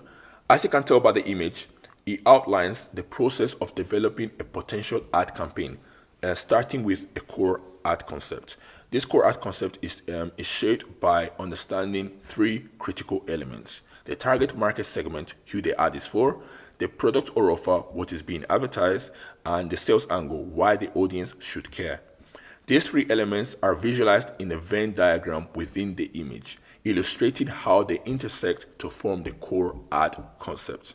This core ad concept is what drives the development of ad ideas, ad creative variations, and creative assets for various platforms and placements. Also, the creative assets for various platforms and placements. 1:1, 16:9 aspect ratio, right? As you can probably, not 16:9, 9:16, right? as you can probably tell, as you can probably guess, finding a sales angle that truly resonates with your market requires two things: a deep understanding of their desires, pain points, and frustrations gained through audience research, and number two, a clear alignment between those insights and the unique features and benefits of your products. Now, to summarize all this one step in a couple sentences, before you jump into the creation of your next ad creative, take the time to think about who exactly are you trying to speak to. Then learn as much as you can about them so that you can strategically, not luckily or hopefully, strategically, intentionally position your product as the bridge between the current state and desired state, right? You're trying to strategically position your product as in a way where it shows to them that this can actually get them to where they want to get to, or can help them achieve what they want to achieve, right? If they have a problem with acne or skincare problems, your product can help them with those skincare problems, right? Your product is essentially the bridge, to achieve what they want to achieve, right? But the point I'm trying to make is you need to be intentional about creating ads. You don't just shoot in the dark and hope for the best. You need to go through this process. Add concepts, add ideas, add variations, creative assets. This is how you can intentionally create ads and increase your probability of succeeding. And if you get a winning ad, guess what? You're going back and you're creating the same ad. And let's say you do go through this process and your ads don't perform. Great. Now you know exactly what not to do the next time. We tried this before. It didn't work. Let's not do this again. Now, this is where obviously internally we have a log. Every ad creative test that we launch, we have a log. Whether it succeeds or not, great. We still know why it succeeded and why it didn't succeed. We have the ingredients, right? The foundation of every ad. So if it doesn't work, we know, okay, cool, wow, we've tested this before and it didn't work. Let's not do that again, because we keep a log of every creative test, right? But that's internally. I would advise you to have that as well, right? But we have that internally at IE DMA because we're intentional about it. And I always tell the team, even if we don't create winning ads, if we try different ad concepts and essentially different ads and they don't work, we know why they don't work, because we've gone through this process. And as long as we keep a log of it, whenever we come up with new creative ideas, we can reference the log and see, okay, cool, well, we've tried in the past, let's stay away from that. That's not going to work with this ad account. That's not going to work with this brand.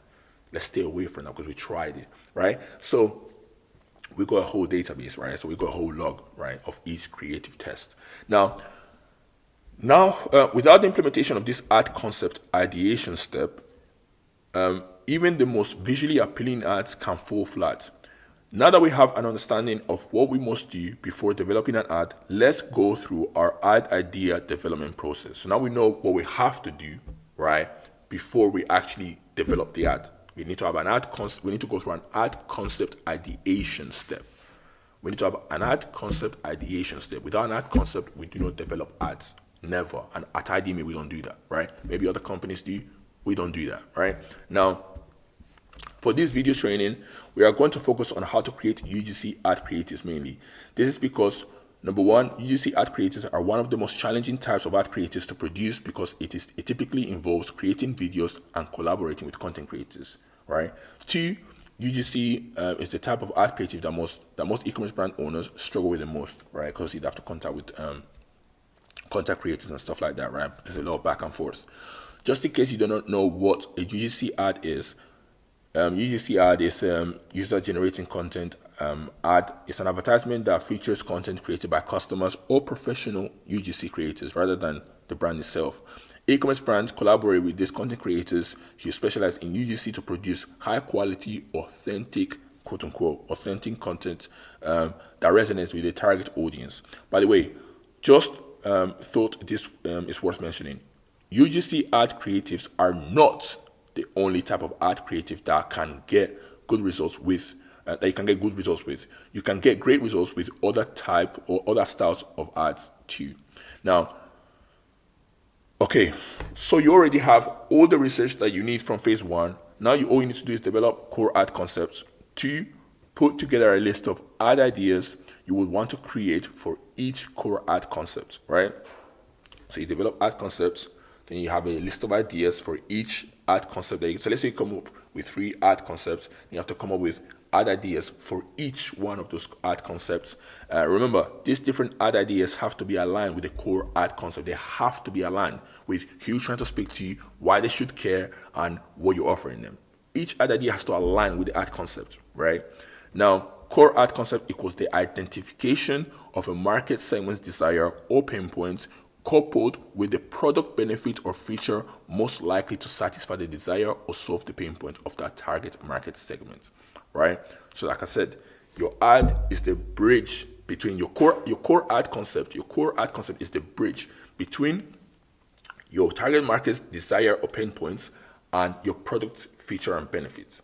Your ad concept should be the bridge. Essentially, is the ad itself is the bridge, right? The ad comes from the ad concept. So that is the bridge, right? And obviously the sales angle is how you strategically position that benefit to appeal to the target audience, right? So that sales angle, the ad contains the sales angle, right? And the sales angle is basically the bridge, right? So between the target customer and your product, right?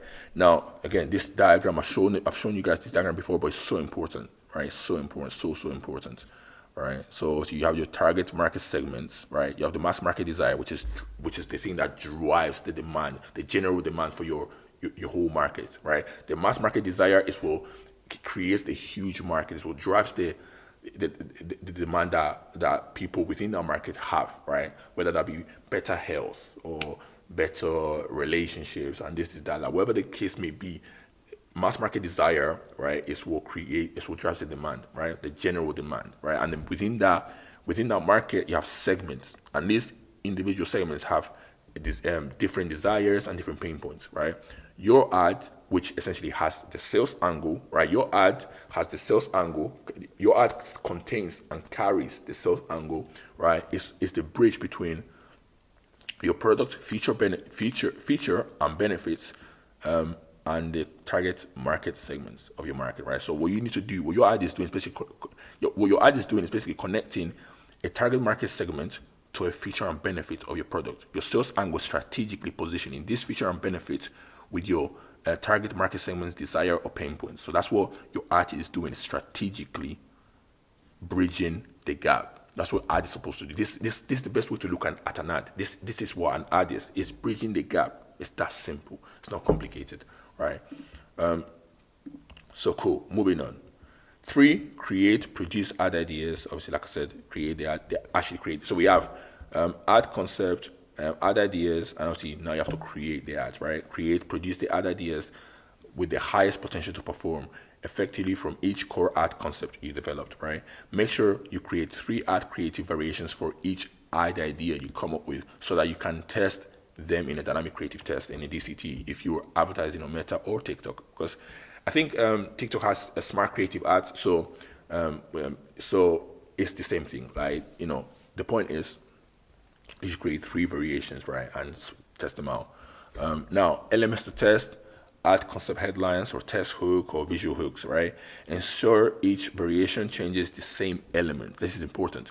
Don't change different variables in each ad variation. You have to change the same variable in each ad variation to make sure that if there's an incremental improvement or if there's any significant difference in the results that each variation is able to achieve, right? When you do a scientific experiment, you don't change. I don't want to get technical, but when you do a scientific experiment, you change this dependent variable. You change the same variable. You don't change different variables at the same time. If you're testing for something, you need to change the same thing in each subject, right? You don't change the thing that you're testing. Otherwise, the results that you get are inaccurate because they don't mean anything. They're meaningless results. You need to change the same variable, right? So cool. Now, more on this later. To create a winning UGC ad, it's essential to understand its structure. While there are various ways to build a successful UGC ad, the framework below represents the most common and effective approach. Obviously, there's a lot of different UGC ad creation frameworks, right? But just to keep things simple for this training, right, we're just gonna go with this version, right? Because obviously there's different ways you can position each module within a UGC ad, if you want to call it that, each section of a UGC ad, right? But just to keep it simple, this is a simple one, standard, framework, right? Hook, introduce problem, introduce product, authentic testimonial, call to action. Easy 5 steps, right? So this is essentially what the structure of a winning UGC ad is. Now, of course, you see UGC ads that have been structured a bit differently, but generally speaking, this is in essence the flow of a winning UGC ad. I'll be sharing a few more UGC ad structures later in this training, for sure. I'll give you a few more examples of the structure of a UGC ad, right, in a second, right? Right. Other marketers might make it seem more complicated than it actually is, but it really doesn't have to be. The different variations of a UGC ad may include other modules such as social proof, competitors comparison, how-to tutorials, how to use the product, right? Feature and benefits after the introduction of the product. The goal with our UGC ad and with every ad in general is to grab attention, hold attention, and persuade people to take the desired action, visit our product page, and actually buy, right? When you create a UGC ad, it's very important to state the problem or product our product solves or the desire that our product satisfies for the market segment we are trying to target. A question we like to ask ourselves at IE DMA is, what information does the viewer need to make a decision and take action or be sold on our product, right? What do they need to hear in order to buy our product, essentially? Before we actually create any ads, what do they need to hear in order to buy our product? And we take that into consideration when it comes to the ad idea development process, right? Let's divide. Now, let's divide the UGC ad into two parts, which are the hook and the body, right? The hook is the first 3 to 5 seconds of an ad. The body is essentially the rest of the ad, right? Hook. When it comes to the hook, there's 3 different type of hooks, right? So there's come up with a text, overlay, and audio, right? So this is when you're creating a video ad that doesn't essentially require a UGC creator. You just have B-roll footage and text overlay and a sound in the background, right? So you don't really have a UGC creator speaking, right? You just have text in the background. You might have AI with an AI voiceover, or maybe just text, right? Or maybe someone speaking, but you don't have a UGC creator, right? So just text, right? So that's text and audio, right, for the hook. Or come up with a line that we want the UGC creator to say, right? So it could be, again, if it's a UGC ad, then in this case you have the creator say the first line, right? So you still might have text on the screen, but you have the creator say it, right? If you want the creator to speak voiceover, yeah. So, and then the third type is come up with visuals for the hook. That's the third thing that you need to think about. So the first thing is come up with a text overlay plus audio for the hook, right? So that's for video ads that don't require UGC creator. And then come up with the line that we want the UGC creator to say. That's when we do want the UGC creator, when we do want a UGC creator to speak and say the first, when you say UGC ad, essentially, right? And then also, the another thing to think about when it comes to the hook is come up with the visuals for the hook, right? So what's the first frame of the video looking like, right? What's the first 3 seconds of the ad? What do we display as a visual, right? Obviously, this applies to video ads, right? Body. When it comes to the body, we need to think about 3 things. Come up with the text overlay, obviously the text for the rest of the ad, and the audio, right, for the rest of the video. And then if we are creating a UGC ad, we have to come up with a script for the UGC creator for the rest of the video, right? If we want the creator to speak voiceover. And then also we have to think about the visuals. What kind of B-roll, if we do UGC ads, what kind of shots do we want the UGC creator to have, or to send us as raw footage? What kind of shots? Standing up, using the product, whatever the case may be. What do we want, right? That's what the visuals is for, right? Now I'm gonna give you some examples of the text overlay plus audio, right? One where you might have UGC creators, but they're not actually speaking, right? Let me show you an example. So let's go with this one, text plus audio, and then I'll go through the UGC creator example, right?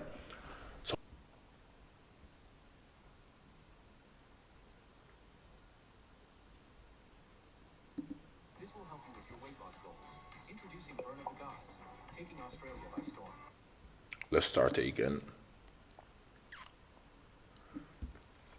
Right. This will help you with your weight loss goals.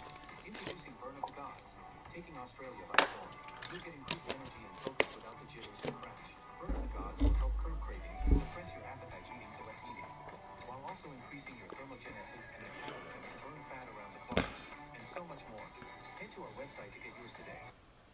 Right. So as you can see by that ad, you had a voiceover in the background, right? But that wasn't the that wasn't necessarily the UGC creator. That's just an AI voice in the background, right? And then you have text, right, going on, and then you have audio music in the background, right? Right, and you have visuals going on, right? With there's actually a creator that's actually on the visuals, right? But it doesn't have to be, right? But yeah, so that's the text overlay slash audio example. Now, if we're doing a UGC style, right? So now we have to develop a script for the UGC creator, right? To say, right? The other one obviously requires a script as well, but it's not for the creator to say because we're just creating a video ad, right? But when you're doing a UGC ad, right, you need a script for the creator, right? So this is another example where we do speak to the where this creator has to speak, right? If any of my girlies are looking for a new fat burner, I have found Viva. This is Burner the God's Fat Burner by Hercules Supplements, and oh my god, has it changed my gym routine. I just mix one scoop into a glass of water before I go to the gym, and I've just noticed a massive increase in my energy levels, and I'm also just able to train for a bit longer than what I usually would. I've also noticed that my moods are better, and I'm able to focus for longer, which is great when I'm working from home. And the best part about it is it makes me less hungry, so I'm not snacking all day. Yeah, it's decent UGC ad to be fair, decent, right? But anyways, the hook, right? So that's two examples. One, a UGC style, you can see that the person is speaking in first person, right? Whereas the first example, it was just more of like someone just speaking over, the visuals, right? So, but this one's like obviously more UGC style, right? Kind of ad, right? Anyways, the hook. So let's dive deep into the hook. The hook in your UGC ad creatives serves the same function as the ad concept headlines in your static image ads, right? They serve the same fundamental purpose of capturing interest quickly in an environment where users are constantly bombarded with content. By doing so, they increase the likelihood that the audience will engage with the ad and take the desired action. Okay, but how do you create attention-grabbing hooks? When it comes to the text overlay plus audio, the first type of ad, right? Or the first line we want the UGC creator to say in a UGC style ad, the voiceover, right? At IDMA, we typically use one of the product's main value propositions, benefits, or address a key pain point in the ad hook. So like either we use a benefit statement or we use a problem statement essentially, or a pain point that the target customer that we're trying to target is experiencing, either a pain point or a benefit, right? This, of course, depends on the awareness level of your target market. Again, are we targeting a problem-aware target person, or are we targeting a solution-aware person? Who are we trying to target? Benefits or pain point depends on target market awareness level. Problem-aware or solution-aware. It just depends on the awareness. Who you're trying to target. That's why the core ad concept is so important, because we have to determine who we're going after, right? This approach works because the chosen value proposition should align with the desires and needs of the market segment we're going after. As I said, an ad is the combination, an ad should be the bridge between the desires and pain points and the feature and benefits of your product. That's what an ad is doing, right? Let's go back to this. So at IDMA, we typically use one of the product's main values. Yeah, the hook depends, awareness level. This approach works because the chosen value proposition should align with the desires and the needs of the target market segment we are going after. And by ensuring that the product benefit resonates with the market segment, your ad is more likely to convert potential customers into actual customers. This is quite self-explanatory. We've already gone through this, right? So that's the thing. So either a pain point statement or a benefit statement, right? If you watch the first ad example again, you will know you guys can actually go back and replay that section. If you watch the first ad example again, you will notice that the first hook of the ad is "This will help you with your weight loss goals." What segment of the market, better health and fitness, do you think this hook will resonate with the most? the segment of people trying to put on size and muscle, or the segment of trying to lose fat. If you said the segment trying to lose fat, you're correct.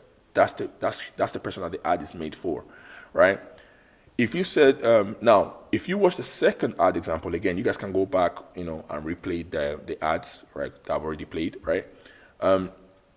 If you watch the second ad example again, you notice two things. Number one, the ad is it's a different ad idea with a different style, but it's still aligned with the same core ad concept, right?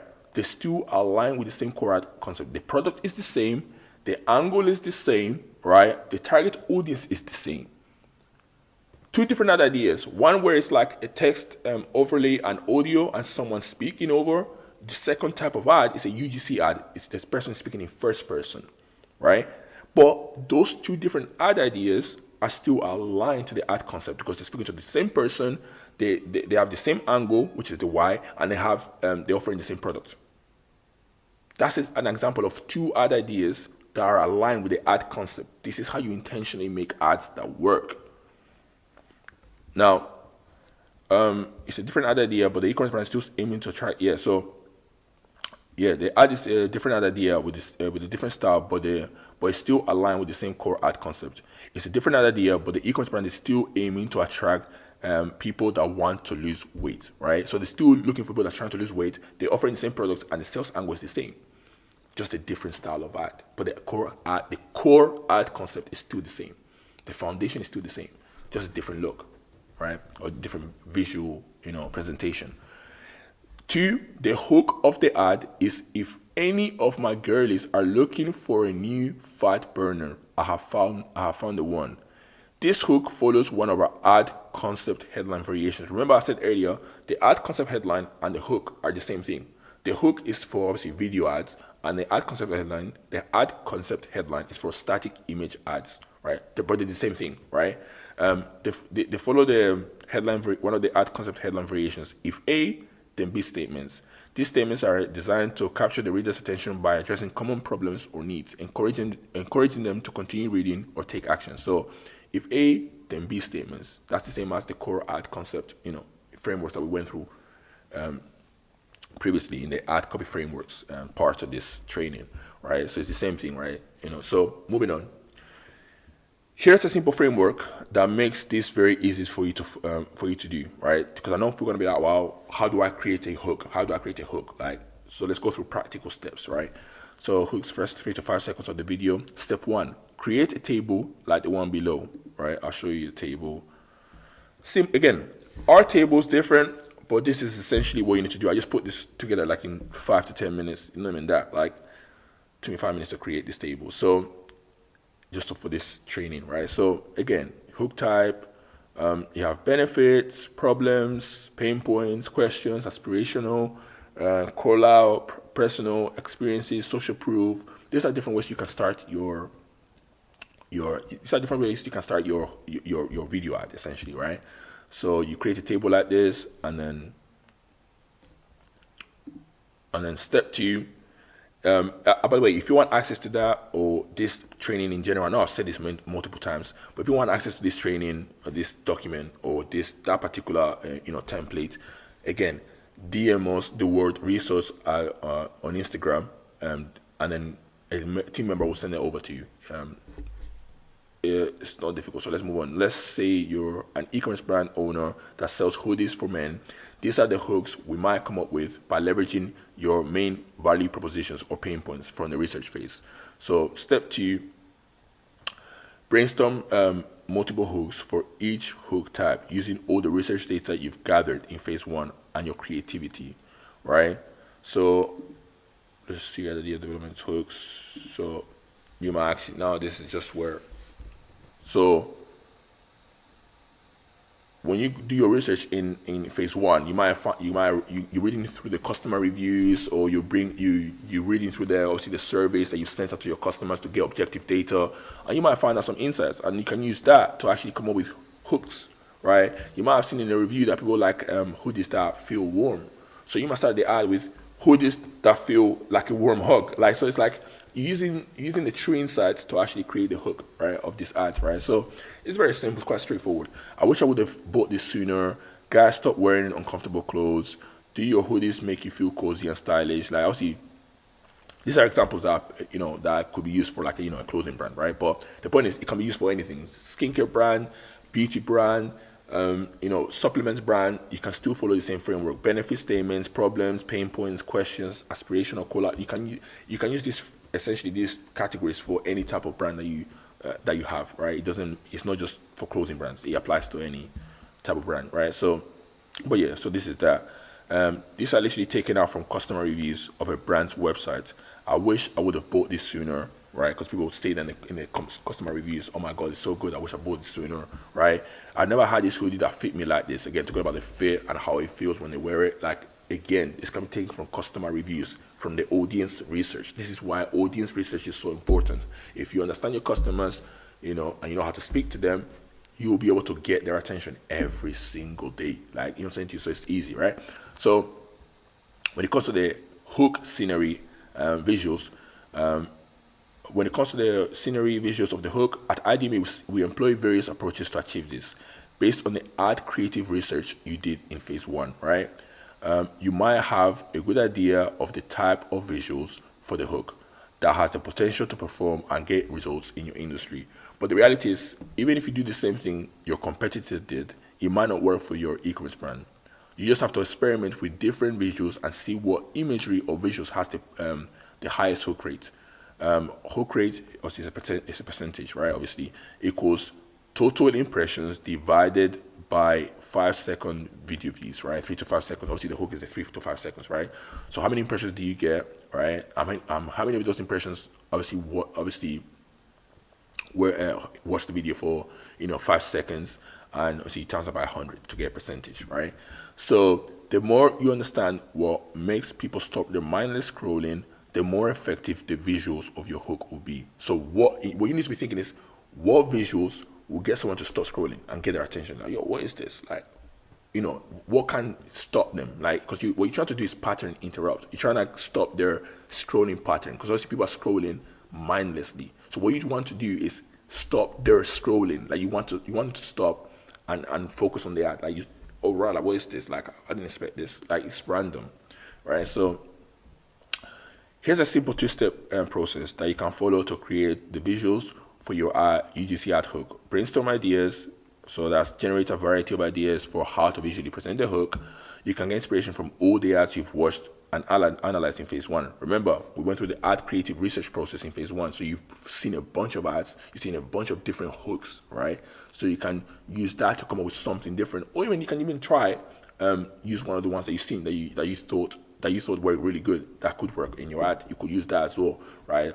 There's no really wrong way to do this. The point is, the key question you need to answer is, will this make someone stop their scroll? If yes, great, try it, right? This is ads, right?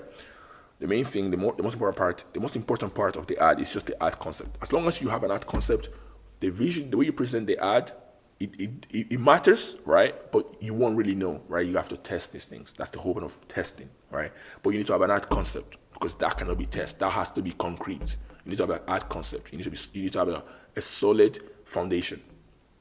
You can test the visual representation, the visual aspect, so you can test it, but the foundation, the core art concept cannot be guessed. You have to be very intentional about the art concept, right? Yeah, be creative and ask yourself, what will make someone stop the scroll and become engaged, right? 2, select the most compelling idea. Choose the visual hook idea that you think has the highest potential of engaging the viewer. Yeah, if the viewers don't make it past the hook, the chances of me making sales are going to be ridiculously low, for sure. It goes without saying, right? Now let's move on to the body of the UGC ad, right? I know I'm going I'm going through a lot of information, but this is how much detail I want you guys to have, right? Because obviously, I could have made this training. I could have made this training a lot shorter, right? And go through less things, right? But then you won't have the depth of knowledge that you need to actually get results, right? So I want to go through everything step by step, right? So again, if you want access to this document, DM us the word resource on Instagram and we'll send it over to you, right? You can have it, you can read it on your own pace, your own time, right? The body of your UGC ad creatives essentially has 2 functions. which are number one, to hold the attention of the viewer, right? Because you've got their attention now you have to hold it, you have to retain it. Two, to get that viewer to our product page on our website and actually get them to buy, right? That's it.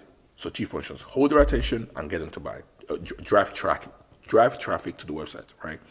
And get them to buy. Now, the logical question you may be asking yourself is, how do you piece together the body of a UGC ad? That's a great question. Let's get into it. Well, firstly, when it comes to the text overlay or audio for the rest of the video, or the script that for the UGC creator for the body of the video, if we want to create it, if we're creating a UGC ad, obviously, at IDMA we have a bunch of frameworks that we leverage to come up with a winning UGC script. Here are a few of the simple ones you can get started with ASAP. Of course, like I said, there's a bunch of different UGC ad frameworks, right? The point is, which I'll go through in a second. The point is identifying which one makes sense for the target market segment you're going after, right? Depending on the awareness level, right? Because these frameworks might be better for each of these frameworks might be better for each target market segment, right? So if you're going for problem aware, one of these frameworks might be better than another one. If you're going for a solution aware customers or potential customers, a different framework might be more suitable. So depending on the state of awareness that the target audience you're going after is in, each one of these frameworks might be more suitable than another, right? And I'll break that down. I'll explain what that means in a second, right? So obviously we have ADA, attention. So listen, you guys can post this, right? All right. Again, you can, as I said, you can have access to this doc, right? So I don't need to spend too much time here, right? But it's different frameworks. That's the point, yeah. Now, keep in mind that the framework you choose should align with the awareness level, like I just said, your concept is built around, right? For instance, if we are marketing or advertising to a problem-aware audience, there is no point in coming up with a script leveraging the 4Use framework or the FAB framework, right? The 4Use: urgent, unique, ultra-specific, useful, or the FAB framework is features, advantages, and benefits, right? There's no point using those two frameworks, right? This is because our target market is problem aware, but they do not know if there is a product, your product, that solves the problem, which indicates that they are not solution aware. So they're problem aware, they're aware of the problems, they don't know if there's solutions right now, right? So they're looking for solutions. So talking about your product doesn't really help. You need to educate them. And I said, what's the best solution, right? So as I said before, when we spoke about the ad concept headline, if the majority of your market is problem aware, you must lead with the problem. And for that reason, the PASS framework would be more suitable, as I said, because you started with the problem. You're leading with the problem, right? Now, and by the way, the opposite is also true. Let me explain. If you are targeting an audience that is solution aware and you lead with the problem in your advertisements, chances are your advertisements will not resonate with the market, as they have already acknowledged that they have a problem and are looking for the best solution. So if you're going after a target market or a target audience that are solution aware, right, and looking for products, you shouldn't lead with the problem. You should lead with the solution. You should lead with the product, because they're looking for products. You should lead with the product, right? So depending on what state of mind the target audience you're going after is in, the framework that you choose, right, has to be suitable for that, right? And this is where the technical aspect of it comes in. You actually have to know what framework works for each, state of awareness, right? We just come for an example. The PASS will be more suitable for problem aware, and then you have the FAB and the 4Use for product aware or solution aware, right? Now, the second type of audience does not need to be made aware of a problem, and they do not need to be made aware of the fact that there are solutions. They need to be made aware of your product and its superiority compared to others. That's where the FAB framework, features, advantages, and benefits, for example, can get you great results, right? So the framework is dependent on who you're going after, the awareness level of the person you're going after, right? Now, with that being said, the reality is your UGC ad scripts are fueled by the true insights bank you obtained from all the audience research you did in phase one. The frameworks I presented earlier are just that, frameworks. They're a way to organize information, right? The most important thing is for you to have the information to organize in the first place, right? Now, You should use them to organize the data or information you gathered in phase one. Use these frameworks to structure your UGC ad script effectively, increasing its potential to convert viewers. Here's an example of a script using the PASS framework. Let's say we are advertising a weight loss product supplement called Slim Boost. Right. So let's zoom in quickly for this. Right. Hopefully you guys can see that. So UGC ad script.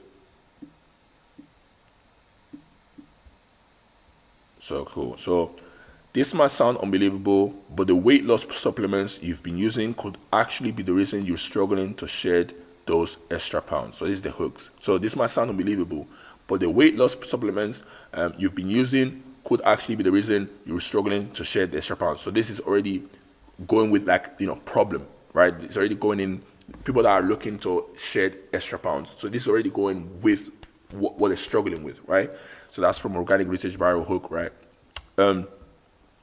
Most of these supplements are packed. So this is where they're actually going into the explanation, right? Common fail solutions, right? Most of these supplements are packed with unhealthy fillers and synthetic ingredients that do nothing but harm your body. So that's a common fail solution, right? So people have already tried on other type of supplements, right? But they haven't tried this one, right? This ad is acknowledging the fact that I know you've tried this, and it didn't work, right? But don't worry, I found a solution for you. I've tried countless diet pills and even prescription medications, yet nothing seemed to work. Primary pain point in reviews. So you could see from doing the audience research and finding this in the reviews, you could actually use this in your ad. This was put together because of the customer reviews that they've gathered from doing the research in phase one, right? So maybe there was a lot of customers saying, well, I've used pills and even prescription medications and it's still not working, right? So they've collected that data, they've turned it into a true insight, and now they use it as an angle in the ad, right? They're using it within the script, right? Primary pain point in reviews, right? This was until I discovered Slim Boost. So now introducing the product, right? It's a solution, right? Slim Boost contains twice the amount of natural fat burners and metabolism boosters than leading brands. So that's primary feature leading to benefit, right? Plus, it's completely free of harmful chemicals and fillers, and is endorsed by certified nutritionists. Primary feature leading to benefit. So it has completely free of harmful chemicals. So it has no harmful chemicals and fillers, and it's endorsed by certified nutritionists, right? So feature leading to benefit, right? Another benefit, right? I've been using it for over just a month, and I've already dropped 2 dress sizes. My energy levels are through the roof, and I finally feel confident in my own skin. Biggest benefit from customer survey. So again, if you did a customer survey and you run the customer survey, like you send a form to your existing customers, and you got this from the customer survey, you will be able to use it in your ad. Again, everything we use in advertising comes from the audience research, which is why we went through the audience research first before we got to the ad idea development process, right? Because it's important. It's the foundation to everything, right? And then obviously a call to action at the end. If you're looking for a truly effective weight loss supplement, check out Slim Boost at slimboostresults.com, right? This is an example, right? So now, let me bring it down so you guys can see this. Right. This script incorporates key elements such as a compelling hook, common pain points, and unique features and benefits, and a strong call to action. Very simple. PASS framework. Problem, agitate, solution. Very simple. Right. Now, when it comes to, when it comes to the scenery visuals for the body or video of the video, when it comes to the visuals for the rest of the UGC video, at IDMA, we ask ourselves one question. If money or production wasn't an issue, how sick can we make this ad look to convey the main value proposition of this product? When we send the UGC creator a brief, as you will see shortly, we show them examples of the different shots we want them to film. We essentially have a shot list. This makes it very easy for them as they do not have to think about what the best locations to shoot will be, right? The brief literally shows them the different locations where they need to shoot and the different B-roll shots of the product that they need to film. We'll go through the brief in a second, right? In the next part, right? These are the different kind of shots that you might actually include in your UGC ad. Product display shots, close-up clips for the product demonstration shots, testimonial shots, extra shots, right? These are the clips that you might add to the ad to make it more engaging, right? So just extra B-roll shots, right? The short list will vary depending on the style of UGC we have decided to go for, but generally speaking, these different shots I just went through are the main ones, right? Obviously, again, the UGC ad can be structured in many different ways, right? But generally speaking, these are the most common ones, right? One last thing worth mentioning here before we move on to the brief writing process. When we launch an ad, we take a look at the hold rate to see where people are dropping off, and then we might move some of the modules around to see what visuals keep viewers for longer. The hold rate of an ad is how well the ad retains viewers beyond the initial hook period, 5 seconds. And also this is the equation for it. So hold rate, which is a percentage again, equals number of viewers who watched the entire ad divided by the viewers who watched the ad for at least 5 seconds times 100, right? To get a percentage. Best ways to increase hold rates: more cuts, faster pace, different angles, change the recipe of your ad. So obviously the formula of your ad, essentially like how you put the ad structure of your ad, how you put each module together, right? You can change that around, and increase the focus of your customer's desire / pain point, right? That's all different ways to increase your hold rates, right? And that's about it. That's the end. All right. So that's that. So that's how we come up with an ad. And to summarize everything, you need an ad concept. You need to go through it. That's the one step that you need to implement into your ad creation journey, right? Into your ad creation process, right? You need to have you need to go through an ad concept ideation step. Without that step, each ad you develop is just a guess. You're hoping for the best. This is not a charity. This is a business. You need to be intentional. The ad concept has to be intentional. You have to purposefully create that one. You have to have the who you're going after in mind. So that's the who, why they should care, and what you're offering them. Those are the 3 elements that make up the core ad concept. Once you have the core ad concept, you develop ad ideas, right? We usually do 3 per ad concept, 3 ad ideas per ad concept. And then each ad idea should have 3 variations, right? So variations are different, it's the same ad, but just one slight difference. And that slight difference, that variable that you're changing, has to be the same change in each of the ads, right? So if you're changing the hook, just change the hook in the 3 ad variations. The rest of the ads should be the same, right? But the hook might be different in each ad variation. And then we have creative assets. So the creative assets are basically 2 aspect ratios of the same ad. So each ad variation has 2 aspect ratios, 9:16 and then 1:1, right? And then you should have 6 creative assets at the end. So ad concept, ad ideas, ad variations, and then creative assets, right? You need to go through that process every single time when you're creating a new ad, right? So that's that. Hopefully that's quite clear. The next step, we're going to be going through brief.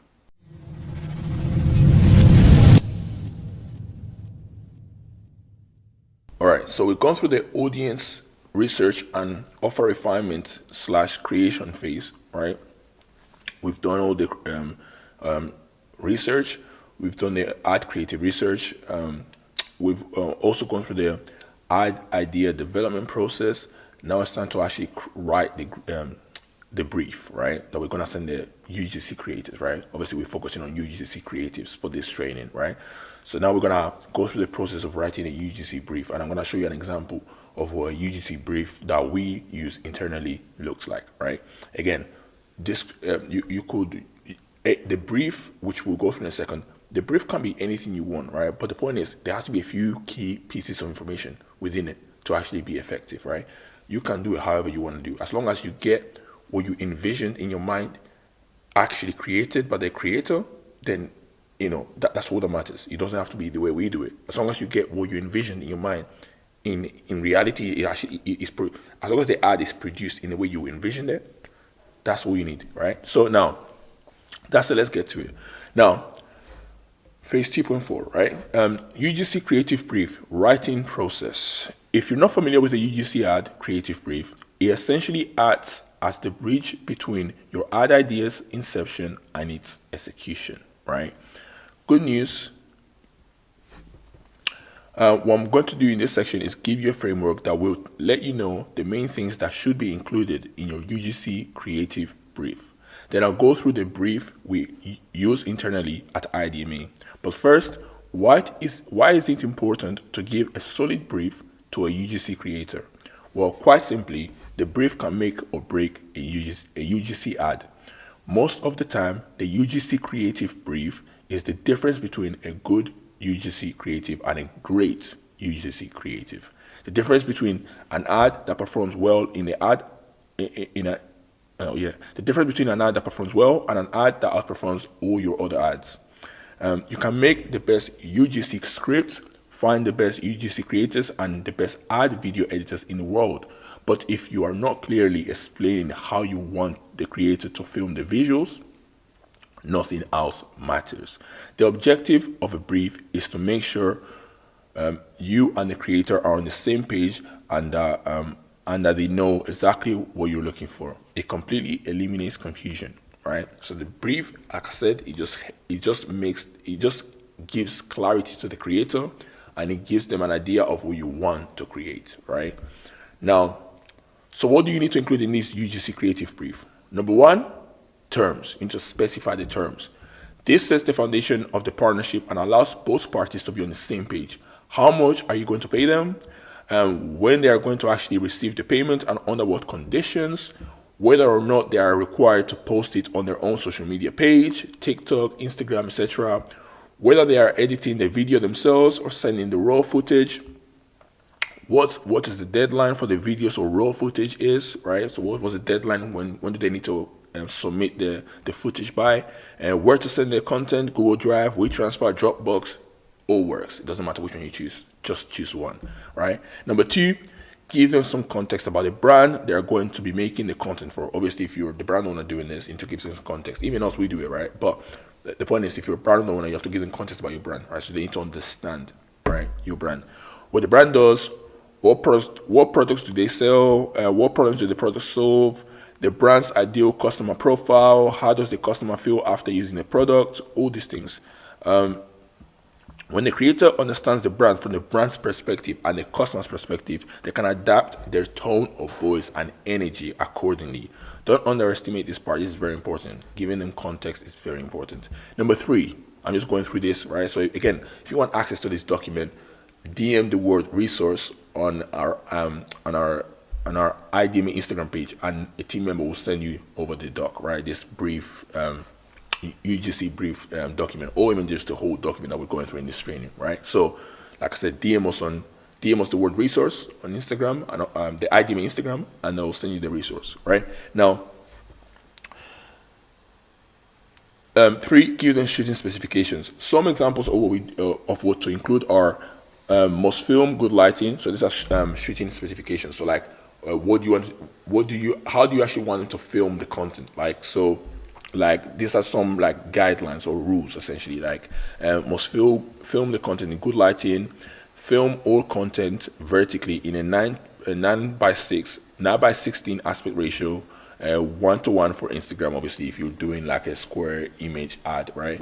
But usually in most cases you're doing a 9 by 16 if it's going on TikTok or even Instagram Reels, right? But it could be 1:1. It doesn't matter. It depends on when you're thinking about posting this ad or launching this ad, right? Add an extra 1 to 3 seconds to the beginning and end of all raw clips. Please turn off AC, fans, and other devices when filming. Please do not add any filters or color grading to your submitted content. Avoid wearing clothing with logos. So obviously, if you're a brand owner, you don't want other brands being promoted through your ad that you're spending money on. Why are they getting free promotion? Right? So you don't want to promote them for free. So essentially, you want to wear like clear black t-shirts, right? Because they're not paying you for promotion, right? So that's what we're doing, right? So avoid wearing clothing with logos. Please keep your background clean and or aesthetic, right? Keep any part of any part of the video from the bottom right area of the video. So we actually send them this. Like, we don't want them to actually, we want them to stay away from this part, right? So if they're filming anything, right, they need to be away from this part, right? So the bottom and the right side, because obviously TikTok blocks this side essentially with all these icons, right? So we want them to be filming in this section, if that makes sense. Let me scroll, let me zoom out a little bit. So as you can see, we want them to film in this part of the, of the frame essentially. We don't want them to be filming or recording something on this side. Avoid this this side, right? Essentially, hopefully that makes sense, right? These are non-negotiables, right? We went through. These are non-negotiables. Make sure you list out what not to do when filming the different video clips. I feel like it's easier to list out what you don't want them to do than to actually list out what you want them to do, because what you don't want them to do is actually things that could ruin the video, right? So just focus on what they shouldn't do, right? Mainly, right? So that you can make sure that the raw footage that you get back from them is actually footage that you can actually use, right? So this is very important and reduces the amount of revisions needed. It will help streamline the UGC creation process. The less revisions that you need, the faster you can create ads, the faster you can launch them and test them, the faster you can scale. Simple. Let's move on. 4, give them a storyboard. I'll go through the brief that we give creators in a second, right? But essentially, you want a storyboard that essentially tells them how they should stand, where they should be standing, whether they should be facing the camera or giving a product demonstration, the angle, the position you want them to, you want them to have exactly what you have in your mind. And this storyboard makes it easy, right? Because like I said, you have this here where you have like the creator looking at the camera. So like, speaking directly to the camera. So they know, okay, cool, I have to stand in front of the camera and say this, right? It's very clear, right? So this is the most important part of the whole brief. Make this as clear and concise as possible for the creator to look through and follow. It should include a short list, voiceover guidance, and example references to show them what you want them to do. Exactly like I said, you want to show them examples, and also obviously the script would go on the side, right? So, but the main thing is that how they should be standing. Should they be looking at the camera? Should they be like, when you want them to do a B-roll shot, what should they be doing in a B-roll shot? Give them examples, like very clear examples. That's all you really need to do to include.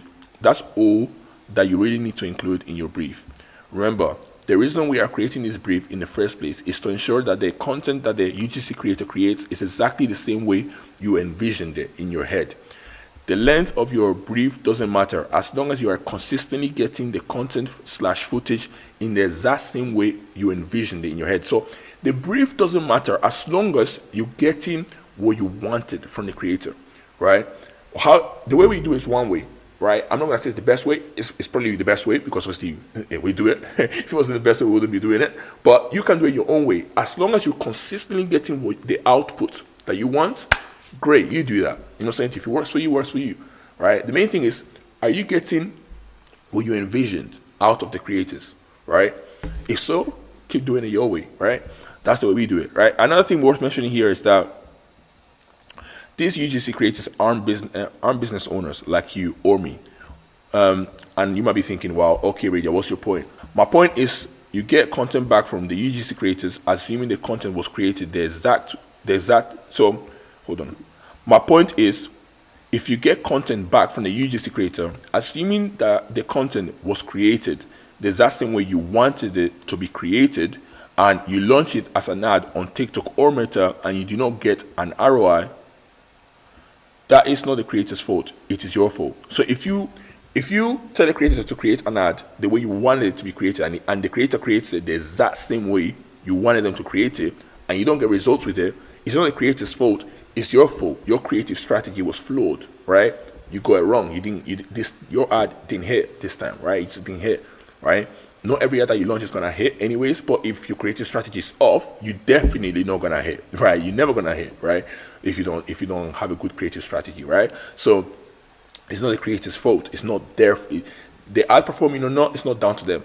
Because if you brief them properly and you have a good creative strategy, in most cases, your ads won't hit, but you will get performing ads, right? It's not down to the creator. The point I'm trying to make is, it's your fault, not the creator's fault. It's your fault. You need to take accountability for that, right? Now, these UGC creators are actors or models, nothing more. It's your job to find the ad concept, messaging, or ad structure that gets you paid. Simple as, or gives you an ROI, right? Let's go through the UGC brief template very quickly, all right?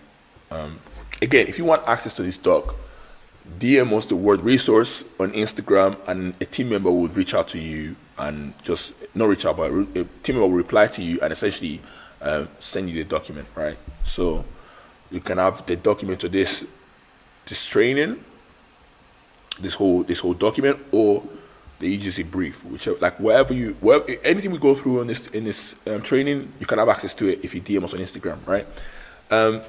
That's that. So the UGC brief templates. So number one, obviously you want to have the current date that you wrote. Also, we use that internally for us, obviously, to track what we do, right? You don't have to do that. That's up to you, right? Again, everything I'm showing you here, you don't have to do it. It's just what I would recommend you do, because this is what we do, right? So you have the e-commerce brand overview, the name, the website, the Instagram page link, the TikTok page link, a brief description of what the brand does, and obviously target audience. All this information we already collected from the brand owner, right? So we already know all this information. So we just put it here for the creator to have context. Like I said earlier, we have to have context, right? Then the next thing is product overview. So what products did we send to the creator? Do we want the creator to create footage for? Basically, what product do we want the creator to create content with, right? So product, brief description, a link to the landing page, right? So they can see more of what the product can do, right? Because obviously the product page on the website has more information about the product, right? And sometimes the product hasn't been released yet by the brand, so obviously they're trying to create ads for the launch, right? So if it hasn't been released, we send them a link, like a Google Drive link, right? So to see a picture of what the product looks like, right? So yeah, if it's not been released yet, so we send them a link, right? So in some cases, not always, right? Most cases you can just go to the product page because it's already out, right? And they can just see it there. But if not, if it hasn't been released, we send them a link to a Google Drive and they can see the image of the product, right? So simple. Product value propositions, benefits, features, unique selling points, guarantees or warranties. Now, granted, obviously we take a lot of creative control, right? Because we tell the creators exactly what to do, right? But it's still good for them to know this kind of things, right? They might even use this information and add it to the ad creative. Now, obviously, like I said, we take creative control. So we tell them exactly what to say and what not to say. But they might feel like, you know what, I can create an extra piece of content with one of these things. And they might do that, right? They might do that. So some creators will, some creators won't, right? But it's good to put it there just to add extra context, right? So next, key details. Honestly, this is what we use internally. This is not really for the creator, right? So, but just to keep an organized, file, because obviously we send a lot of briefs, right? So we want to know when this was created. That's why we have the date at the top, right? Because we want to know when this was created and stuff like that. It's just internal use essentially, right? So key details, so core ad concept name, because again, like I said, we come up with ad concepts first before we create any ad. So like I said, this is we practice what we preach. We have the core. We have every core ad concept that we come up with has a name. So we have to put the name here, right? Before we send the ad, before we create the ad in general, we have to have a name, right? And the ad idea number, again, we come up with the ad idea. As I said, everything we talk about just now in the ad idea development process, we actually use it in practice, because that's why we have it here, right? So ad idea number, this is for internal use, as I said. Creative batch name, again, this is for internal use. Campaign objective, making money, sales, and deadline 4 days from the day package was received, because obviously we move fast, we don't move slow, right? So sometimes even some creators even create the content within 3 days, 2 days, and it's relatively fast, right? But obviously there might be some revisions, right? So that's another thing to take into consideration. The faster we can move, the better, right? So please submit via WeTransfer. We use WeTransfer. I mean, you can use Google Drive, Dropbox, whatever works for you, right? If there's any issues related to the shipping of product itself, please contact our creative strategist immediately. Yeah, so that's our team, right? So payment methods. The faster you create the content, the sooner you receive payment. Keep this brief. Keep this in the brief. If we are paying the creator with money or not with the product. So some creators, we might just pay them with the product, right? So we might just do a gifted kind of thing, right? Situation. And you will receive X for your work. Keep this in the brief. If you are paying the creator with money, and you'll be compensated with the products. Keep this in. So this is just for internal use, right? So, anyways, By the way, if you're wondering if we have a contract, we also have a contract, right? But this is a brief. This is to tell them exactly what to do, like for the creative. Now, we might mention these details here, but we also have a contract. So on the contract, we also have these details, right? So we have a contract that they have to sign and stuff like that. That's different, but this is a brief, right? But hey, you might choose to add it here as well. You might choose to not add it here. It's up to you, your brief, right? But we add it in because why not? And it also makes it easier for us to access information. Again, we might use this as a reference in the future. So if we have all the information in one place, we don't have to go and look for the contracts and all this stuff. We can just go back to the brief and check the brief and have everything there. So that's why we have it there.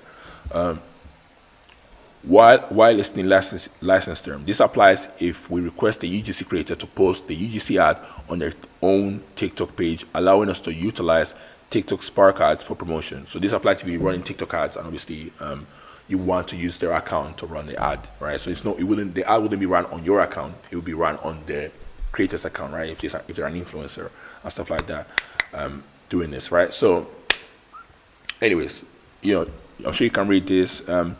Content brief. Content will be used for ads, so not posting to organic handles will be required. So if we're doing like a UGC ad, we don't need the creator to post the ads on the organic feed because we're using it as an ad on our account or our brand account, right? So we don't need them to post them organically, right? For creative strategies, add the name of ad platforms to running ads. So this is just for internal use. I mean, listen, you might not have this in your brief, so you don't have to worry about it. Again, if you want access to this template, DM us the word resource on Instagram. You can have access to it. And then shooting specifications. We've already gone through this before. So like, so all these things that they shouldn't do, basically, right? Again, So, and then we get to the storyboard. So you have the shot facing the camera, visual example, sample script, right? So obviously this is a hook. So hook 1, hook 2, hook 3, and then instructions. So just more additional information that it might be useful for them to know, right? So give very specific instructions. It seems very pretty obvious. Clarify expectations for the content. So Google Drive folder, you see ad examples. So we might even give them examples of what we want them to create. So not just a screenshot, we also give them a link to access a video of how something should be done, right? So here, Google Drive folder of UGC ad examples, insert. This is to help UGC creator understand how we want them to film a particular part. So it's very simple, right? As you can see, and then you have B-roll. Again, you have a separate screenshot to show them stand like this or do this like this in a setting like this, whatever the case may be. UGC contract is sent to the UGC creators that agree to work on a project first out of all the qualified ones we reach out to you from the creative database. This is for internal use, obviously, right? Obviously, we have a creative database, and that's how that works. But yeah, so this is a brief, essentially. As I said, the brief doesn't have to be exactly like this, but if it's like this, it will be useful because you get the results. This is what we use. This is what works for us. But you can do whatever works for you, right? And that's fine. There's no wrong way to do it as long as you get what you envisioned created. As long as the creator creates what you envisioned in your mind.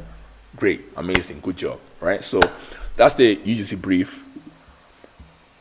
And that's the end of this part, right? So now we're going to move on to how to structure your ad account to test and launch ads, right? So that's that. Cool.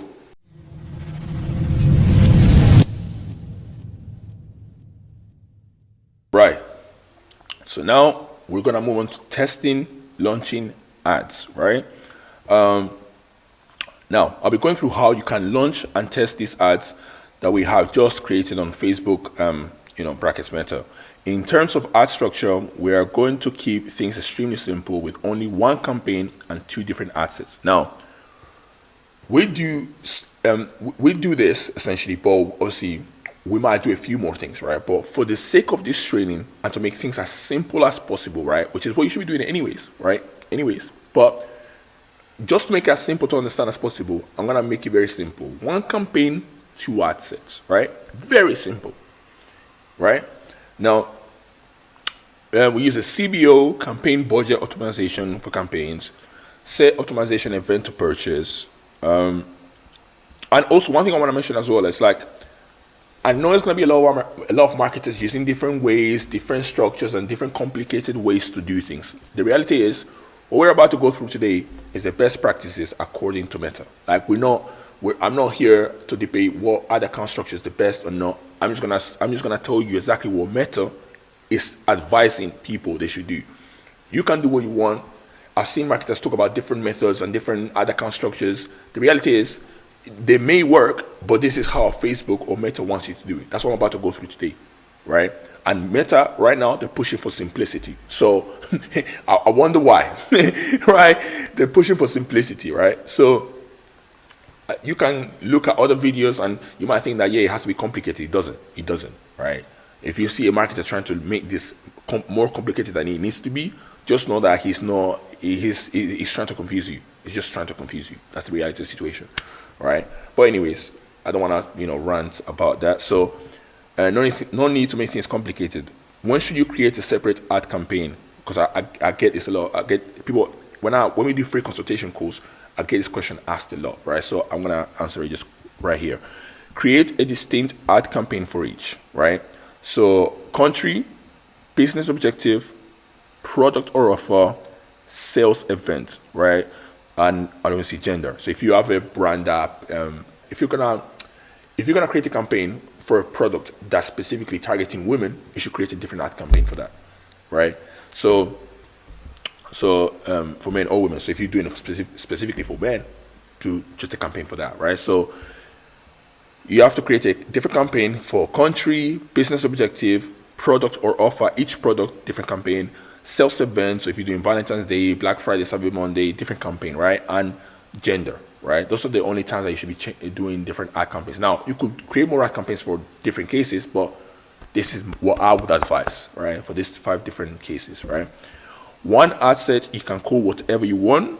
We would call it winning ad set. Again, you can name it whatever you want to call it. But for this example, we want to call it winning ad set, right? Just to make things simple. This is a winning ad set, right? Winning ad set is where we put all the ads that are absolutely crushing it. Now, the second ad set, we'll call it DCT1. Again, we are doing dynamic creative tests, so we call it DCT1, right? DCT1 is an asset we will use for our dynamic creative testing to find another winning ad that we can then add to the winning ad set. There's a lot of ad, right? But with the dynamic creative test, we're trying to find an ad variation that can be added to the winning ad set, right? Dynamic creative testing allows us to test multiple ad elements like ad copy, primary text, ad headlines, ad concept headlines, hooks, and add creative variations at once, right? So it makes testing efficient. Of course, you don't have to do DCT. That's what Facebook wants you to do. That's what I would advise you to do, right? But you don't have to, right? So I want to make this very clear. Like, I'm not saying this is the only way, but this is the best way, right? Because this is what Meta wants you to do, right? So because I'm not here to argue which ad account structure is the best, right? So I'm just saying this is what Meta wants you to do, right? So now, here's a simple process. Choose a broad audience. We usually do 18 to 65. It couldn't be any more broad than that. I mean, 18 to 65, that's basically everybody, right? Country that we want to sell in, so that's wherever you sell in. If you sell in the US, Australia, or UK, wherever country you're selling in, you have to select that country, right? And like I said, you have to create a different campaign for each country. Whereas if you advertising in the UK and the US, you have to create 2 separate campaigns for that, right? Now, follow the 3-2-2 method. 3 ad creative variations, 2 different ad copies, and 2 different ad headlines, right? At IE DMA, we advise brand owners with relatively small e-commerce brands not to advertise in more than one country because the complexity of international logistics can strain the relatively small operations. Obviously, this has nothing to do with ads, but this is just advice as a growth consulting and management firm. If you're relatively small, just focus on one country, right? Because once you start shipping to different countries, it can bring a lot of friction, or it can bring a lot of additional work that you don't need yet, right? You don't have the budget for it, you don't have the resources for it. Just start small and scale from there, right? One country, right? Now, they need to concentrate in one location first, right? Make sure everything's dialed in, and as they grow, the e-commerce brands, they can start expanding into different countries, right? That's what you said. So just focus on one market, right? And then once that works, you start scaling, and you have more resources, then you can focus on more in different markets, one by one, right? Of course, if you've never run ads, an ad before, you will not have winning ads, right? The 3 ad creatives under the DCT1 ad set will be created around the same core ad concept. You already know what an ad concept is because we went through it in the previous part of this training, right? So you already know what an ad concept is. But like I said, these 3 ad variations have to be around the same ad concept, right? The same mass market desire in mind, with the same mass market desire, the same market awareness level in mind, obviously, because you know what, right?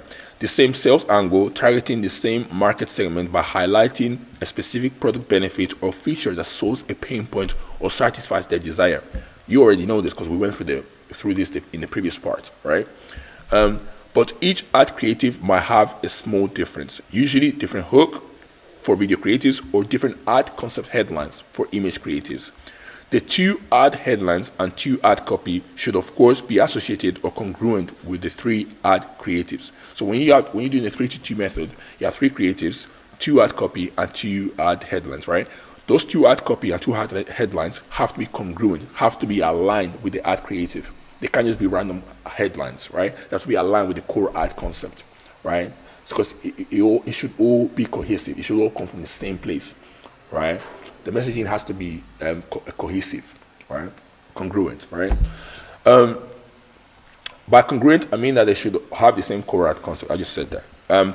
If we have run ads in the past for the e-commerce brand, instead of testing 2 entirely new ad headlines and then 2 entirely new ad copy primary text, we can test the best performing ad headline and the best performing ad copy with the same core ad concept. Not just the best ad headline on the ad account. No, it has to be aligned with the core ad concept of the ad creatives that you're testing.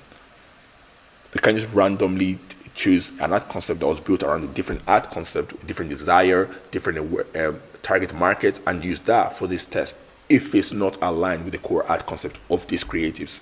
It has to be aligned. If it's not, don't do that, right? If we never run ads in the past, we could maybe test 1 new ad headline and 1 new ad copy alongside the 3 ad creative variations. You don't have to test 2 ad copy or 2 ad headlines, right? You can just do 1 of each, right?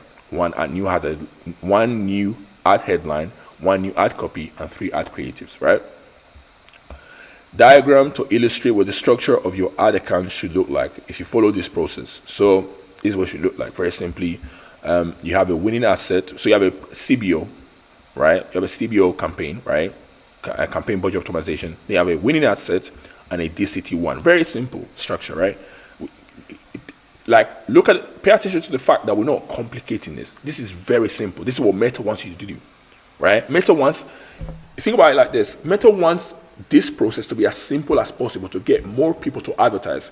If advertising becomes very hard, less people do it, right? Only a few people like us or a few others might do it, right? Because it's hard, right? But if it becomes easy, more people advertise, more people spend money, and Meta makes more money. So what do you think they want? Do they want it to be more complicated or easier? If it's easier, they make more money. So which one do you think they want? Obviously, they want to make things easier, simpler. So if you hear any marketer trying to complicate this ad account structure, just know that they're trying to confuse you. It doesn't need to be. Or maybe they just they're not up to date with the latest best practices that Meta wants you to follow. They're not up to date. They need to update their operating system because they're too slow. like they should be doing things simple. That's what Meta wants you to do, right? So campaign, winning ad sets, and DCT1 ad sets, right? Right. So 3 creatives, 2 ad headlines, 2 ad copy, right? The 3 ad creative variations that we're testing must be the same creative format.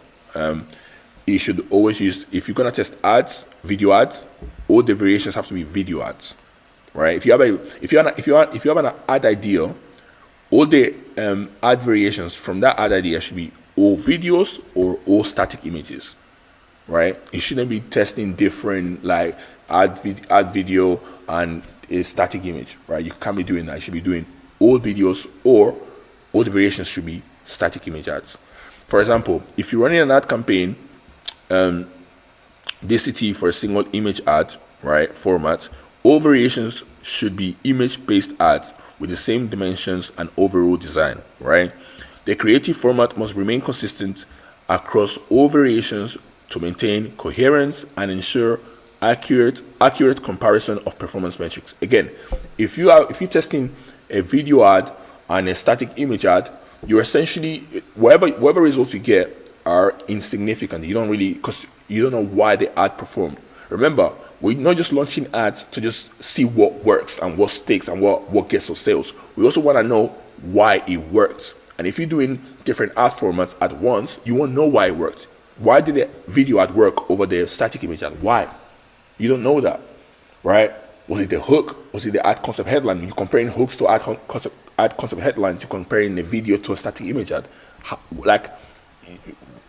Why did it work? You won't know. Like, you need to be testing. You can't be testing. It's like trying to test or compare apples to oranges. You can't compare apples to oranges. You either compare apples or you compare oranges. You can't compare apples to oranges, right? That's what you're trying to do. So you want to stick to, if you're gonna test ads, video ads, apples, then just test different video ads. If you're gonna test oranges, static images, just test different static images, right? Don't mix the two. Otherwise, you won't know why it's working, right? Now, that's quite simple. So practical example, if we're promoting a health and beauty brand specializing in hair products, our ads could feature a variety of images. A person with luscious, shiny hair after using your product image, right? Before and after shots demonstrating the transformation of damaged hair to healthy hair, right? Before and after, right? Image. A close-up of your product lineup showcasing the natural ingredients image. So that's an image as well. So these are 3 different ad creative variations, right? So all to do with the health and beauty brand, right? That creates products for hair, right? So there should all be images, right? Image,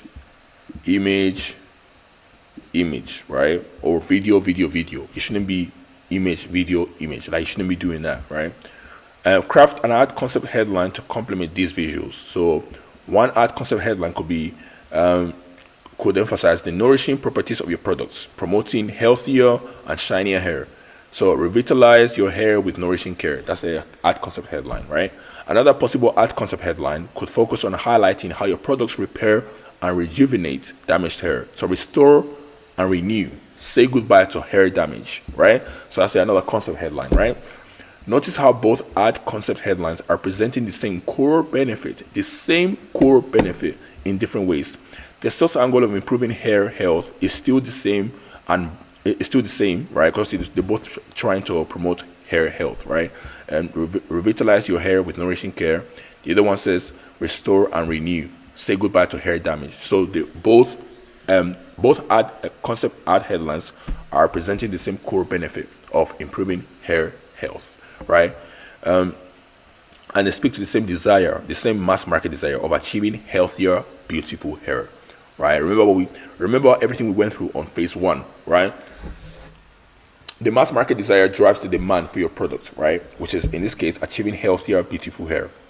The benefit is what appeals to different segments of your market, right? In this case, this ad concept headline is just trying to improve or trying to appeal to people that want to improve their hair health, right? It's very simple, right? Now, moving on.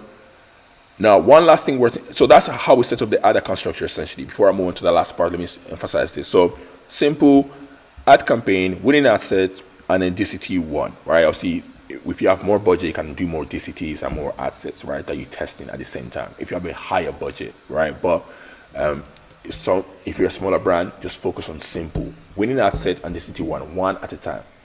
If you have a bigger budget, you can do 2 different ad sets and 3 different ad sets at the same time, right? Alongside the winning one, right? And also something I want to emphasize here as well is the reason we have this ad account structure and we have one campaign and a winning asset and the testing, the other assets that we're using for testing, so the DCTs, is because we want to put every ad that we use to sell a given product in one campaign competing for ad dollars, right? You don't want to have, because I know some people have like this, and this is where we get into the discussion of different ad account structures. Some people have they have a testing campaign and they'll have like a scaling campaign. It's like, cool, that might work, right? But the thing is, you want all your ads that you're testing or that you have in your ad account, right, for selling this, a given product to be competing against each other. That way, the good ads steal all the spend and the bad ads don't get any spend. That's how it should be. Your ads should be, the ads that get you results should be the ones that get all your spend. And if they don't, you turn them off. We'll talk about optimizing ads in the next part, right? But I don't want to get into that too much. But the point is, you want all your ads in the same environment competing, right? To prove why they should be winning, why they should be added to the winning ad set, right? You want all your ads competing for ad spend. The best ads will take all the ads, because obviously Meta will see, okay, cool, well, this ad's actually converting people. They should get all the spend, right? You want all ads in one environment competing for ad spend, right?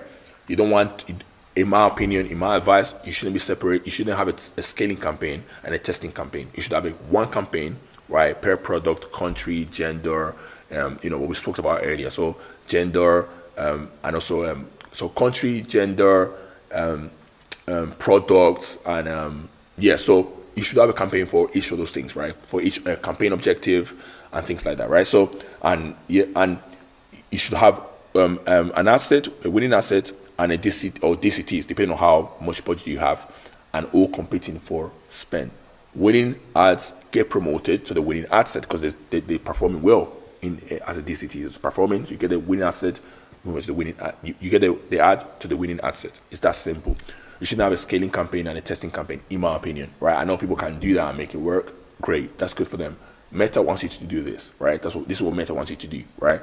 So yeah, so that's that. Now, last section of this part, right? One last thing worth mentioning here is that at the time of scripting this video training, Facebook Meta has released an update called the flexible ad format. What this means is that your ad account structure will change slightly, and you technically won't be able to select the DCT option at the asset level, right? Technically, it's still the same thing, but it's not at the ad set level, it's at the ad level now, right? Facebook Meta has essentially decided to move this DCT option to the ad level and give it a different name, the flexible ad format, right? And here is what your new ad structure will look like by the time I film this training. So let me zoom in here, right? So what you have now is you have a winning ad set, then you have an ad set for flexible ad format. So you have two ad sets now, right? Obviously some ad accounts might not have the flexible ad format, right? If you do, this is what your ad account should look like if you do have the flexible ad format, right? Because this is where Facebook is moving. This is what Facebook is moving towards, right? So you should have a winning ad set, and then you should have an ad set for flexible ad format. And within this ad set, you have all these quote unquote flexible ad formats, but they're really just DCTs at the ad level. It's the same thing, but just at the ad level, right? But cool, you have 3 creatives, 2 ad headlines, and 2 ad copy, right? So instead of having it at the asset level like we did here, instead of having a DCT as an ad set and having another DCT and another DCT, you have the DCT at the ad level, right? So you have it here, right? You have it here. So under one ad set, so you have one ad set that has all the DCTs. Instead of having one ad set as a DCT, another ad set as a DCT, now you have all the DCTs in one ad set, right? Now, but it still works the same way, because whatever works here, is it a winning ad? If yes, add the winning ad, and if not, kill the ad, right? So add the winning ad to the winning ad set, right? We add it here if it's a winning ad, right? So it still works the same way, it's just that the DCT is now at the ad level. It's very simple, right? So that's that, right? So that's what it looks like now. So ad set, flexible ad formats, different DCTs under it. That's it. But it works the same way, right? Nothing changes. Well, there are some changes. I'll show you now. Here's a side-by-side comparison of the 2 different ad account structures. So, as I said, the old ad account structure, you would have to have 3. If you wanted to run 3 DCTs, you would have to have 3 different ad sets, right? Sent to you, which each had 3 creatives, 2 ad headlines, and 2 ad copy, right? And also you have the winning ad set here. So you have 1 ad set, 2, 3, 4. These are DCTs, and this is the winning ad set, right? This is where you add the winning ads, right? And then The new ad account structure, the way it works now, is that you only have two ad sets. You have the winning ad set and the ad set for the flexible ad format, right? And this flexible ad format ad set has three flexible ad formats, right, under it. So they have the DCTs within the ad set, right? Whereas before, the ad set was the DCT, right? Now the DCT is within the ad set, right? So it's at the ad level now. It works the same way, just a slight difference. So now you only have two. If you have the flexible ad format in your ad account, this is how you should be structuring them. If you don't, stick to the DCT. Simple, right? So that's that. Again, if you guys want access to this document, I know I've said this multiple times, but if you want access to this document, DMs on Instagram, the word resource, and we'll send it over to you, right? Because I know you might want to read back and read it at your own pace, right? There are only two differences between the two ad account structures, right? One of the differences you can easily see in the diagram I just showed you, right? Number one, the old DCT ad account structure, you could do only one DCT per ad set, whereas now with the new flexible ad format ad account structure, you can have more than one flexible ad format in one ad set, like I just said, right? So you can have, instead of just having one DCT per ad set, now you can have as many DCTs as you want, right? Essentially under one ad set, right? And the second difference is within the new flexible ad format, you can test different ad creative formats, images and videos at the same time. Whereas with the old DCT ad account structure, you can test images only or videos only. Now, I still would advise you to just stick to videos only and images only. But it's worth mentioning that with the new flexible ad format, you can test both video and creatives at the same time. I would advise stay away from that. You can test it, but I would advise stay away from that. Just because if it does work, you won't know why it worked. You want to know why every single ad worked so you can replicate success, right? But if you want to test it and you have the budget, you want to go and play with the budget, by all means, go ahead. But my advice is stick to image ads because we're trying to scale. So we need to do things that are essentially, we need to do things that allow us to predict future outcomes, right? So we can't be testing the images and videos at the same time. You could if you want, but I wouldn't advise you do that. But that's that, right? So that's that. So that's everything in this part. That's the end. So now we're gonna move on to how to optimize. So once you launch the ads, how should you go about optimizing the ads? When should you turn the ads off? When should you keep it running? When should you promote to the winning ad set? How do we dictate whether one ad is performing and should be promoted, and whether one ad should be killed and is unprofitable, all of that. We're gonna go through all of that in the next part. So that's that for this.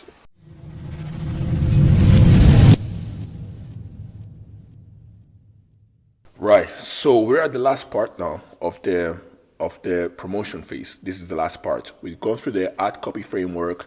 We've gone through how to develop the ad creative. We've gone through the UGC briefing. We've also gone through the ad account structure you should be leveraging in 2025 and onwards. I mean, Meta might change the way they want you to structure the ad account, but for now, this is the way it is. We've gone through that, and now we're gonna go through the evaluation of ads and optimization. Right, so this is how we assess the performance of an ad creative. Now, what we'll say here is that everybody's KPIs might be different because it all depends on the unit economics of the products that you're advertising. Now, if you don't know if you're watching this video right now or this part of the training and you've skipped the initial part where we talked about the unit economics, you might want to go back, right, and check that part out because you need to know your unit economics before you advertise. You cannot be advertising without knowing your numbers, right? And on top of that, I want to say as well, like I've seen people sell products for $10,000-$15,000 or pounds, right? And essentially, what your break-even CPA would be for that kind of product, usually, not always, it all depends on your margins, right? It will be higher than what your break-even CPA would be if you're selling a $50 product, right? So I can't tell you what your KPI should be. It just depends on your unit economics, right? But the process to assess the performance of the ads is the same no matter what you sell. It's all the same, right?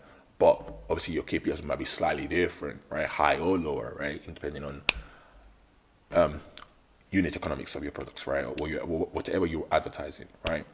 That said, I think we should just get straight into it. This is the evaluation of ads and optimization. How do we evaluate these ads? Or in other words, how do we know if we have a profitable ad using this DCT or flexible ad format method, right? Step one, we wait 3 to 7 days and ask ourselves, are we getting any spend did the DCT spend 3 times our target CPA? So you launch the ad, you wait 3 to 7 days, right? You might not get any spend on the first or the second day, but on the third day, usually third, fourth, fifth day, you start getting spend usually, right? But that's what I'm saying. So between 3 to 7 days, you ask yourself, is he getting any spend? Did the DCT spend 3 times our target CPA, right? So the larger our daily budget, the fewer days we need to wait to gather meaningful data. This is why a higher budget is advantageous. Again, for smaller brands that you guys have smaller budgets, you're gonna have to wait longer, right, to get adequate spend to be able to determine whether the ad is performing or not. If you have a higher daily ad budget, then you're gonna be able to find out faster because you can reach the people that you need to reach faster, right? The optimization happens faster because Facebook has more money to play with faster, right? So the more money you have to spend, the faster things can happen, essentially. Even if the DCT spends 3 times our target CPA on day one, we still allow it an additional 2 days to stabilize and meet KPIs.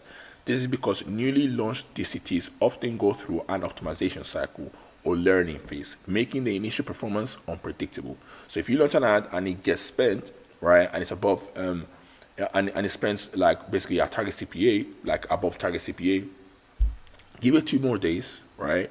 Give it 2 more days and let it optimize. Because when you first launch an ad, it does go crazy a little bit, to be fair, but not always. Sometimes, right? So give it some time, right? And if after the third day, fourth day is still above the target CPA, then you might want to cut that out.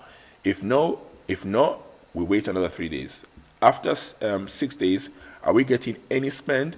Did the DCT spend 3 times our target CPA? Did the DCT spend over our AOV of the product? If not, kill the ad. So if after 7 days you got no spend, kill the ad. If after 7 days you haven't had any spend on the ad, it's not a good ad. Time to launch a different one, right? So kill the ad, kill the DCT, right? Now, step 2. If yes, so if you did get spent, right, in between that 3 to 7 day period, if you did get any spend, did the DCT take 40% of the total CBO budget? As I said, this is why you need to check out the video that we made on how to structure your ad account, right? Because obviously this applies to the way we do things, right? So, but if you have, essentially, we do CBO, right? So we have a winning ad set and then DCTs, right? Dynamic creative test ad sets, or if you have the flexible ad format, you might have one ad set that has a lot of flexible ad formats within it, which are essentially DCTs under one ad set, right? So the point is, if this DCT is not taking, if you need to ask yourself, is this DCT that we're testing, is it taking 40% or roughly 40% of the ad spend of that ad spend that we allocate into that campaign? Is it taking 40%? And if it's taking 40%, are we under our target CPA? So if it's taking like around 40% of the budget, or if it's taking any budget at all, are we on KPI? Are we on target? Are we below our target CPA? This KPI will depend on the unit economics of your brand's products or offers, which we went through in phase 1, offer refinement and all this research, as I said. If not, kill the DCT. So if the ad is getting spent, right, after the 3 to 7 days, if it's getting spent, right, but it's not spending the budget efficiently, then it's not good. It's not good for us. We want to be spending money, right, on an ad that's actually getting us sales efficiently. If we're getting sales above our target CPA, right, then that ad needs to be killed. Now, granted, that's assuming that, if it's just like $1 or $2 above your target CPA, you can let it run, right? But just know that you're gonna have less profit or less contribution margin, right? Obviously, if it's ridiculously higher than your target CPA, then you kill the ad, right? Kill the ad, right? It all depends on your unit economics of your products, right? It all depends, right? Obviously, if you have a target CPA of, let's say you have a break-even CPA of $45 and you have a target CPA of $20 and you're getting sales at $25, cool. You might decide to let it run because it's just $5 and you still have a $20 margin, contribution margin. So you might still let it run if your target CPA is, not ridiculously low, but like if it's kind of low, you can let it run, right? As long as you still have contribution margin, right? Right. But if it's like $35 CPA, then kill the ad like completely, right? Now, step 3. So if If so, number one, are we getting any spend, right? Two, if we are getting spend, right? If not, kill the ad, right? If we are getting spend, is he spending efficiently, right? So is he on KPI? Is he below our target CPA? No, is he taking 40% of our budget? Is he on target? Is he on target? Or is he below our target CPA? And the next of, if not, kill the ad. And if yes, then we extract the post ID and move the ad to the winning ad set and ask ourselves, is the ad getting any spend in the winning ad set? So now it's proven, it's taking spend, right? It's taking spend in the normal DCT. Now what we want to know is if it also is spending when we move it to the winning ad set. When does he actually get spend when we move it to the winning ad set, right? So if not, wait until he gets spent, right? So if you move it to the winning asset and he doesn't get any spend, wait till he gets spent. Give it time, right? Then kill the DCT it came from. So you kill the DCT, but like you kill the DCT within the DCT that you was testing. You kill that. Once you move the winning ad to the winning asset, you kill the DCT, right, where it came from, right? If yes, then kill the DCT it came from, launch or test a new DCT and go through the whole process again. So if you find the winning ad, you move the winning ad to the winning ad set, you kill the DCT, and you launch a new DCT, right? It's just a repetitive process, right? So you move the winning ad to the winning ad set, you kill the DCT it came from, and you launch a new creative test. It's that simple, right? In essence, the only DCTs that we move to the winning ad set are the ones that get spend and are meeting predefined KPIs. Again, target CPA, break-even ROAS. If mainly the target CPA in this case, right? Because we want to see if it gets spent, right? So if it's below the predefined KPI, which is in this case target CPA, then great, right? So those are the only ones that get moved to the winning ad set. Now, with our meta campaigns, we will only be doing campaign budget optimization. But how do we decide when to increase the budget, scale up, or decrease the budget, scale down, right? How do we decide, right? How do we decide if we want to increase the budget of the campaign as a whole or whether we want to decrease? So every day we ask ourselves, what is the overall performance / health of the ad campaign? Has the ad campaign met the predefined KPIs in the last 7 days? Right. So every day we look at the past 7 days, and we say, are we on KPI? If no, we wait a day. We don't scale the budget. We wait a day. After 2 days, what is the overall performance of the ad campaign? Has the ad campaign made a predefined KPIs in the last 7 days? So every day we look at the ad campaign as a whole. If we don't meet the predefined KPIs in the last 7 days, we wait 2 days. 2 days time, we come back and we ask ourselves the same question again. If not, decrease the budget by 20 to 40%. Now, again, this depends on how big your budget is, obviously, right? If you have a smaller budget, then this percentage is going to be higher, right? If you have a bigger budget, then the percentage is going to be smaller, right? Because obviously you're moving a lot of money, right? But 20 to 40% is good, right? If yes, then increase campaign budget by 20 to 40%. The larger our daily budget, the lower the percentage, like I just said, the lower the percentage you increase or decrease the budget by. In a CBO campaign, Meta will naturally allocate more budget to the ads within the winning ad set, right? Because that's what they want. They want the best ads to get the most spend, right? The most of your ad budget, right?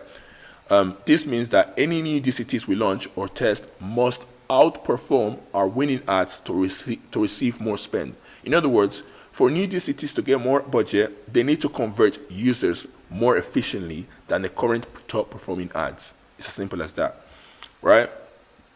Now, if we notice that an ad on the winning ad set stops performing after a while, we give it 7 days to show us why it deserves to stay on the winning team. And then we ask ourselves, are we under our target CPA? If not, kill the ad. If yes, then great, we keep it on the winning ad set, right? So we give it time to say, okay, cool, tell me why I should keep you on this winning ad set. And we give it 7 days. If not, you're out, right? So it's that simple. This just means the ad isn't good when it comes to converting colder audiences, or it has fatigued. Maybe it's not working anymore. the target market has become, they've seen it too many times, essentially, right? And they just don't respond to it anymore, right? It's fatigued. The main advantage of this optimization process is that you see the advanced machine learning capabilities of Meta, satisfying their platform and algorithm. As I said, I'm not here to tell you what the best campaign structure is, right? But I see a lot of different, methods and approaches. I'm just showing you what Meta wants you to do. And this approach takes advantage of Meta's machine learning technology, right? So this is what they want you to do, essentially, right? So I'm just showing you this. I'm sure that you've seen people or other marketers have like a testing campaign and a scaling campaign. Cool. They can do that. I'm just telling you what Meta is telling you to do and what we do, right? Specifically, right? Now, with that being said, you may be wondering, when do I make iterations on an ad creative instead of coming up with a new ad concept, right? Well, these are three situations where you can make an iteration of an ad creative, right? When you should make an iteration of an ad creative. If the DCT you're currently testing has spent 40% of your budget and is close to the predefined KPIs but hasn't hit it, so if your KPI was $20 target CPA, but you're getting spent on this ad creative and it's above like $20, like $27, for example, then you might want to create an iteration of that ad because it's getting spent, but it's not getting sales efficiently, right? Or as efficiently as you would like, right? So that's one situation. Two, if the DCT meets the predefined KPIs but isn't getting enough spend. So now this is the reverse. Now you are on that KPI, you're on KPI, but you're not getting enough spend, right? So it's efficient, but it's not getting enough spent, right? So that's the reverse, right? And then the third situation, if one of the ads in the winning ad set is experiencing creative fatigue, right? So if one ad that has been proven already, it's already been promoted to the winning ad set, at some point starts experiencing creative fatigue, meaning that it stops performing, then you create an iteration of that winning ad. This is why it's important to know to go through an ad concept ideation process to create each ad, because now you know exactly why that ad won and you can easily create an iteration of that ad. Does that make sense? You can easily create iterations of the winning ad because you know the ad concept the ad concept that the ad was created from, right? So this is why it's very important for you to go through an ad concept ideation process. Now, of course, you should always be constantly planning ad concepts and creating new ads that you can launch in the future, right? So even if you're creating iterations, you should also be creating fresh new ideas, fresh new ad concepts, right?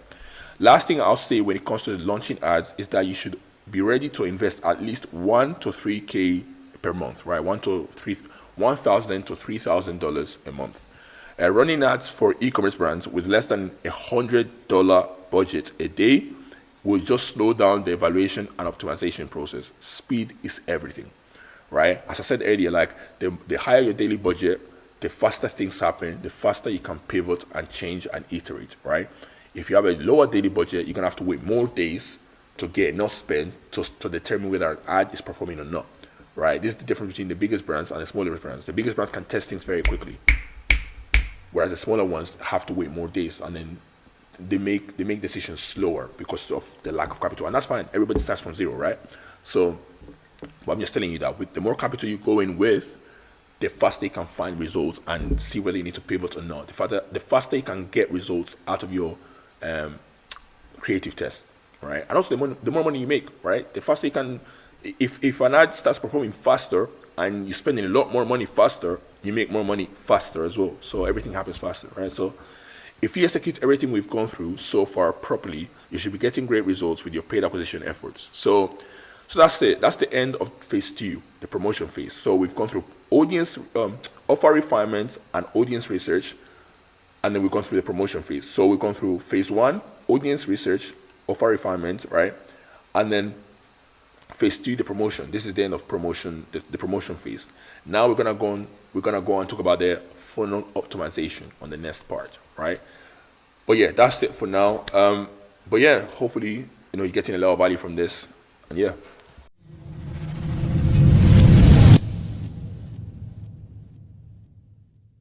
All right, so we've gone through the two initial phases of our IDMA growth infrastructure, the audience research and offer refinement phase and the promotion phase. Now we have two more phases to go, right? And the third phase, which we're going to be going through now, is the funnel optimization phase, right? Now, so let's get straight into it. At any given point in time, there isn't just one version of Facebook running. There are probably 10,000. That's a quote by Mark Zuckerberg. Now, Jeff Bezos said the same thing but in different words. If you double the number of experiments you do per year, you're going to double your inventiveness. Inventiveness, right? That's Jeff Bezos' quote, basically saying the same thing in different words. Now, the point these two very successful entrepreneurs were trying to make was that you always have to keep testing and looking for ways to improve efficiency and effectiveness. I don't know about you, but when I see or hear two billionaires say the same thing in different words, I don't ask too many questions before I start taking action on it. And that's why in this third phase, we are going to talk about how to improve the efficiency and effectiveness of your advertising efforts. Now, the first two phases of our growth infrastructure, offer refinement and audience research and promotion, are crucial. If they're not, they're crucial, and if they're not executed properly, nothing else matters. This is because if you're not able to find what your target market cares about, what they need or desire, and drive high quality traffic through your funnel by leveraging paid acquisition, there's no business, right? Now, once the first two phases are properly executed and dialed in, the last two phases are where the magic really happens, or in other words, where the unlimited scale comes from. It's very important for you to understand that exponential growth doesn't just come from the promotion phase alone. It comes from the additional levers we can pull on your behalf. Remember what we went through earlier. Once you reach the point of target market saturation, you start to get diminishing returns. And these diminishing returns make you less profitable as a brand owner.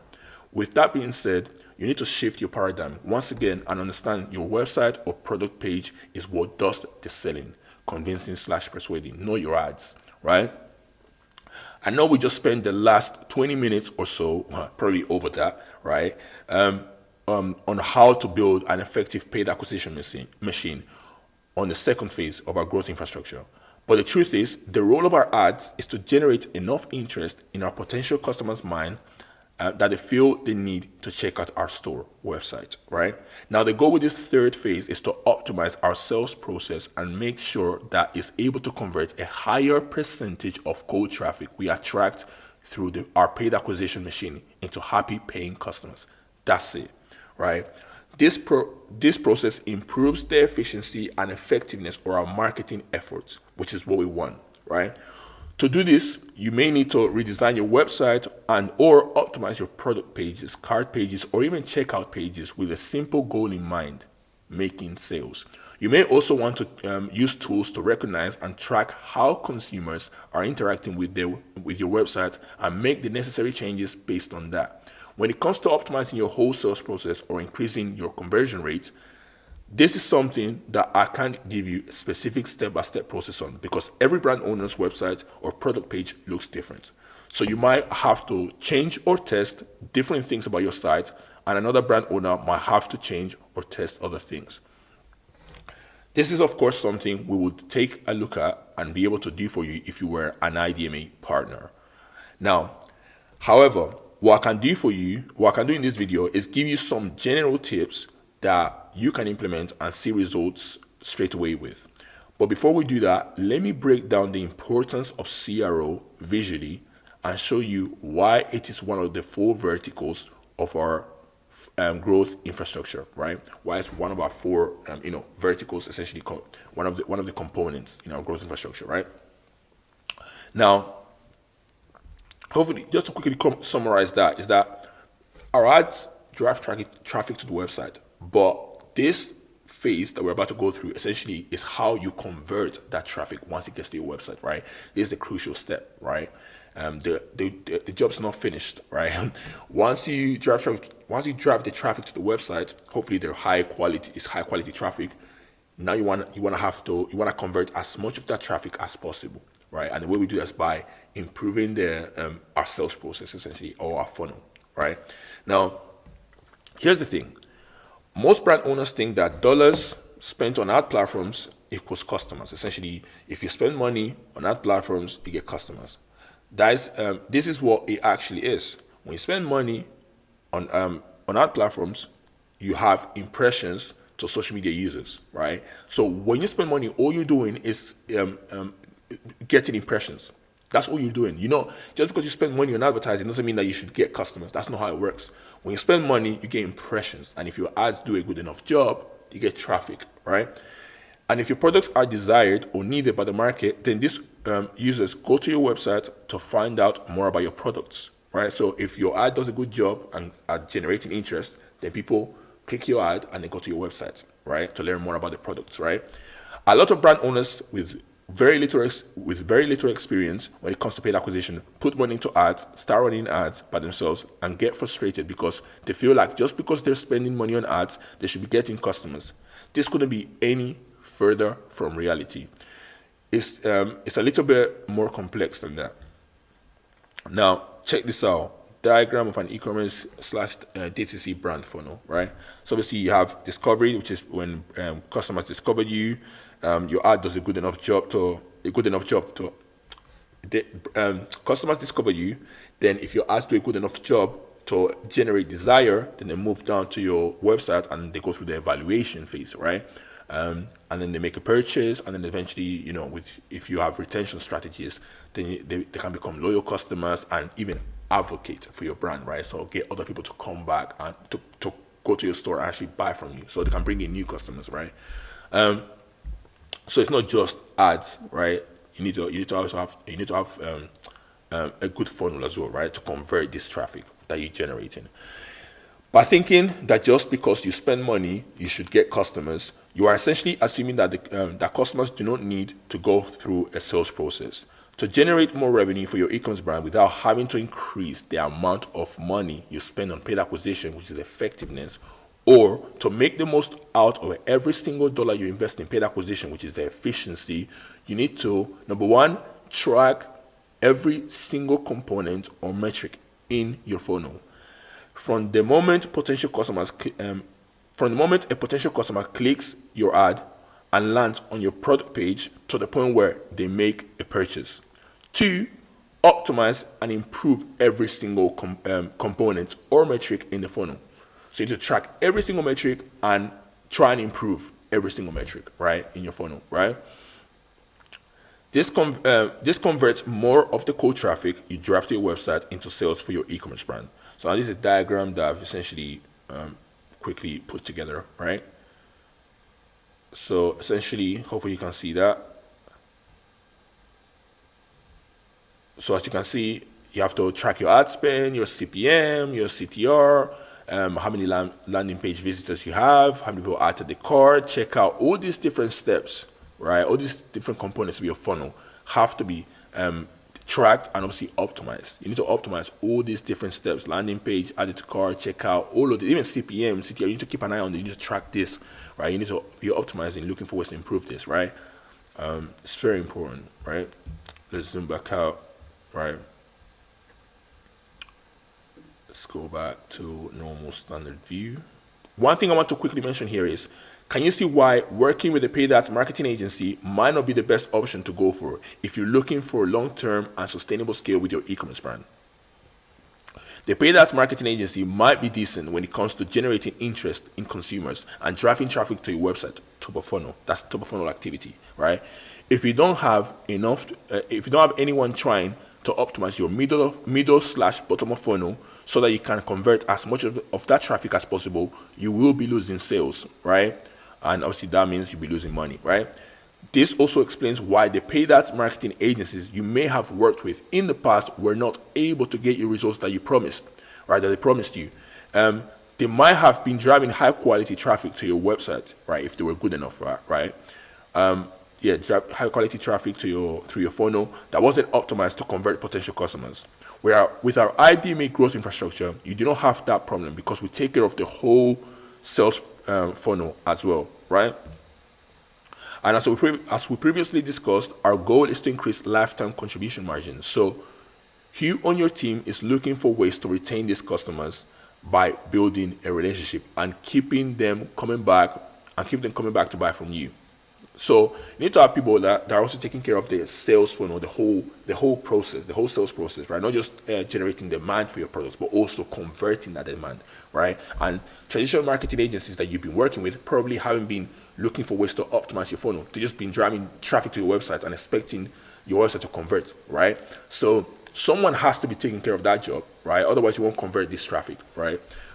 If you partner with us and you become an IDMA partner, then we will take care of this. We will take care of this for you. So you wouldn't have to worry about that essentially. So yeah, moving on. With that, now with all this theory out of the way, let's talk numbers. Reach is never the same as impressions, but for the sake of this example, we are going to assume it is, right? Obviously, reach is not the same as impressions, right? But just for the sake of this example, just to make things simple, we're going to assume that it is, right? Reach is the number of unique individuals who have seen your ads at least once. In other words, it measures how many different people on your ad has reached, right? If an individual sees your ad multiple times, they are still counted as one person reached, right? Impressions is the total number of times your ad has been displayed, regardless of whether it has clicked on or even noticed, right? So in other words, reach doesn't take into account how many times the same person has seen your ad, right? It just takes into account how many people, right? How many unique users or how many unique potential customers have seen your ad. Whereas impressions counts each time that your ad was seen, right? It was viewed. It doesn't even have to be someone clicking on the ad. It's just someone, how many times have people seen this ad? And that's what impressions is, right? Now, if the same person sees your ad multiple times, each view is counted as a separate impression, right? So that's what impressions are, right? Now, let's zoom in. I'm going to give you an example of why optimizing the sales process is very important, right? Hopefully you can see my screen, right? Right. Can we fit everything? Okay, cool. So let's start from here. So the optimized funnel, when you have an optimized funnel, let's go through that example. So the top example, optimized funnel, right?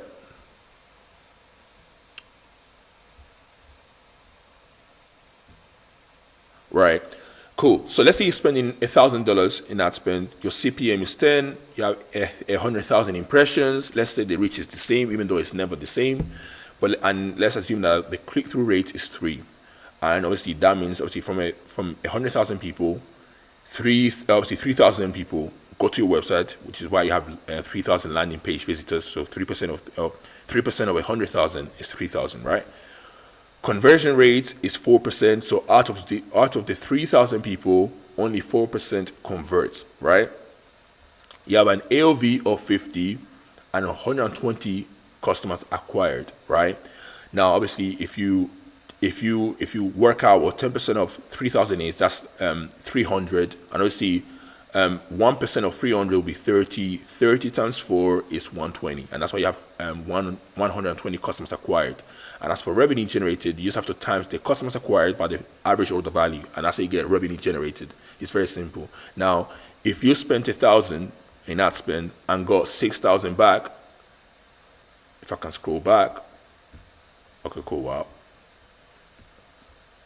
We're gonna have to go this way. So yeah, so if you spend $1,000 and you get 6,000 back, that's a 6x ROAS clearly, right? And in terms of CPA, that'll be 8 because when you divide 1,000 by the number of conversions that you've generated, then obviously that gives you 8, right? So if you divide 1,000 by 120, that gives you a CPA of 8, right? Now, hold on, let me work this out quick. Gonna zoom in. So if you just to check this with you guys, so you guys can see this is accurate. I know it won't be exactly 8. It probably will be like 8 point something, if I'm not mistaken. 120. Yeah. So yeah, see that. Oh, wrong. Yeah, so 8.3. Yeah, so it won't be 8 exactly, so it's 8.3, right? But that's close enough, right? So that's that's a CPA of 8. That's cool. I was off by a little bit. Not optimized funnel. If you That's an optimized funnel. Now let's see if you had the funnel that wasn't optimized, right, or less optimized. Let's say you spend $1,000 again, and you have a CPM of 10, and you have 100,000 impressions and 100,000 reach. Let's assume that they're the same, even though it's never the same. But this time you have a CTR of 1.5 instead of 3, right? So that means you have a 1,500 landing page visitors, because obviously 1.5% of 100,000 is 1,500, right? And let's say the conversion rate this time is 3%, right? The AOV is still the same, but the conversion rate is less. That means you've acquired 45 customers, because obviously out of this 1,500, only 3% convert, right? So you have 45 customers acquired instead of the 120 that you have here, just by having a higher conversion rate and a higher click-through rate. Just by having a higher conversion rate and a higher click-through rate, you're able to convert more customers, right? And now, obviously, the revenue generated, which is what you care about, the revenue generated will be less because your funnel is less optimized. So now you have 2,250, right? Because only 45 customers paid £50, right, or $50, whatever the case may be, right? And now you have $2,250, right? And that's a 2.25x ROAS, because you spend 1,000 and you got 2,250 back, right? And your CPA obviously is higher because your funnel is less optimized, which again means that it's costing you more to generate each sale, which means that you have less contribution and less profit. So less revenue and less profit, basically, when you don't have an optimized sales process. So this is why it's very important, because you literally losing money by not having an optimized funnel. You're still going to make money if you have decent enough ads and you have decent products, but less people are going to convert if you don't have an optimized funnel, right? And it starts from your ads, from your click-through rates and stuff like that, right? Right? So let's zoom back out and continue, right? As you can see, without an optimized funnel, your cost per acquisition is nearly 3 times higher than it would be with an optimized funnel. Optimizing your funnel is one of the best ways to lower or manage your CPA. This is what the CRO team members, got a mistake, yep. This is what the CRO team members at IE DMA take care of on behalf of our partners. We track every single component / metric within your funnel and make the necessary tweaks during the funnel optimization phase of our IE DMA growth infrastructure. Now, in order to create a funnel that converts cold traffic like clockwork, you have to keep testing and optimizing different aspects of your website, right? You can't rely solely on intuition or gut feelings when making changes to your sales process or funnel. It's essential to follow a data-driven approach, which brings us to the discussion of conversion design versus A/B testing. Now, in our opinion, if an e-commerce brand has less than 50,000 unique monthly website visitors, then the brand owner should be focusing on conversion design. Conversion designs are the things that I will be talking about shortly, right? If an e-commerce brand has more than 50,000 unique monthly website visitors, then we should start considering A/B testing approach, right? So 50,000 unique monthly visitors or more, you should be looking at A/B testing. If you have less than 50,000 unique website visitors, then you should be focusing on, at that point, you should be focusing on conversion design, right? At that stage, you should be focusing on conversion design, because you shouldn't be looking for small incremental improvements. You should be looking for big improvements, right? And you're gonna achieve that with conversion design, right? That's where just your time is better spent. You're gonna get more out of your time when you focus on conversion design. If you have, give or take 50,000 unique monthly users, right? Obviously, that's not a hard rule, but obviously, roughly, that's when you should be. That's a good number, right? So that's when you should be, focusing on conversion design. And if you're above that, then you should be looking at A/B testing, right? So again, that's not a hard rule. You could do 60,000, 100,000, but I think 50,000 is high enough where it's worth your time to do A/B testing, right? Now, if an e-commerce brand has more than, we said that this is because when an e-commerce brand has under 50,000 unique monthly website visits, they do not have enough traffic to quickly get statistically significant results with A/B testing, right? So obviously, if you don't have that many people going through your website, your tests are going to take significantly longer. You have less data, so you're going to have to wait longer to collect more data, right? So that's why it's not, in my opinion, you should be focusing on conversion design if you don't have that much traffic yet, like I said. In this training, I'll be focusing on conversion design because without access to both qualitative and quantitative data, it will be challenging for me to recommend specific A/B tests for your e-commerce brand's website. Without me looking at your brand and obviously seeing your website, I can't recommend tests for your website because I don't know. Because you're making this training now, I don't know what your brand's website look like. I can't recommend A/B tests for you to do, right? So we're going to be focusing on conversion design, right? So now, CRO step-by-step process, right? What we are about to go through are the essential / foundational elements that every e-commerce brand should optimize on their sales funnel, right? First thing you have to understand is that there are different sections on your website, right? There's the website homepage, product page / landing page, right? Because it might not be a product page, it might be a landing page that you design, and you might have a VSL on there if you were, don't want to get into too much detail, but sometimes some e-commerce brands have like longer VSLs to sell a product, right? 40 minutes VSLs, I've seen it before, 40 minutes VSLs, 30-minute VSLs, and they have a landing page dedicated for that with full of information, right? So it might not be like a 20-second direct response ad. It might still be a direct response ad, but just on a landing page, right? Essentially, and it's longer, right? But anyways, I digress. So yeah, product page / landing page, cart page, and a checkout page, right? The goal of every user journey is to convert them onto the next stage of the journey. That's it. What do you mean by that, Iradia? Iradia, explain further, right? The goal of the website homepage is to get the potential customer to the product page. So the goal of this page is to get them here. The goal of the product page is to get a potential customer to the cart page. So from this, the goal is to get them here. And the cart page, the goal of the cart page is to get a potential customer from the cart page to the checkout page, right? So from here to here to here, right? That's the goal of each page, right? And obviously the checkout page is to essentially convert the customer, right? Now, let's get through it. So now we're gonna go through each one of these pages and give you things that you should have in place to make sure that your funnel converts as much traffic as possible, right?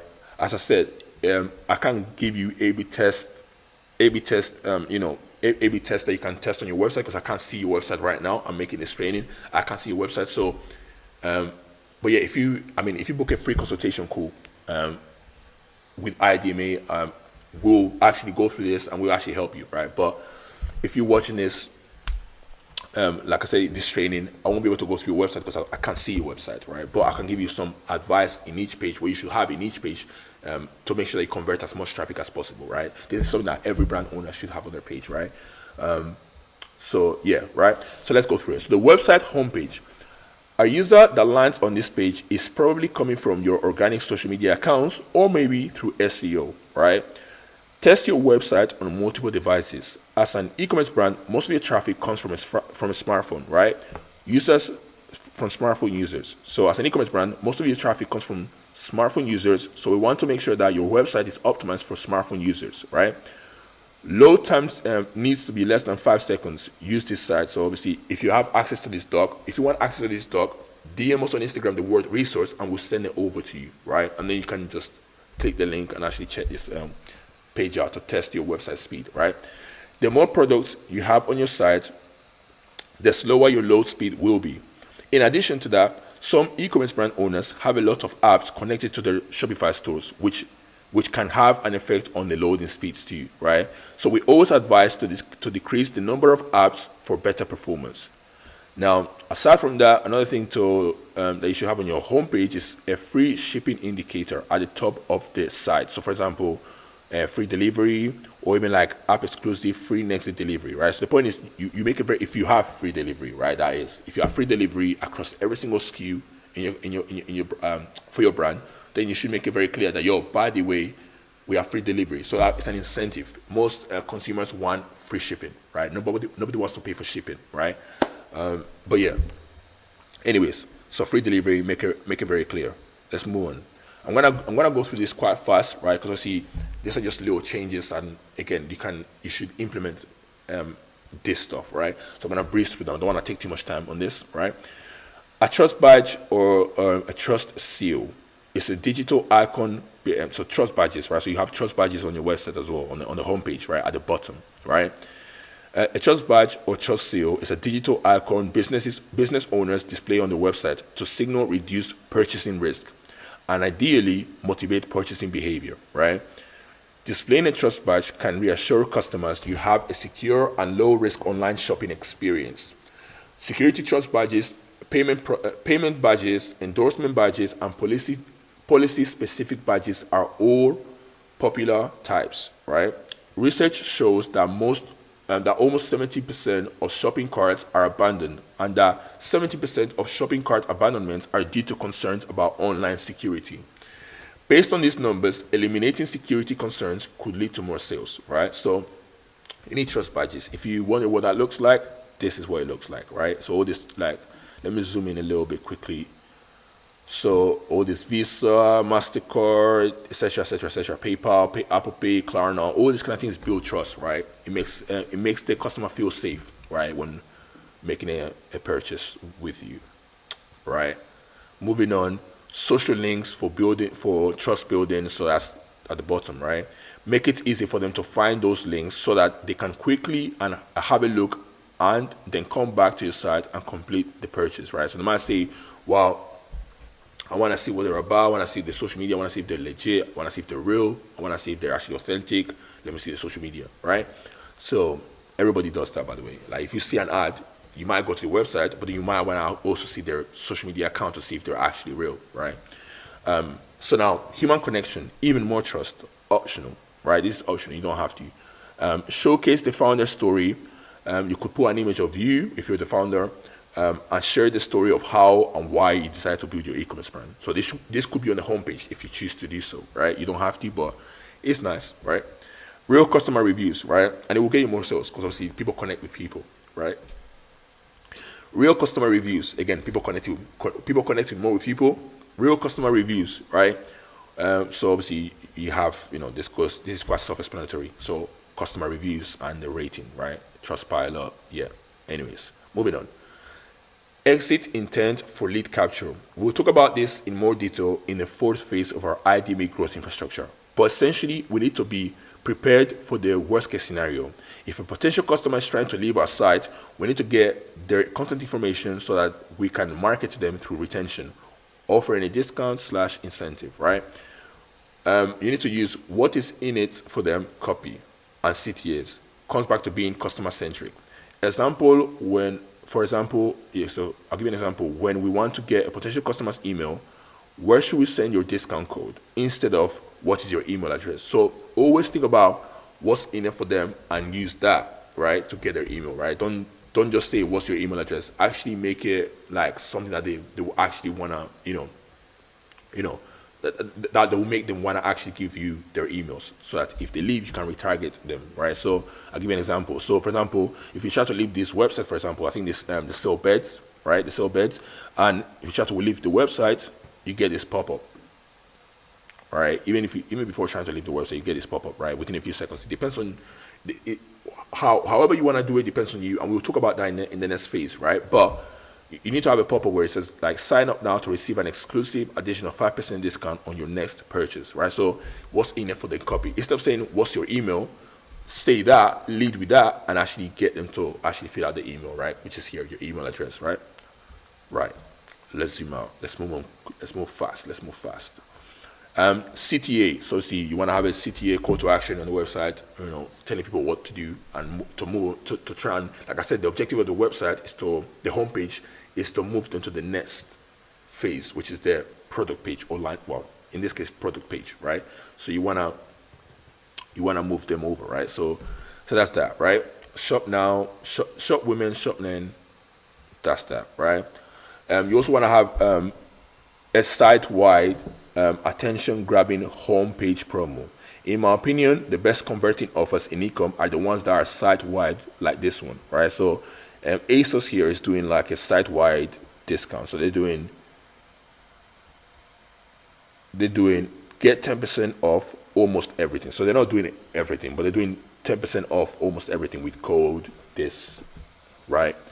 They want to be running this discount now, but when I created this training, they were running this discount. So, right. So the point is, have a site-wide attention-grabbing homepage promo. Now, again, this is all gonna depend on your unit economics, right? If your unit economics won't allow you to do this, then don't do it.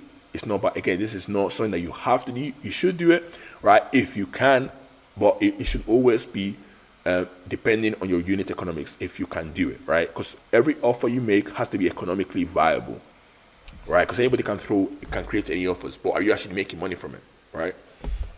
The objective is to make money, right? If you are not able to do this kind of offers because of your unit economics, then you could maybe offer a product for free if they spend over a certain amount. So if they spend over a certain amount, obviously that's a smart way to do it. So if you can do the whole site-wide discount, then what you should do is do like do an offer where if they spend over a certain amount, then you get a gift. Because by doing it this way, you can factor in the cost of the gift, the quote-unquote gifted product. You can factor in the cost of making that product into the total cost of delivery. So when they spend more than $100, you still have margin, right? Because the gifted product essentially becomes like a customer. It becomes like a part of your CPA essentially, or part of your total cost of delivery for the main product or for the products that they've purchased. If they spend over, for example, like this, they're doing over Plant Made, right, which is a hair care brand, right? Right. Actually, they do more than hair care, to be fair. Body. Yeah. Anyways, point is, they're saying if you spend more than £80, you get a free product, get free roots, right? So you get free hair products if you spend over £80, right? So they're factoring in the cost of these roots of making these products into the total cost of delivery of everything you may purchase, right? So they're still profitable, right? So even if they're doing they're giving away a product, they're still profitable because they're factoring the cost of making that product into the cost of all the products you've purchased from them. As long as it's above £80, that's when it makes sense for them, right? So that's what they've done, £80. If it makes sense for them to do a 60, they might do a 60, or they might even do a 50, right? Or maybe they just want to make more and they just do 80. The point is, this is the best. If you can do this, do this, right? If you can do 10% site wide, then do this, right? This is second best way, if not probably the best way to be. I'd rather do this than do 10% discount, to be fair. But yeah, anyways, let's zoom out. But again, before you launch any type of offers, you need to simulate them. Like I said, you need to make sure that they're economically viable. You already know this anyways because we already went through this on the first phase of our IE DMA growth infrastructure. Now, the website category pages should be for different product categories. It should not be used for privacy policy, return policy, and terms and conditions, right?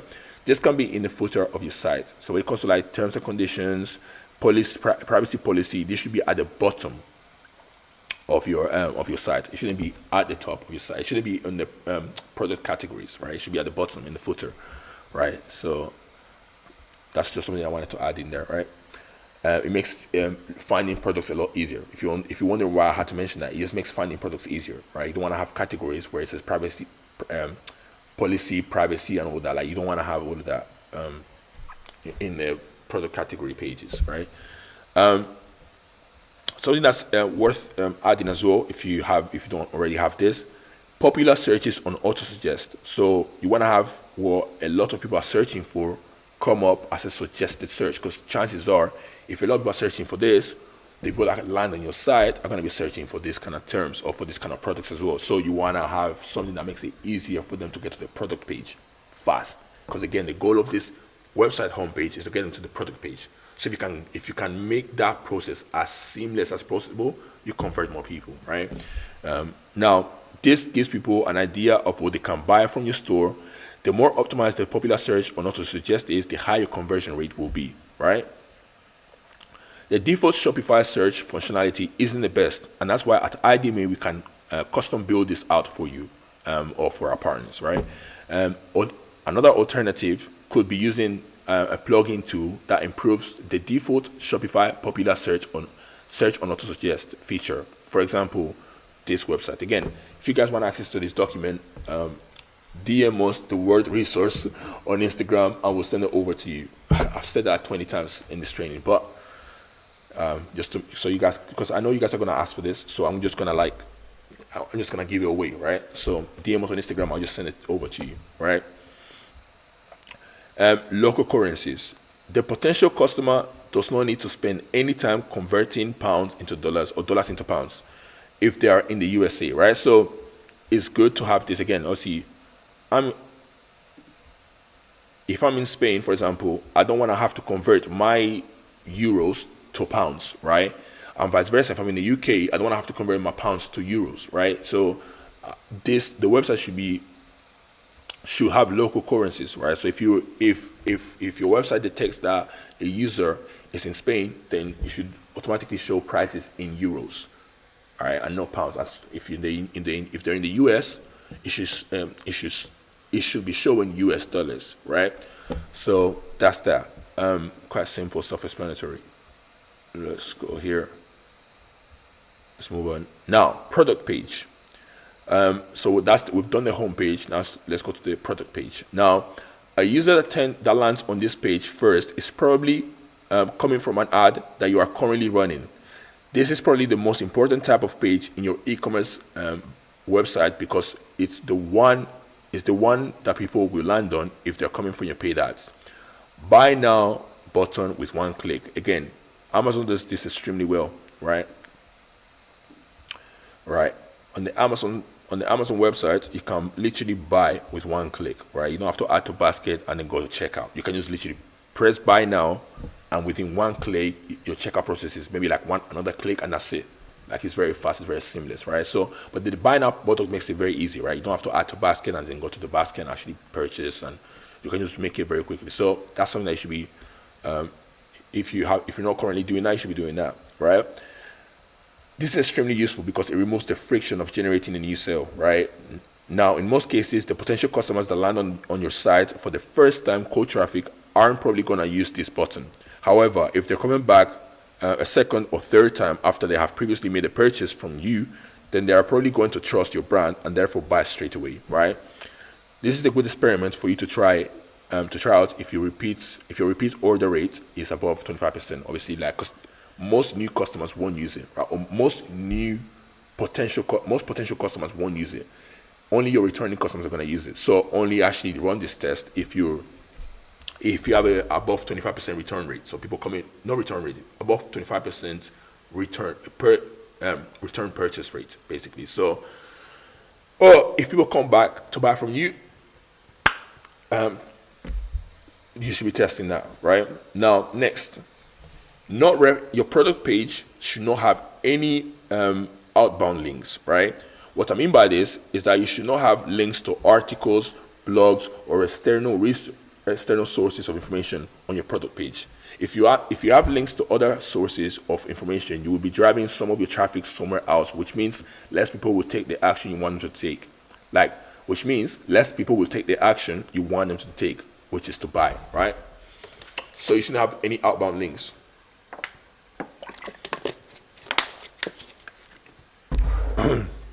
Next, you should have frequently asked questions on the product page, because of course people have questions and they want them answered. They have objections and they want those addressed before they actually make a purchase. They want to be sure that they're making the right purchase, right? So if you know the most common questions or the most common objections that people have, or misconceptions, or some things that your customers ask themselves before buying this kind of product, you should put it on this product page so they can see the answers and make a more informed purchase, right? So let's move on. Next thing is live chat / customer support option, right? This is to answer some of the questions or handle objections that might not have been addressed in the FAQ section, right? So obviously you can have someone customer service handling their questions live, right? And if you can't do that, there are some AI tools you can leverage if you're not in a position to hire a customer support team member for this role. Now granted, AI isn't perfect. It's not at the point where it's ready to go like a human being would, but you can answer basic questions with the AI, right? But yeah, that's that. But like I said, this helps as well. It's better than an FAQ section, to be fair, right? But if you don't have the budget to have someone at customer service, then you can do it yourself, or you can, like I said, just have the FAQ section, right? But yeah, product title, user friendly, because this is something that people debate a lot. User friendly or search friendly? It's important to find a balance between the two. From an SEO, search engine optimization, acquisition perspective, your product title should be a search friendly title because it will drive more traffic to your product page from organic Google searches. However, from a CRO conversion rate optimization perspective, your product title should be a user friendly title. So that's my stand on that. If you're running paid ads and you're not really doing Google ads right now, you're not focusing, that's not your main source of acquisition, then you should focus on you should have a CRO perspective. So you should have a user friendly product title. If you're doing SEO and SEO is your main traffic source, right, then you should focus on having a search friendly title. That's my standpoint on that. There's no wrong way, both work. So yeah, that's that. Right. So as I was saying, the main product picture has to be congruent with your winning ad creative, right? This makes potential customers feel like they're in the right place, right? If they see an ad creative and then they see the way your website looks, essentially the way the product image looks and is aligned or congruent with what they saw in the ad, they're gonna be more likely to convert because they're gonna feel like they're okay, cool. This is exactly what I saw on the ad. Again, it eliminates friction from the process, and that's what you want. Another thing is pricing, right? Strike through. That's if you're discounting, right? Doesn't This is not a hard rule, right? But if you're discounting, you might as well put the retail price, right, to anchor them to that price, and also show the discounted price in a different color, right? Strike Opera for anchoring the user to a high price point. It's always good to show the new price in a different color. Yeah, I just said that. New real reviews. We've already again we've said this before, like in the website homepage as well. You can have customer reviews. You can also have reviews on the product page as well, right? So text reviews with names of customers, like again, the more personal it feels, the more people are gonna trust it, right? If you have names next to these reviews, then people will think that it's from an actual person that actually bought this product, right? So other people have bought it and they're giving honest reviews, right? Obviously, you should actually have honest reviews. You should actually have reviews, like real reviews, right? No, you shouldn't be making these reviews up, right? That's that. Yeah. Okay, cool. Let's moving on. Okay, cool. With every purchase slash our promise to you. So again, this is not compulsory, but if it applies to you, you could do something like this. You do not have to offer something for free. The goal here is to increase perceived value for the users. The user has of your products, right? So with this company, for example, they're selling mattresses. So they're saying our promise to you is all Emma mattresses have 200 nights trial, right? So you can buy a mattress and you have 200 nights to try. If you don't like it, return it, right? And free delivery and returns, right? So the delivery is free, and also, you can also return it for free. So if you don't like it, you don't lose any money, essentially, right? 10-year guarantee if anything happens to the mattress. So this is what they get. This is what customers get from every purchase they make, right? So that's what, again, if you apply to your brand, you can implement this as well. It can increase conversions. Anything that removes friction, you should add. Basically, anything that removes friction from the sales process, you should add, right? So that's that. Next, cart page. So we go from the website homepage to the product page and now the cart page. So when they add the product to the cart, what they see on the cart page, right? So cool. The metric to track here is the cart to checkout rate. So how many people from the cart go to the checkout page, right? That's the number one metric in this phase. Number one, urgency trigger by time or quantity. Let me zoom in here so you guys can see. So ASOS is doing this extremely well. To be honest with you, I think it's fake, but I mean, whether it's fake or not, they're using urgency, right? So I think it's fake in my opinion because yeah, but they said items are reserved for 60 minutes, right? So maybe it's real. The point is, this actually incentivizes the customer to actually proceed with the purchase now, not later. Because some people might add a product to the cart and then say, "Oh, I'll just buy it later."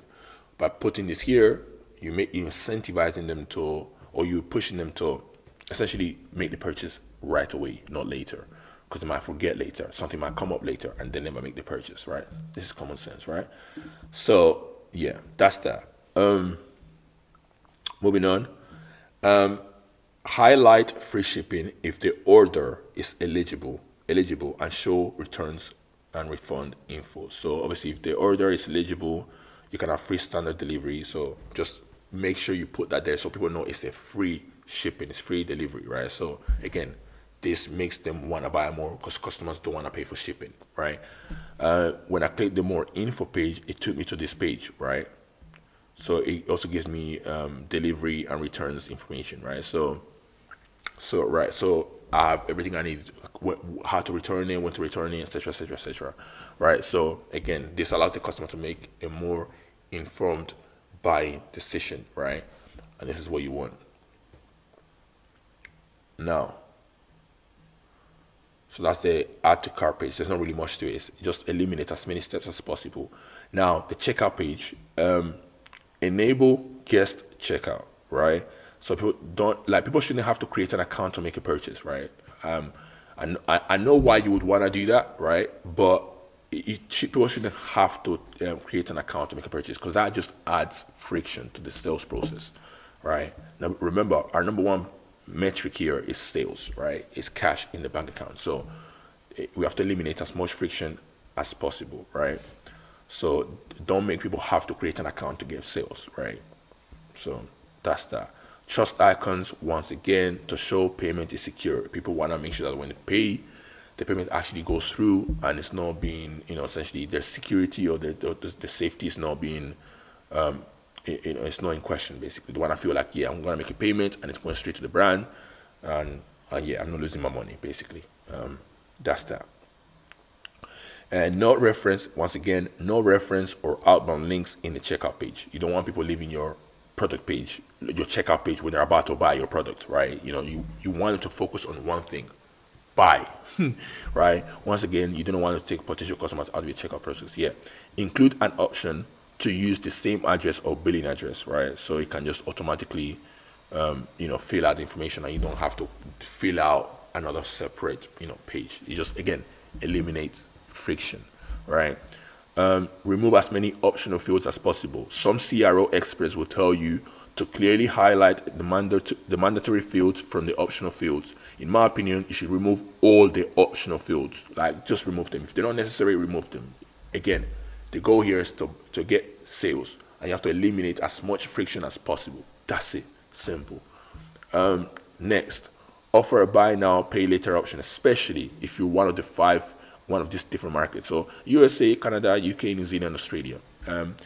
Customers from these places usually are accustomed to buy now, pay later, right? A lot of customers, consumers in these 5 different locations, that's a usual way for them to shop, right? So yeah, offer that if you can. Right? And then offer multiple payment gateways, right? So not just like PayPal, but offer like Apple Pay and etc. etc. etc. ClearPay, Klarna. Use like as many of them as you can, basically, as many ways to process payments as possible. Use that, right? Because people prefer different ways, and they're gonna use the way that they're more used to doing it, right? So they're gonna use for example, if someone uses PayPal when they buy online, they're gonna want to use PayPal when they buy from you, right? So you should have PayPal available, or someone might like Stripe better, or whatever the case may be. I'm not affiliated with any payment processor. Just use whichever one, or use all of them as much as possible. Use as many of them as possible, and that's it. Give people more options, right? so they can use the one that they prefer, right? So the thank you page post checkout, this is a great opportunity to offer an upsell. So when they make a purchase and the thank you page, you could also have another page that essentially tries to get them to buy again, because people are more likely to buy from you once they just made a purchase, right? So they can just buy the next one straight away, and you get to realize the lifetime contribution margin that we talked about previously, right? The shorter we make the APC, which is the average purchase cycle, the shorter we make it, the faster we realize profit, right? So if we can upsell them straight away, we should take it, and people are more likely to buy after a purchase is made, right? So you should take advantage of that, right? Now, just to finish this off, I'm gonna give you some general tips, right? Just to finish it off. It's important that you are driving a lot of traffic to your website, right? To do this, right? This is because funnel optimization is a game of iteration or testing, and like every test, you want to have statistical significance. So this is if you're doing A/B testing, right? What we went through today is conversion design. These are things that you can do that will have a big difference, in your e-commerce store and the amount of sales that you get, right? Of course, if you have more traffic coming through your funnel, as I said, more than 50,000 unique website visitors, then you should start paying attention to you should start doing A/B tests essentially to look for ways to incrementally improve the performance of your website, of your funnel essentially, right? But that's that. So you should be driving a lot of traffic if that's you, right? Number two, start optimizing the pages on your site that receive the most traffic and work your way down to the pages that receive the least amount of traffic. Obviously, this is quite self-explanatory. The pages that have the most traffic are the ones that people are spending the most time on, all right? So you should optimize those to get people to convert, right? To get more people to convert, because obviously more people are going to those sites, right? You should work your way down that way, right? So number three, optimize page load speeds. Ensure that your website loads quickly on both desktop and mobile devices, as slow loading times can lead to high bounce rates and lost sales. Like we said earlier, page speed is very important. People don't want to wait there loading. Like, get them on your site as fast as possible. 4, simplify the checkout process. Make it easy as possible for customers to complete their purchase by minimizing the number of steps required to check out, and offer multiple payment options. We just went through this, right? It's very important. Eliminate as much friction as possible. 5, leverage social proof. Incorporate customer reviews, testimonials, and user-generated content into your website to build trust and credibility with your potential customers, right? Social proof can reassure visitors that they're making the right decision by purchasing from you. 6, add a banner to the top of your site at all times. It could be promoting a free shipping or a special offer. Number 7, implement automatic geolocation detection for language and currency to your site. If your brand is based in the UK and someone from Spain, me, for example, goes on your site, you need everything on your site to be translated into Spanish, and you need prices for your products to be displayed in euros instead of pounds, right? Of course, this only applies if you sell and ship outside the UK or whatever country your brand is based in. So if you're in the US, this applies to you if you're shipping to a different country outside the US, right? To a country, right? To another country that's not the US, right? Average conversion rate for e-commerce websites is about 2.8 on cold traffic. As a brand owner, it's normal to be between 1 to 2 on cold traffic. Your goal should be to make your conversion rate as high as possible and no less than 3% on cold traffic. Add to cart ratio should be above 10% on cold traffic. Now, even better than conversion rate, you should be optimizing for revenue per visitor, because that's really what you want. You want to maximize the amount of money you make per visitor.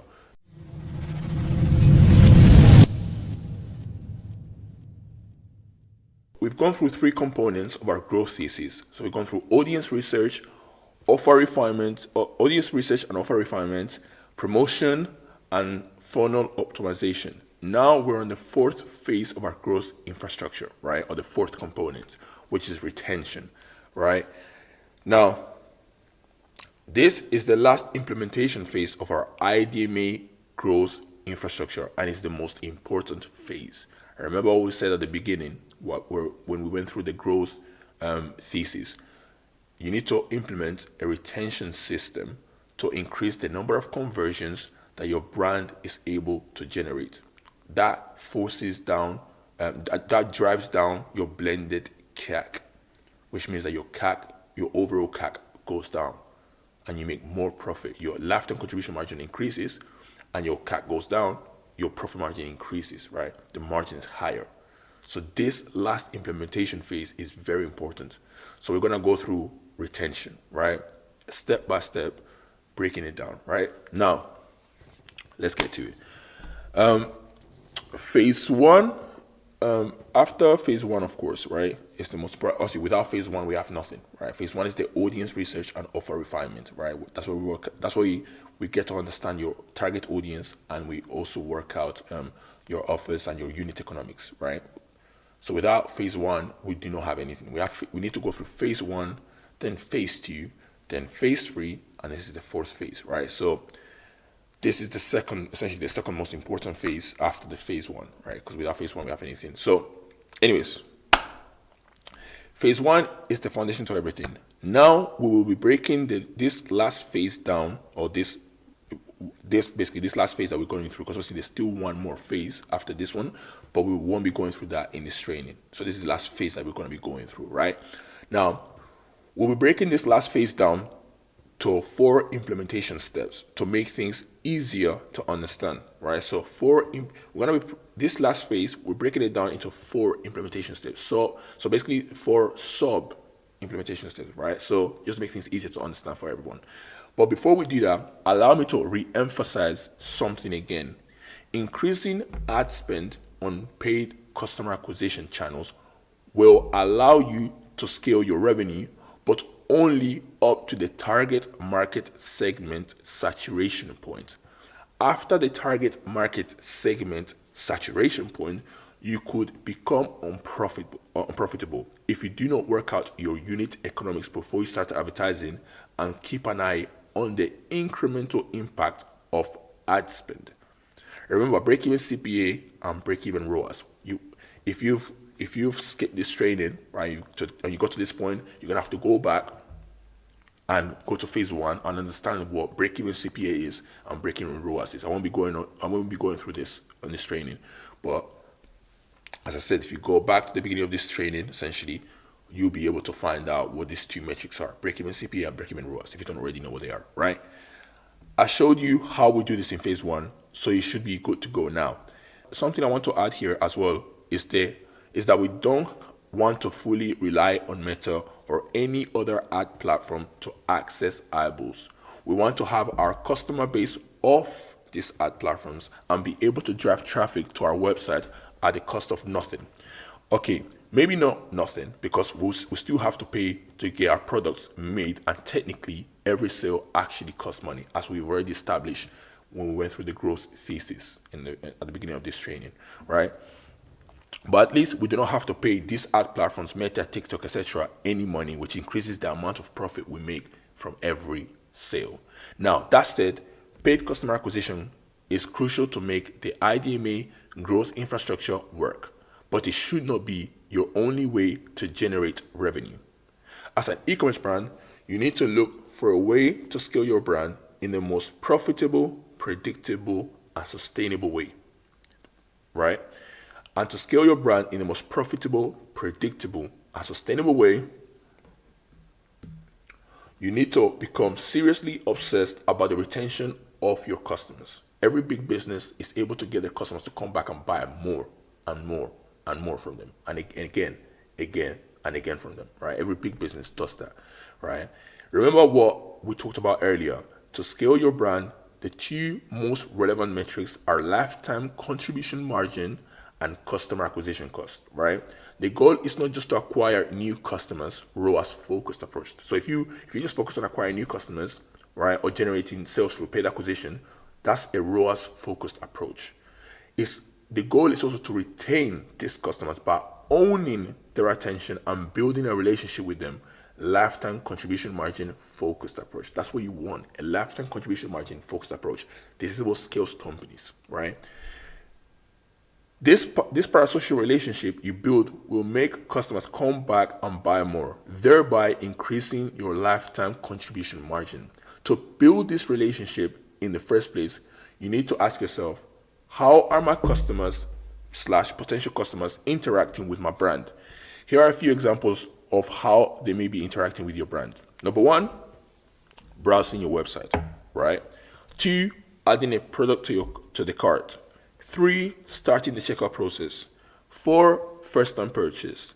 5, subscribing to your newsletter. 6, unengaged customers, rarely opening your emails, trust / relationship has not been established. 7, very engaged customer, regularly opening your emails, trust / relationship has been established, right? 8, coming back to your website and buying more products, becoming a repeat customer.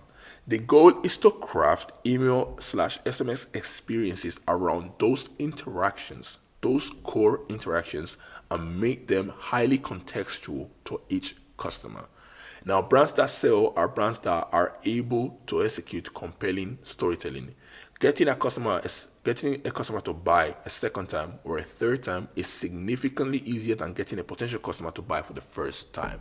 A customer that's already bought from you once, they've already received the product and had a good experience, is more likely to buy a second time, right? You don't have to try and convince them that your product is good, because they already know that the product is good, right? They already bought once, they already experienced what it's like to use your product, right? So it's a lot easier than convert someone that has never bought from you, right, before, right? So implementing this last phase will dramatically increase your bottom line revenue and completely change the trajectory of your e-commerce brand.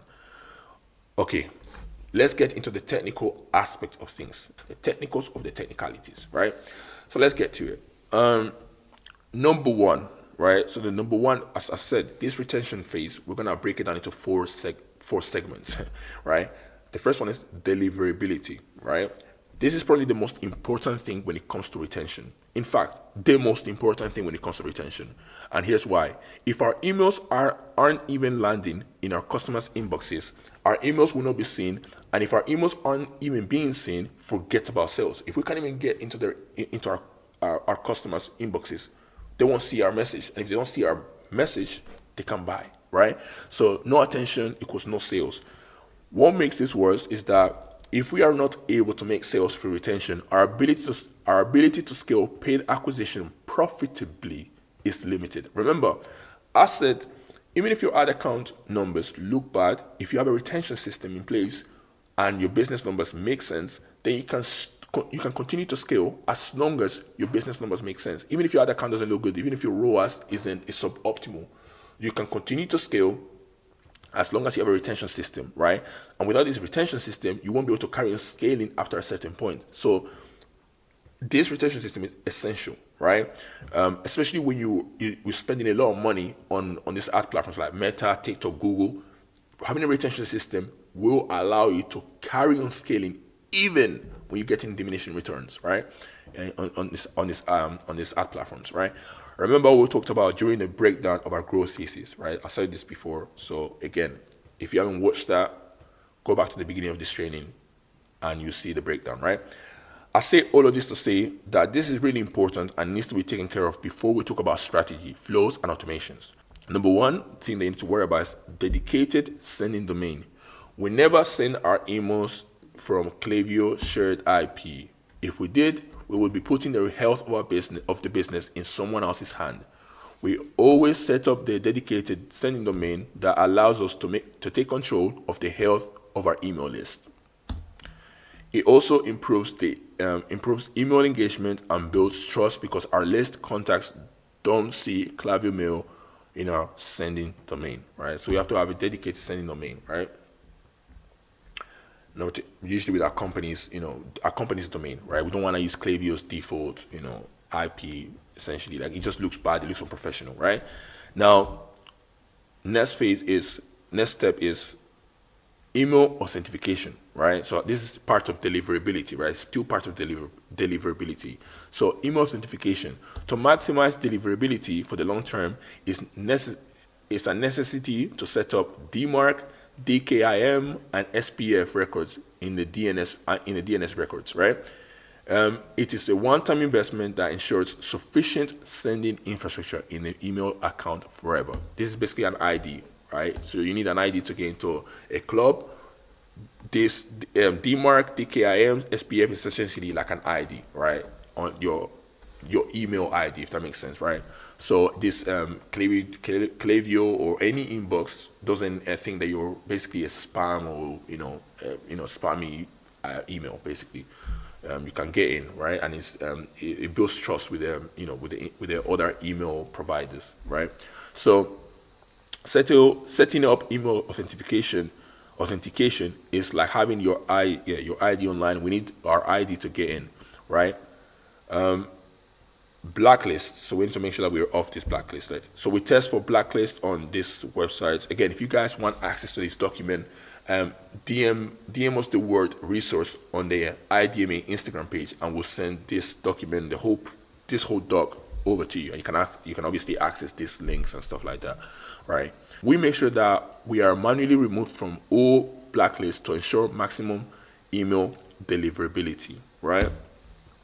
So that's that. So that's how we make sure that our emails are being delivered right into the inbox. So we take care of blacklists. We authenticate our emails. So basically getting the ID right to build trust with these email providers, and dedicated sending domain. Again, this makes us look professional, and also it puts the health of our business in our hands, in our control, right? We don't want to leave this to Klaviyo, because if Klaviyo's reputation is bad, then, which it probably is, then we won't be landing on people's inboxes, because our emails will be bouncing. Basically, it won't even be landing on the inbox, right? So basically there's three factors: dedicated sending domain, email authentication, and blacklist, right? Now the second implementation step within the retention phase is growing your email list. Once we make sure that our emails will land on our customers' inboxes, the next step is to start growing our list. There are two main reasons why we must grow our list. Let's get the obvious one out of the way first. The more contacts on the list, the more money we can extract, right? Now, here is the second reason most brand owners do not think about. Email contacts will naturally churn, right? They don't stay with us forever. No one carries on opening your emails forever, right? So they churn at some point, right? And it might come back as well, and come back being part of your email list. So it's a cycle, right? But no one will keep opening our emails forever. Therefore, the rate at which our list grows must exceed our churn rate, right? Churn rate is the rate at which subscribers or customers stop transacting with your business, right?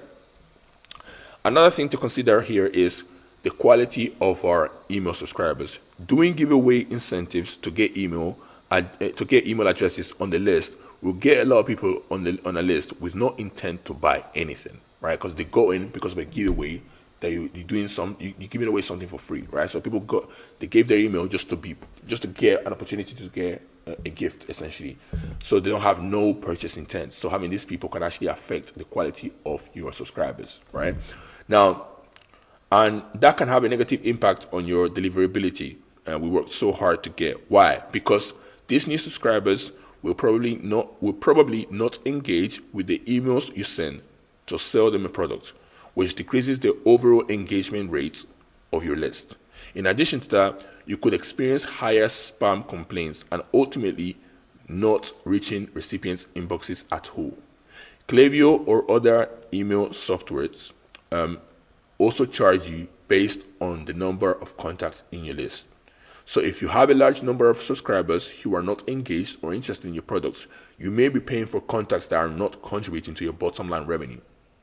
Klaviyo obviously charges you a monthly subscription, right? And if based on the number of subscribers that you have, right? So if you have subscribers that are not engaging with your emails, it basically means that you make no money from the subscribers, right? And if you make no money from them, then you're basically paying Klaviyo for nothing, right? You're paying for a service that doesn't contribute to your bottom line.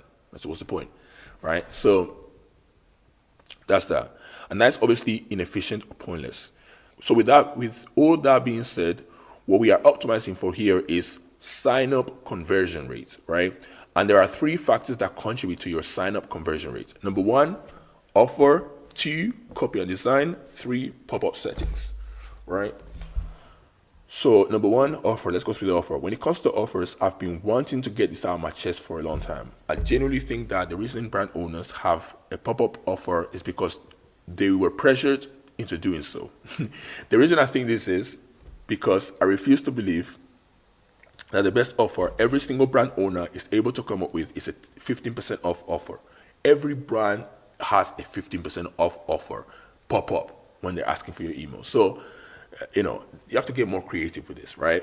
I genuinely feel like someone is going around forcing them to put that offer up. If you think a 10% off offer is enough of an incentive for someone to join your list, you can't be serious. With that out of my chest, let's continue. Now, obviously, what I'll say here is like, again, any offer you make has to be in line with your unit economics, right? So if all you can do is 10% off, great, right? But if you can, please be more creative and create more compelling offers, because everybody sees 10 to 15% offers, like even 20% offers. Everybody sees that, right? Everybody when they go to a website, they always see that, right? So you need to stand out. You need to create more, compelling offers, right? But again, if that's what you can do, great.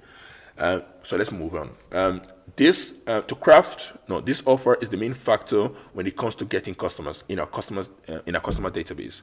To craft this offer, we need to be strategic. For example, if our main objective is to increase customer lifetime value, then free gift with purchase or a big discount on a bundle might make more sense. Obviously, free gift with purchase builds goodwill, right? So if they get a free gift, they're gonna feel like they got more than they deserved, right? And again, it's almost like you're way into building a relationship, right? You're giving away more than than needed, essentially. So they feel like, oh wow, like they really care about me, essentially, right? So and that's that. So whereas if we want to maximize for average order value, incentivizing customers with tiered discount based on their purchase total might be the best way to go, because obviously you're collecting more cash up front. Even if you're doing a discount, you're still collecting more cash up front. So this is a different, kind of offer. So like, for example, spend 50 or more and get 10% off. Spend $100 or more and get 15% off. And spend $150 or more and get 20% off, right? So there's still incentive to spend more. Even if you're doing a discount, it's still spending more. So that's what you want, right? You want to increase your average order value, you could do that. So depending on what you're optimizing for, whether customer lifetime value or average order value, your offer has to change depending on that. You have to be very strategic with it, right? It's not just let's throw a 10% offer in there. Like, that's what I'm saying. Like, if you can, try and be more creative, right?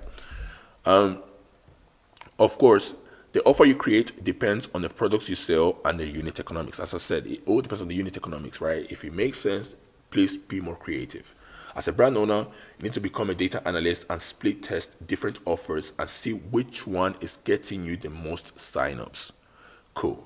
The second aspect, like I said, when it comes to growing your email list, is the copy and design. The main thing we want to do with your copy here is make sure our copy stands out straight away, and we also want to make our design aesthetically pleasing and unique. Remember, it's the first thing potential customers notice, so it's a good idea to spend some time on it.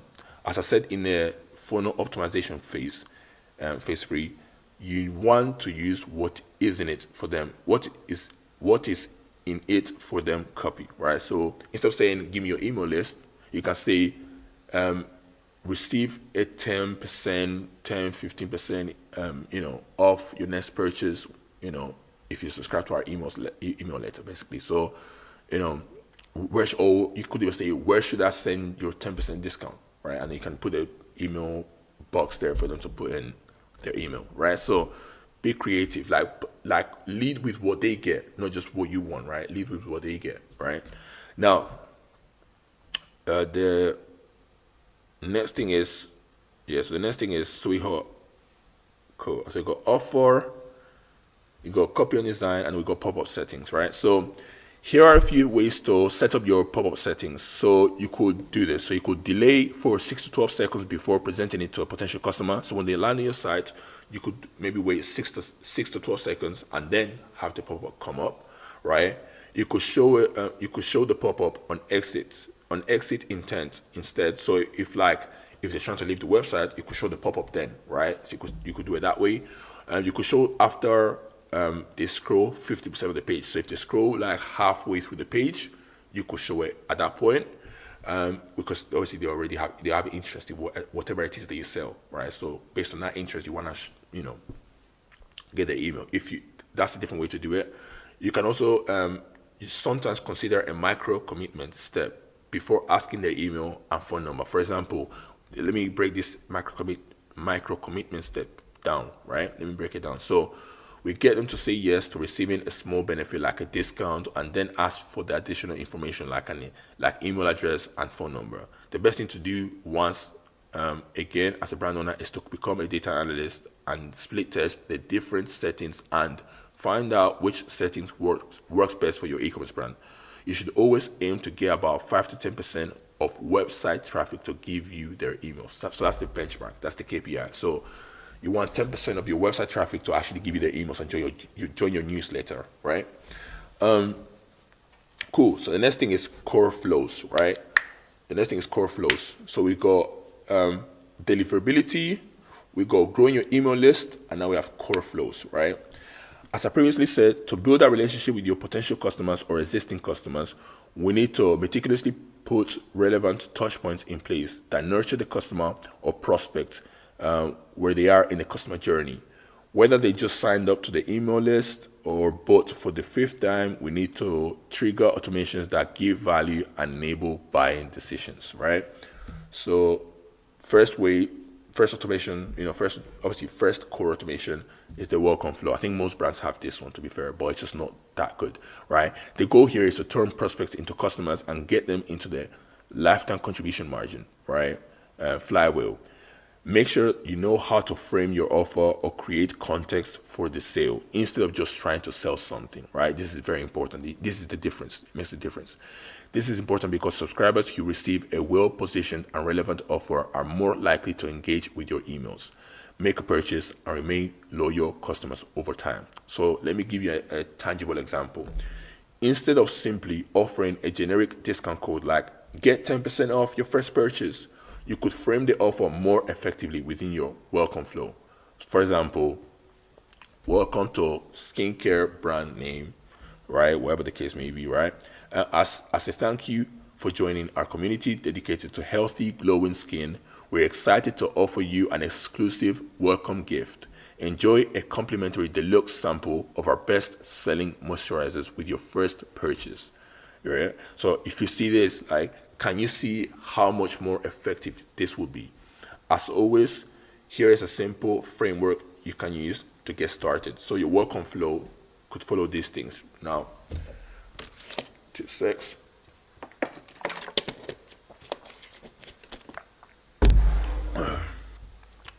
Right.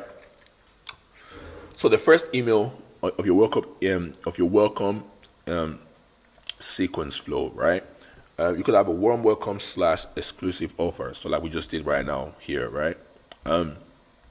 Extend a warm welcome to your new subscribers and entice them with an exclusive offer or incentive to make their first purchase, right? The second email could be a brand introduction, essentially introduce your brand ethos, values, and unique selling propositions to foster a deeper connection beyond just the products or services you offer. The third email could be a social proof showcase. So highlight testimonials, reviews, or user-generated content that showcases the positive experiences of other customers, reinforcing trust and credibility in your brand, right? The fourth email, identify common pain points or challenges that your target audience faces and present your products or services as a solution to alleviate these issues. Obviously, if you've gone through the audience research phase, you already have a bunch of true insights, right? So you can leverage those in these emails. Once again, audience research is the foundation to everything, right? Urgency and scarcity. Create a sense of urgency by reminding subscribers of limited time offers or expiring discounts, encouraging them to take action before missing out.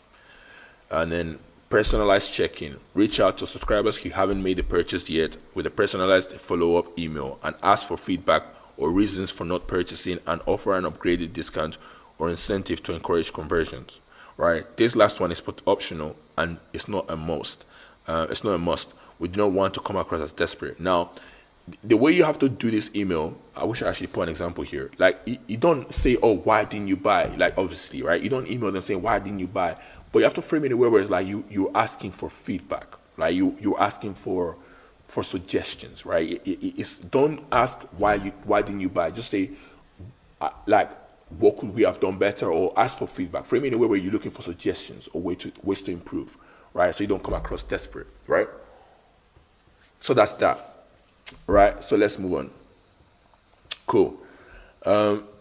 Now, abandoned checkout flow. The goal here is to encourage potential. This is the second core flow, by the way. This is the second core flow.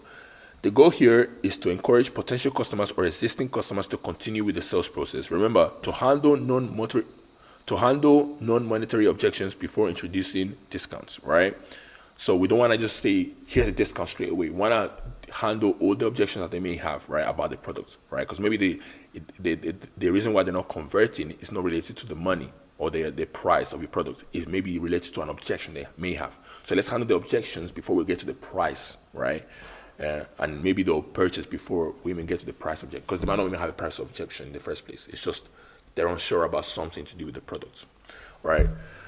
So address concerns, anticipate and address any hesitations or concerns the customer may have, such as shipping costs or product quality.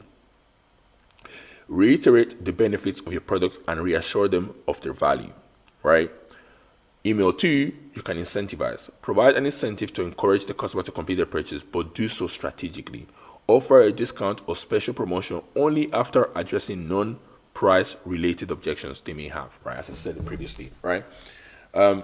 3, urgency. Create a sense of urgency by reminding the customer that the discount code is about to expire, right? That's, again, you wanna create urgency, because urgency makes people wanna buy now and not later. You always want people to transact now, not later, right? Now, right? So urgency does that, right? This final reminder encourages them to take action before missing out on the opportunity to save on the purchase. Avoid basic "you forgot something" headlines. And they are basic and everybody uses them. So again, it's all about standing out, trying to be creative, right? So as long as you follow this framework, you should be fine, right? And then phase 4.3.4, right? So post-purchase flow, right? This is another like core flow, right? So after people buy something, they get hit with this email flow, right? So maximize value in the first 30 days post-purchase. Again, we want to have an average purchase cycle that's shorter. The shorter the cycle is, the faster we can realize the lifetime contribution margin, and the faster we can scale, because we have more profit, more money to play with, right? So you wanna, when people buy something, you wanna get them to buy again and again and again quickly, right? So they can realize their value, right? Right. So that's that, right?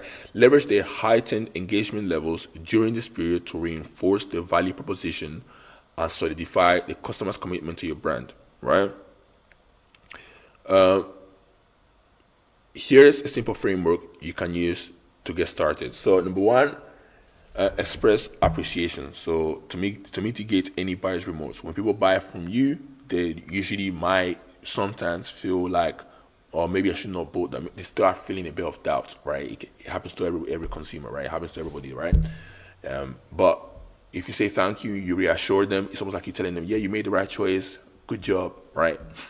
Thank you for choosing your brand name. So, whatever your brand name is, your support means the world to us, and we're thrilled to have you as part of our community.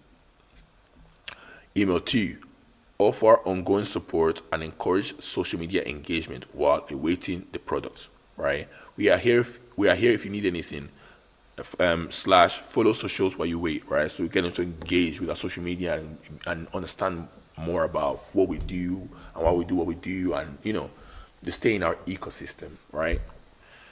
Guide users on product usage for optimal results. This depends on the kind of brand you have. Obviously, there are some brands that you might need to do that, but if you're a clothing brand, you might not need to do this, because obviously clothing is clothing. There's not really much you can do with it. It's just you wear clothing, right? But if you have a skincare brand, or you have beauty products, makeup, whatever girls use, right? I'm sure you might want to have tutorials on how to use that, right? So that's that. Here's how to get Here's how to get the best results with the products. So that's that. Number 4, foster habit formation by emphasizing the benefits and offering accountability. This depends on the kind of brand you have. Again, it depends on what you're selling, right? It might apply to you, but yeah, results are around the corner. Keep using the product We are here to keep you accountable. Maybe it's a supplement for nutrition, whatever the case may be. Maybe this applies to that. But yeah, if it doesn't apply to you, don't worry about it. Step 5, prompt a repeat purchase, ideally with a time-sensitive offer. So like I said, you want to get them to buy a second time, third time, as fast as possible, so we can realize that value, that lifetime contribution margin, right? Number 6, issue a reminder or final opportunity to make another purchase, highlighting the current advantageous circumstances. Now is the best time for you to buy again, XY reason, right? Cool. Obviously, these are the main 3 or 4 core flows, right?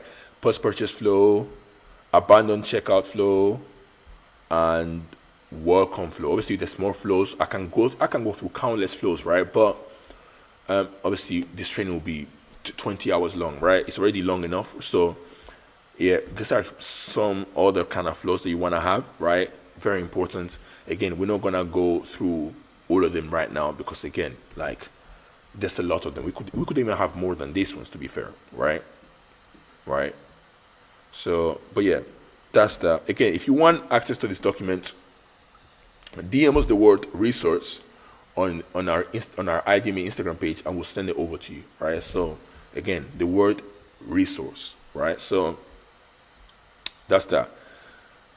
Next thing is campaigns, right? So that's the 4th. So we have number 1, deliverability. Number 2, growing your email list. Number 3, core flows and automations. The 4 implementation step is campaigns, right? In the retention phase, right? So campaigns. Before we break down how to create the best email campaigns, let me tell you some of the biggest mistakes brand owners make so that you can avoid doing the same thing. Lack of personalization, sending generic emails that don't address the recipient's specific needs or preferences. Number 2, overwhelming content, including too much information or too many CTAs in a single email, leading to confusion and decreased engagement, right? Number 3, neglecting mobile optimization, failing to optimize emails for mobile devices, which can result in poor readability and lower click-through rates, right? This one is very important because most of most of people consuming your emails are doing so from a smartphone, right? So I think this one is a common sense one, to be fair. 4, ignoring segmentation, sending the same email to all subscribers without segmenting based on demographics, behavior, or preferences, right? Segmentation is very important, right? Now, when it comes to creating email campaigns that get you the results you want, it's totally dependent on how well you do these 3 things. Number 1, email content, right? Number 2, segmentation, right?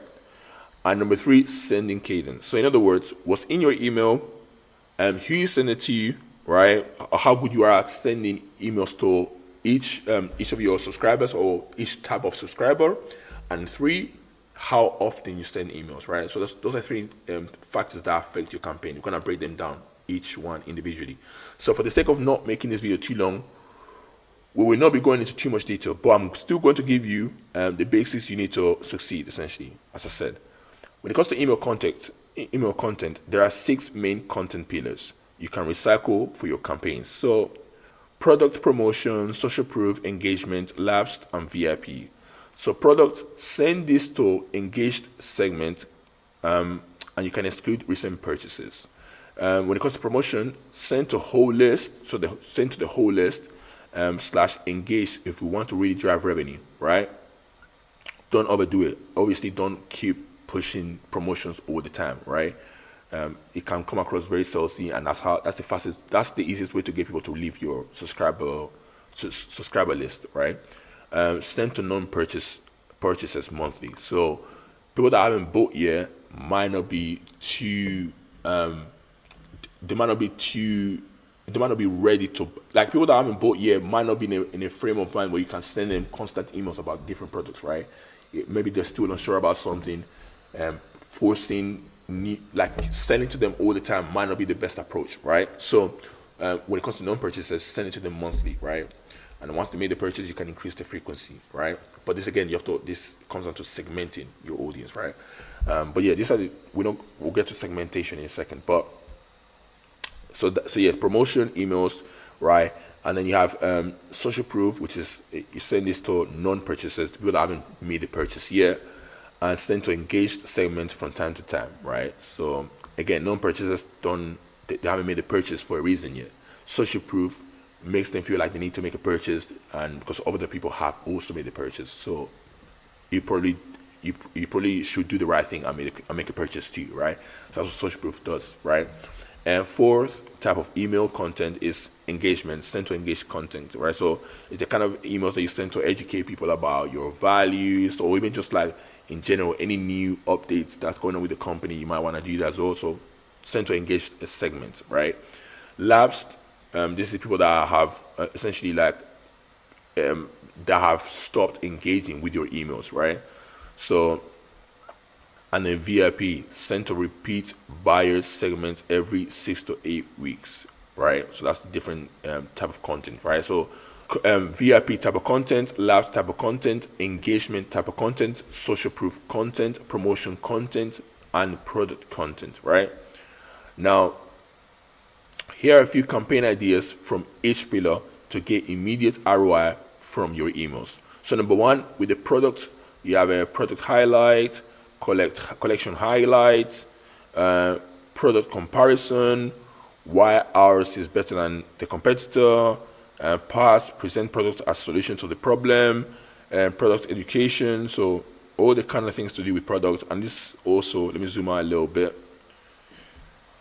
So these are the content pillars for each one. So promotion, get gift with purchase, flash sale, get it before it's gone, for social proof, showcase reviews, or versus them, authority highlights, featured in Forbes. So this kind of like, this kind of stuff to build social proof and authority, right? Engagement could be FAQs, blog post, reply to this email, product quiz, education, right? So all these kind of things, right? Labs could be re-engage offer, personal message from the founder, things like that, right? So to encourage people to engage with the email. And then VIP content could be behind the scenes, UGC requests, because they're repeat purchases. So these are people that are very engaged with your brand. So they love your brand. So you could actually ask for reviews and ask for UGC content and stuff like that. Survey, data collection, these are your best customers, so you want to understand them, better than they understand themselves. And the best way to do that is by getting feedback from them. Personal message from the founder, you could do that there as well, right?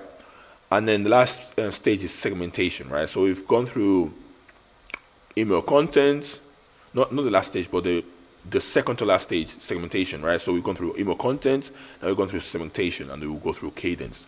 We don't overcomplicate segmentation. Simple's best, usually. Here are the core segments you should send to 95%, send 95% of the time, right? You should send 95% of the time. Engaged, so that's 90 days or more, preferably if engagement allows for it. If not, you can do 30 days or more, right? So if they've been engaged for 90 days or more, you can. That's one segment. The second segment is first-time buyer, and purchased equals once over all time. So they've made at least one purchase, right? Repeat buyers purchase 2 times or more over all time. Purchasers purchased at least once over all time. This segment is used to distinguish between those who have bought something before, purchases, and those who have never made a purchase, non-purchases, right? So first-time buyers is different from purchases, because first-time buyer is someone that's just made the first purchases. Purchases could be more than once, right? So yeah, and then also you have lapsed. That's the last segment, right? Again, you can have more segments, right? But again, if you want to keep things very simple, these are the core segments you need. You absolutely need these segments, right? Purchased at least once over all time, but not purchased in the last 120 days, right? So again, these people can become these people if they don't make a purchase, right? So those are the different segments, right? Very simple. And the last thing is sending cadence. If your brand is doing 50 to 100K per month, this is just a rule of thumb, by the way. It's not a hard rule. It's a rule of thumb, right? It's just, again, give or take. 50 to 100K per month, send 3 emails per week. Brands doing less than 50K per month, you should be sending 1 to 2 emails per week. Now, again, this is not a hard rule. You can send more. I wouldn't recommend sending less than 2 a week, to be fair, right? I would say send at least 2 a week. But again, if you have a bigger brand, you have more subscribers, you have a bigger list, a bigger newsletter, they can send more emails, right? Because you don't want to annoy email list subscribers, but I think people feel like your email subscribers can get annoyed if you send them emails all the time, but that's not really the case. But you could get to a point where it's like, okay, cool, relax, like don't be sending me too many emails, right? So you wanna keep a balance, right? You don't wanna do it too much, right? So what to send, product or promotion focused to engagement or social proof focused. 3, mixing other content pillars like VIP or lax when needed, right? Very simple. We've gone through the content pillars, the core 6 content pillars. So obviously there's more content pillars, but these are the core 6 essentially. So remember, every brand is different. So include a mix of everything to test and see what performs best. Reminder, align the calendar with the wider marketing mix. This is very important, right? Aligning the calendar with the wider marketing mix means ensuring that the email marketing efforts are coordinated and integrated with all other marketing activities that a brand uses to promote its products. For example, paid ads, right? As you can see, retention isn't sexy at all, but when executed properly, it will take your brand to different heights. And that's our retention phase, right? So that's everything that you really need to know about retention, essentially. Obviously, we could have gone into more detail, more core flows, more automations and stuff like that. But again, this training will be extremely long, right? We could spend all day talking about email, right? But these are the main 4 parts of the retention system, essentially. So you have number 1, deliverability. Number 2, growing your email list. Number 3, core flows. And number 4, campaigns, right? Those are the main 4 factors within to have a good retention system, right? Those are the main core factors: deliverability, growing your email list, core flows, automations, and campaigns, right? If you have those 4 things dialed in, you're gonna have a sick retention system, and you're gonna be able to convert users repeatedly, right? And of course, you're gonna be able to scale, even if your ad account metrics or numbers are not looking good, right? If you have good business numbers, right, and you're profitable on the back end, don't worry about the ad account numbers, right?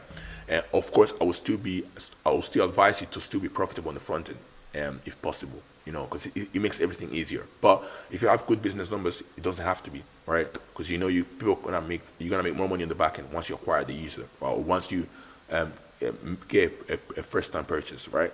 So that's that. So that's everything. So we've gone through 4 out of 5 components of our growth infrastructure, right? We still have more to go in this training. I still have a few more things that I want to share with you in this training. So yeah, I'll see you guys in the next part. But yes, to summarize, we've gone through our growth thesis. We've gone through the audience research and offer refinement phase. We've gone through the promotion phase. We've gone through the funnel optimization phase. And now we've just gone through retention, right? But like I said, I got some more things I want to share with you guys in this training. So I'll see you in the next part, right?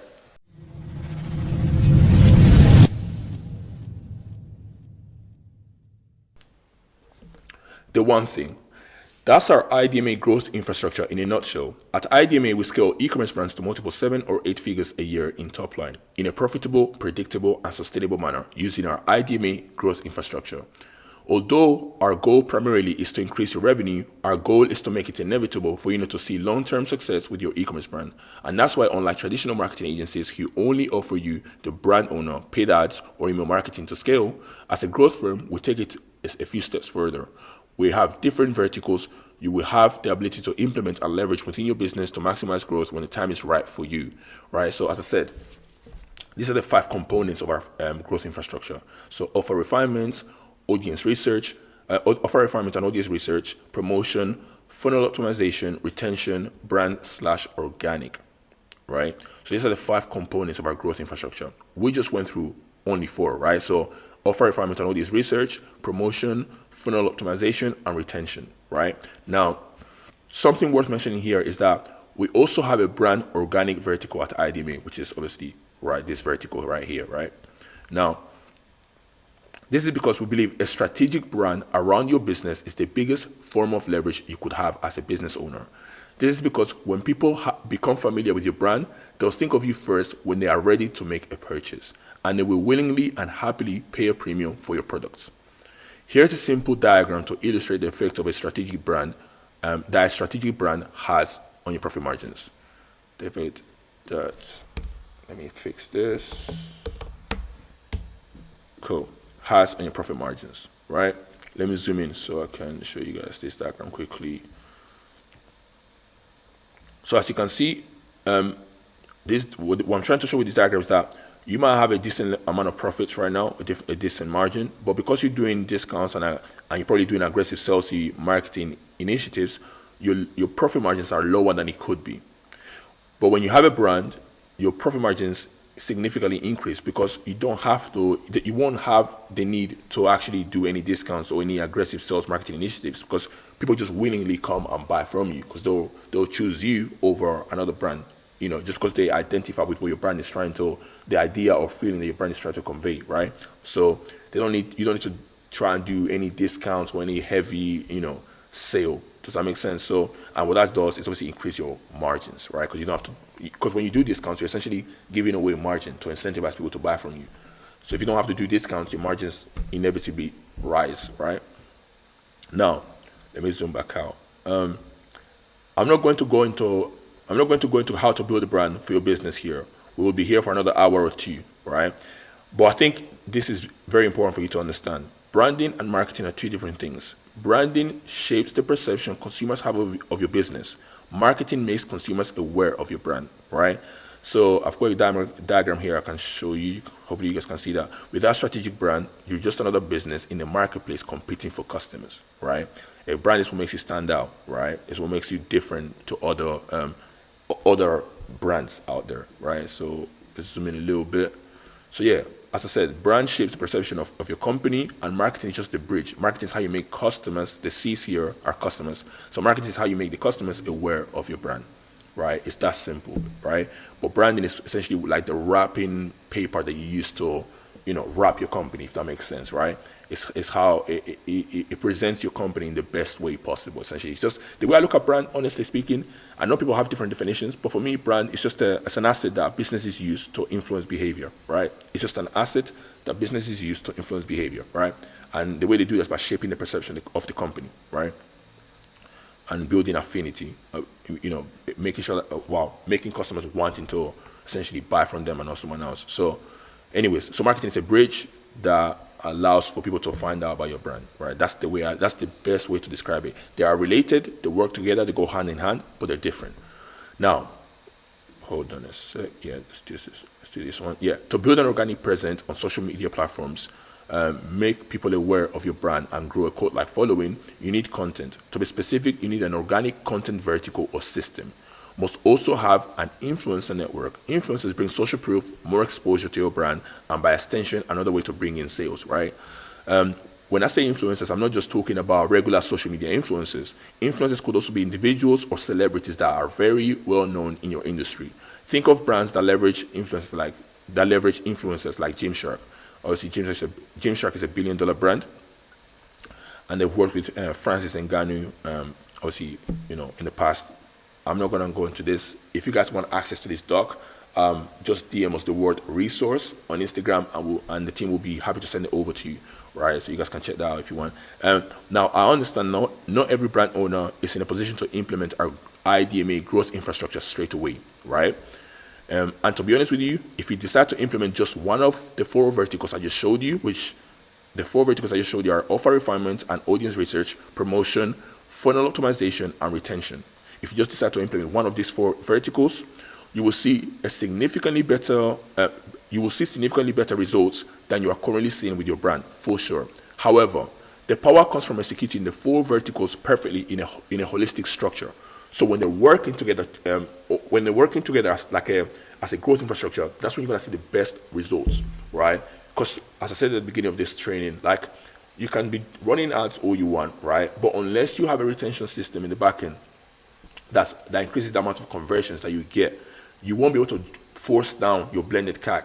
So your CAC will continue to rise as you start to get diminishing returns at scale, right? So you need a retention system, definitely. And the funnel, obviously, the more optimized your funnel is, the more efficiently you'll be able to acquire customers. Again, increasing your profit margins and increasing your lifetime contribution margin, right? So the faster you can implement all these different verticals, the faster you're gonna see growth. It's that simple, right? However, the power comes from executing the 4 verticals perfectly in holistic structure. The IDMA growth infrastructure makes constantly hitting 6 or 7 figures in monthly revenue inevitable. And that's everything I have on this part, right? So there's still a few more things that I want to go through, so stay with me.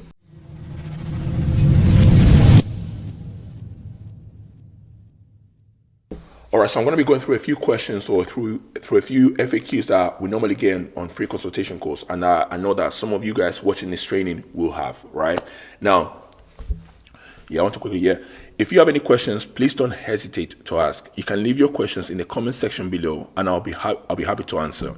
If you're reading this on Google Docs, you can also reach out to us by emailing us or directly using the same email address we used to send you this resource, or send us a direct message on Instagram, right?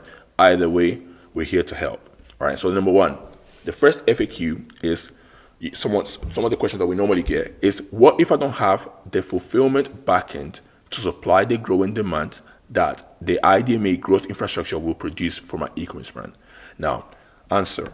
At IDMA, we understand that depending on the stage you're at with your e-commerce brand, you might not be ready to implement our 4 verticals straight away. So in that case, if you're qualified to become a partner, we might only implement the paid acquisition vertical initially, and once you start scaling, we can implement the retention vertical, and so on and so forth. One step in front of the other. As I said, when the time is right for you, we will be in a position to add more leverage to your business. So essentially, some people might be worried, like, wow, if you're going to generate all this demand and all these sales, we might not be able to fulfill on the back end, right? And that's a very logical, concern, right? But the thing is, if you're in a position where you're not able to fulfill that demand, we're not going to come in and start implementing all these things, right? Because the reality is, you're probably a smaller brand and you don't need all those things yet, right? Eventually, you will be in a position where you want to scale aggressively, and you will need all these other verticals, right? And when the time is right, we will implement them and leverage it, right, on your behalf, right? So you don't have to worry about that, right? Everything's calculated, everything's done, everything's thought about, right? So you don't ever have to worry about that. But when the time's ready, we'll be here to implement the next vertical and the next vertical, and so on and so forth, right? So that's not something to be worried about. Cool. That's FAQ. FAQ 2 and FAQ 3. And the reason I'm combining these two is because they go hand in hand, basically related. So let me go through them. So what if the IDMA growth infrastructure doesn't work for me? My product and niche is very unique, right? Which is something that people say a lot. Like, they feel like their product or their market that they're serving is different to everybody else's market, right? So, and another concern that goes hand in hand with that is, what if you don't have any case studies in my industry? How do I know it would work for my brand? So this is another thing that we get as well. This is another question, or again, concern that we get as well, right? And to answer this question, I'm going to be answering these 2 questions together, as I feel like they're both coming from a similar concern, right? The uncertainty about whether our IDMA growth infrastructure will be effective for a unique product and niche or market, right? Now, answer. Our IDMA growth infrastructure, when implemented and executed correctly, ensures that you can not only achieve 6 figures in monthly revenue within 6 months or less, but potentially even scale to 6 figures weekly earnings. Now, if we do decide to partner with you, it is because we know we can get you the results you are looking for, right? The four verticals within our IDMA growth infrastructure are industry agnostic, meaning the industry doesn't matter, right? It doesn't matter about what industry we're in, right?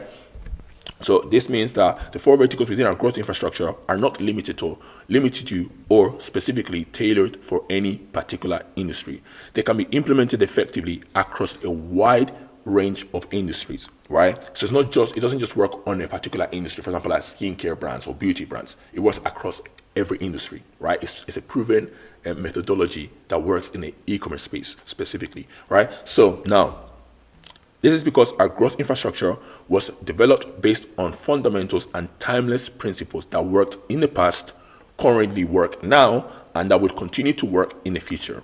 Remember, our North Star with our growth infrastructure is LTCM, lifetime contribution margin, which is the metric that the most successful businesses in the world have optimized for and are currently optimizing for and will continue to optimize for. The only thing standing between you and the success you desire isn't us having case studies in your industry or not. It's having access to the leverage we can provide to you with our growth, infrastructure, insights, and the expertise we have at IE DMA, right? So hopefully that answers your question, right? Our growth infrastructure doesn't just work in the skincare industry or the fashion and apparel industry or supplements industry. Like, it works across all these industries, right? It's industry agnostic, right? It's built on the fundamentals of what makes an e-commerce brand work and scale, right? It's been proven. It doesn't just work on one industry. It works across all different industries, right? Because at the end of the day, our North Star is lifetime contribution margin, right? And every business is optimizing for that because that's profit. That's what you're looking. That's profit that you can use to cover your operating expenses and still have left in EBITDA, right? That's what every business is optimizing for, right? So that's that. I know that people have, that is the main concern, because obviously some brand owners feel like, oh, my product is different or my market is different, it won't work. And that's like a very, valid concern, right? But as I said, our growth infrastructure can work across industries, right? But yeah, now that said, how long will it take to get the whole growth infrastructure set up and ready to go? Answer, to get the whole growth infrastructure, it will take about 28 days max, right? To get a whole growth infrastructure implemented. But as I said previously, every brand owner is in a different position and they might not need our whole growth infrastructure straight away. So the implementation of only one of our 4 verticals would only take less than a week, right? So if we're implementing just the paid acquisition vertical into your business, then that's gonna take 7 days, even less than 7 days, to be honest with you, right? Or if we're just implementing the retention vertical, it's gonna take less than 7 days. But the point is, if you're gonna every business is in a different position. If you're gonna implement all of it like completely, we're gonna do it one by one. It's gonna probably take 28 days roughly, right? It might be less, it might be more, but the point is, it's gonna take 28 days, right? If you're gonna implement the whole growth infrastructure. But not every brand owner might need the whole growth infrastructure straight away, right? So it might start with one, and then eventually a second one, and then eventually the third one, and so on and so forth, right? So, but yeah, if we're talking about the whole growth infrastructure, 28 days. If we're talking about one vertical, less than 7 days. So from the time we onboard you to when we actually start doing the work, 7 days, right? Less than 7 days, right? So if you have any questions that weren't covered in this FAQs, please don't hesitate to ask. You can leave your questions in the comment section below and I'll be happy to answer them. If you're reading this on Google Docs, you can also reach out to us by emailing us directly using the same email address we used to send you this resource, right? Or send us a direct message on Instagram. We're here to help, right? So that's the FAQ section. And that's that. But there's a few more things I want to show you in this training, so please stay with me, right? We're going to go through what your options are moving forward now, right?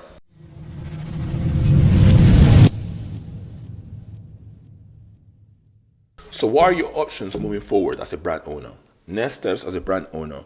Now that you know how our IE DMA growth infrastructure works, and hopefully we have answered all the questions you might have had in the FAQ segment of this training, what are your options moving forward? So option 1, you could implement everything we have covered in this training by yourself. Now, I'm not going to sit here and tell you that this is a bad option, because it probably is simple to get access to all the mentors, educators, and people who have helped me get this knowledge.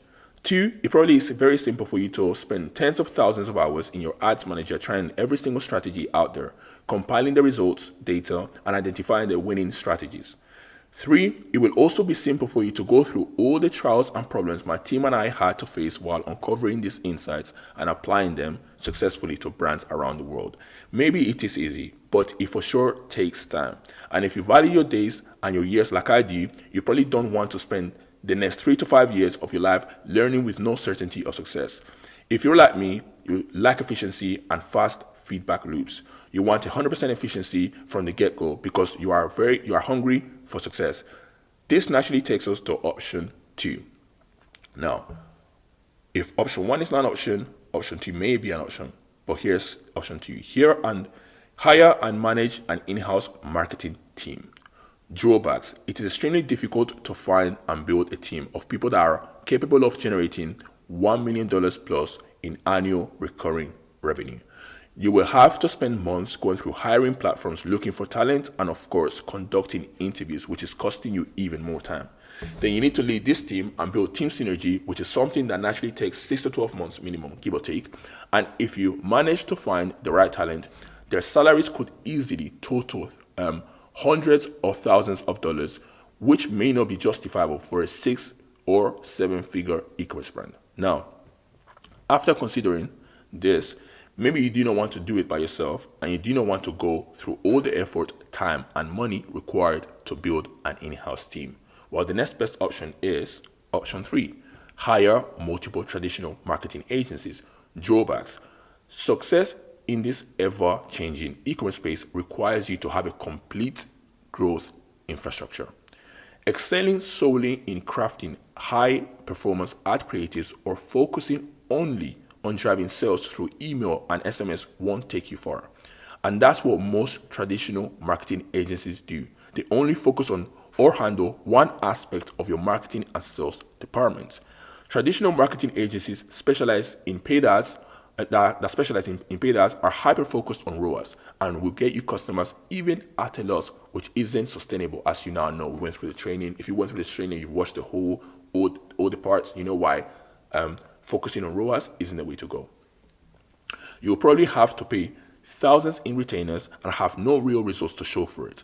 In addition to that, there are 3 things that I think are very important for you to consider if you decide to hire multiple traditional marketing agencies. Let me explain.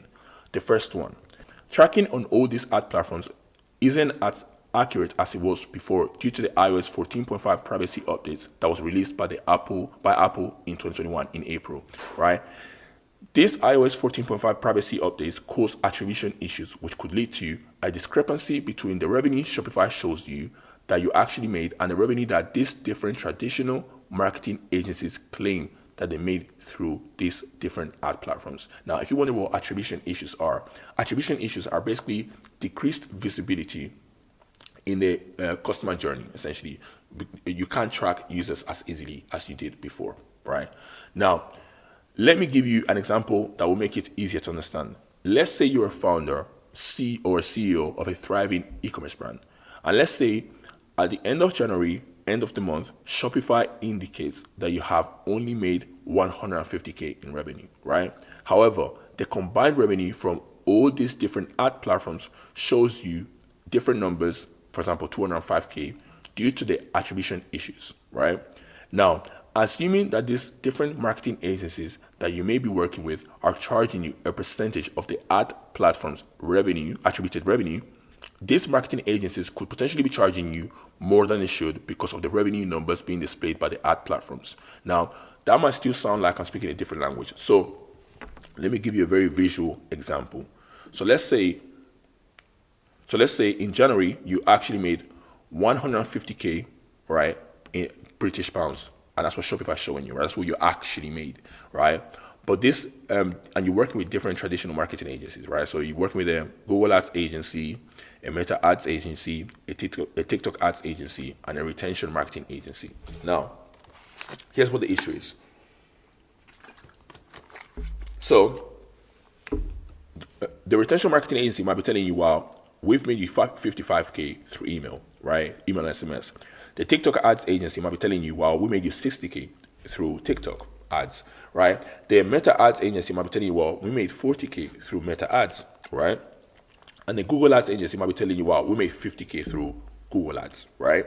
Now, when you total all these different revenue numbers together combined, they add up to 205K in British pounds, right?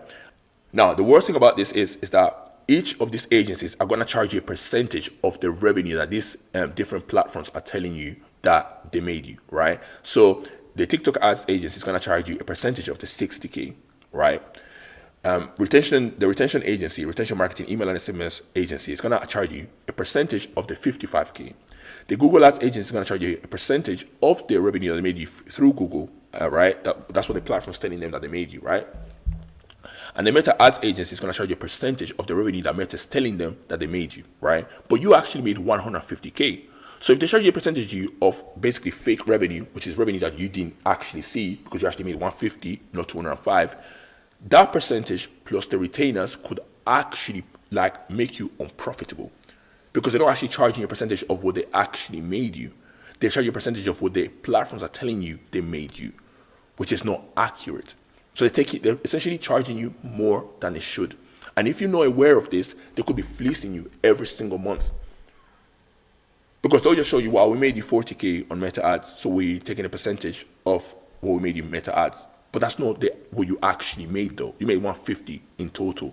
They're saying that they made you 40K, 60K, 55K, 50K, and that's up to 205K.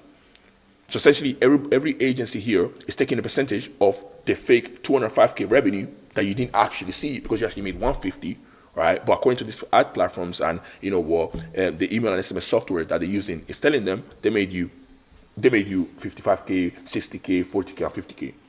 So if they charge you a retainer plus a percentage of what they apparently made you, then essentially they're charging you more than they should, right? But if you work with multiple traditional marketing agencies, that's going to be the situation you're going to be in. You're going to be in a situation where each one of them are going to be charging you a percentage of the revenue that each platform is telling them that they make you, right? That's the position you're going to be in as a brand owner if you decide to work with multiple traditional marketing agencies. Each of them are going to charge you a percentage of what Meta is saying that they made you. The other one's going to charge you a percentage of what TikTok said they made you. Or the other one's going to charge you a percentage of what the Google Ads platform is telling them that they made you. That's the position you're going to be in as a brand owner if you choose to work with multiple traditional marketing agencies. Now, in addition to that, let's move on, right? In addition to the inaccuracies of these ad platforms, you may encounter situations where multiple agencies contribute to a sale. For instance, imagine a potential customer sees an ad from your paid ads agency, visits your website, and adds a product to their cart, right? Now, this customer might not make a purchase right away, but because they visited your site, they're now on the radar of your email marketing agency. Your email marketing agency, if they're decent, right, can step in if they're good enough, right, nurturing this lead and potentially converting them into paying customer, right? If both the paid ads agency and the email marketing agency play the role in securing the sale, who deserves the credit? So to summarize, number one, if you were with traditional marketing agencies, right, they're going to be charging a percentage of what each ad platform is telling you that they made you, right? And that won't be accurate because of the iOS 14.5 update. So it won't be accurate. So they're going to be charging a percentage of fake revenue that you didn't receive, right? Two, the reality is the paid ads agency and the email marketing agency, they both could be in a position where they're contributing to a sale. So in that case, who gets the credit? Who gets the credit? So when you're working with a traditional marketing agency, when you're working with multiple traditional marketing agencies, you're going to be in a position where it is very confusing. Everything's very confusing, right? Now, next, the second thing to consider is traditional marketing agencies, particularly those specializing in paid ads, are often incentivized to maximize revenue, even at a loss to the brand owner. This is because their compensation is typically tied to a percentage of top line revenue, meaning the more revenue they generate, the more they earn, regardless of the actual profitability of the brand owner. In other words, their incentive is not aligned with your interests. You want profit, they want top line revenue. Your interests are not aligned because the compensation structure is based on top line, not bottom line. And what you want is bottom line, more bottom line, right? So your interests are not aligned. Let's continue. This is obviously bad news because as a brand owner, what you really care about is bottom line revenue, which is the net profit after all expenses, tax, and costs have been subtracted from the top line revenue. When you choose to work with multiple traditional marketing agencies, you are basically setting yourself up for a scenario where each agency is focused on driving up their own revenue numbers, right? Potentially at the expense of your overall profitability. This fragmented approach can lead to inefficiencies, higher cost, and a lack of cohesive strategy, all of which can erode your bottom line revenue, right? A lot of traditional agencies aren't even aware of what they're doing to you. As a growth firm, we think you should know and understand this. So firstly, if you work with traditional marketing agencies, they're going to be charging a percentage of revenue that doesn't even exist, right? It's fake revenue because that's not what you actually made. Shopify's telling you one number, and each of these platforms are telling you different numbers, which combined is a fake revenue number, right? Whereas, I'll go back to that example. So if Shopify is telling you 150K, and they're telling you that they made you each revenue number and combined make you 205K, that's fake revenue. That's not what you actually made, right? So and the worst thing is that they're charging a percentage of that revenue number, because this being off isn't an issue. The issue is them charging you a percentage of the revenue that's off. That's the issue. The issue is not inaccuracies in user privacy. That's not the issue. The issue is them charging a percentage on the fake number. That's the issue, right? And on top of that, the reality is one of the paid ads agencies can contribute to a sale, and the retention agency can contribute to a sale as well. So who gets the credit? If they both contributed to the sale, who gets the credit?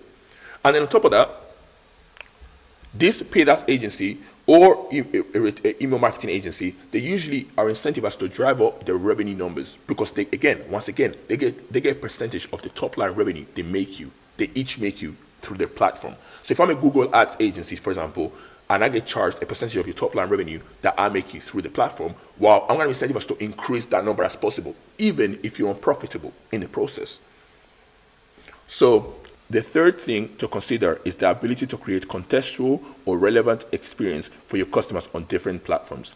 This is the whole point of implementing this whole omni-channel strategy. It drives sales. We have a complete growth infrastructure.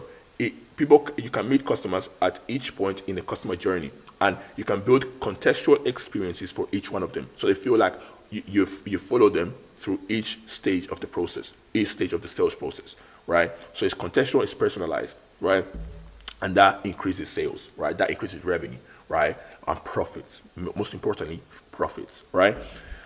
An omni-channel strategy isn't possible when you're working with multiple different marketing agencies simultaneously, because they typically operate in silos. In other words, your email marketing agency isn't talking to your Facebook ads agency.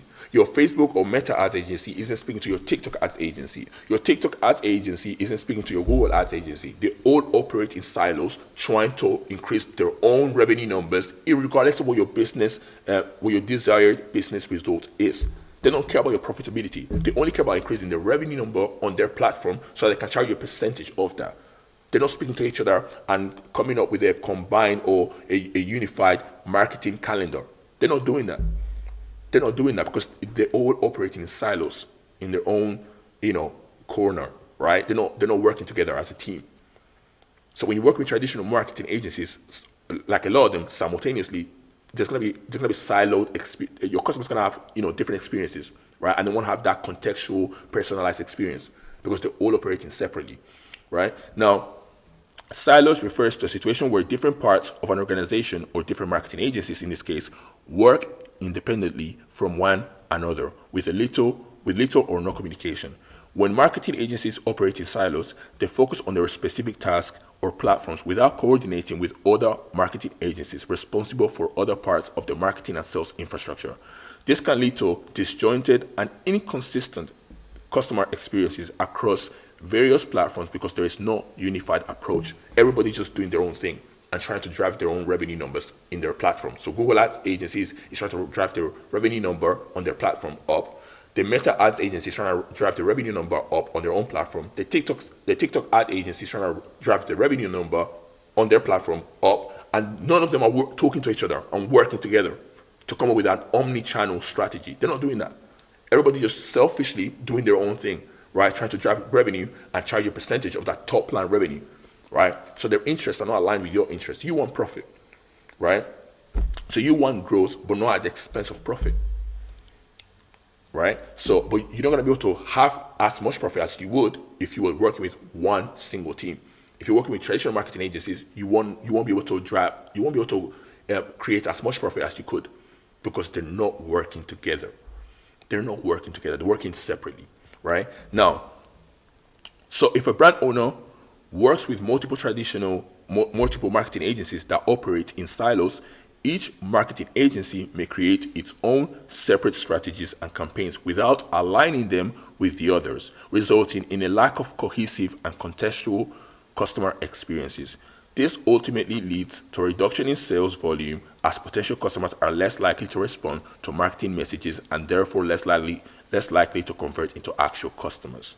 To conclude, if you want to waste time and money simultaneously, you are more than welcome to hire multiple traditional marketing agency. I feel like you're better off hiring an in-house team than actually working with multiple traditional marketing agencies. I think it's better for you to hire an in-house team than actually work with multiple traditional marketing agencies. Because at least with the in-house team, yeah, it's going to be expensive, it's going to take you a lot of time, but at least you have people that actually want to help you grow your business. Profits and revenue, not just revenue, profits, right? At least you have a team that's incentivized to actually want to increase your profits. Whereas with the multiple traditional marketing agencies, they only want to increase their revenue numbers so they can charge you a percentage of top line revenue. They don't care about your business's profits. They don't care.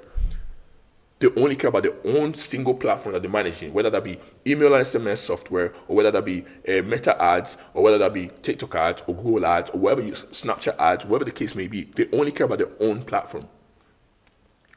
They're not working together. They work in silos separately. Now, moving on. If not, allow me to introduce you to option 4. Option 4 is partner with IE DMA, the best option to go for in my honest opinion.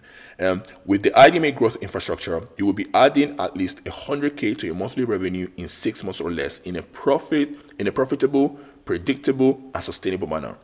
You will have a team of A players that will start executing an omni-channel strategy from day one.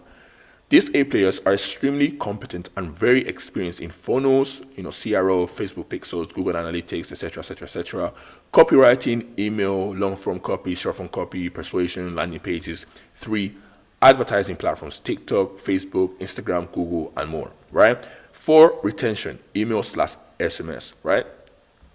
5, brand strategy and organic content marketing. When you partner with us and get you set up, we get to work, and the goal is to get you to hit your first, second, or third 7 figures in ARR. If you really wanted to, with the IE DMA growth infrastructure, you could be generating 7 figures in MRR. So that's monthly 7 figures. You don't have to settle for 7 figures a year. You can do 7 figures a month, right? Of course, this might be less likely to happen depending on the stage you are at with your e-commerce brand, right? You can't be making mid 6 figures and expect to be making multiple 7 figures in a month straight away, right? It just depends on the stage that you're at with your e-commerce brand.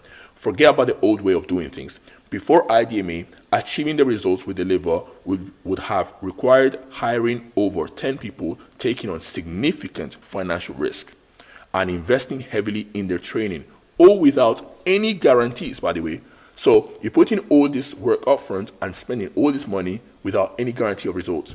Now, we handle it all for you, ensuring exceptional outcomes without the hassle. Now,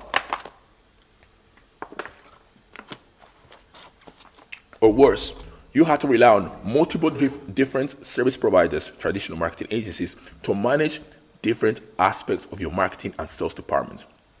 This can easily create a massive problem for you as the brand owner, because you won't be able to get them to work together in perfect harmony or in sync.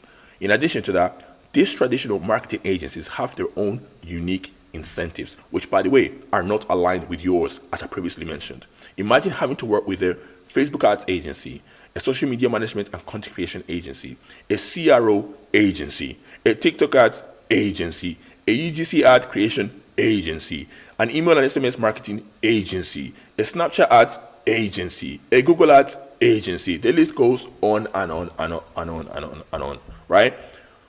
Compared to becoming an IE DMA partner and having a single team, an e-commerce growth team handling everything for you, right?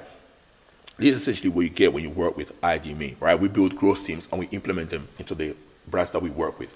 And we take care of the ongoing management of our growth infrastructure, so you don't have to do anything. So you basically get an in-house team, right, working on your whole marketing.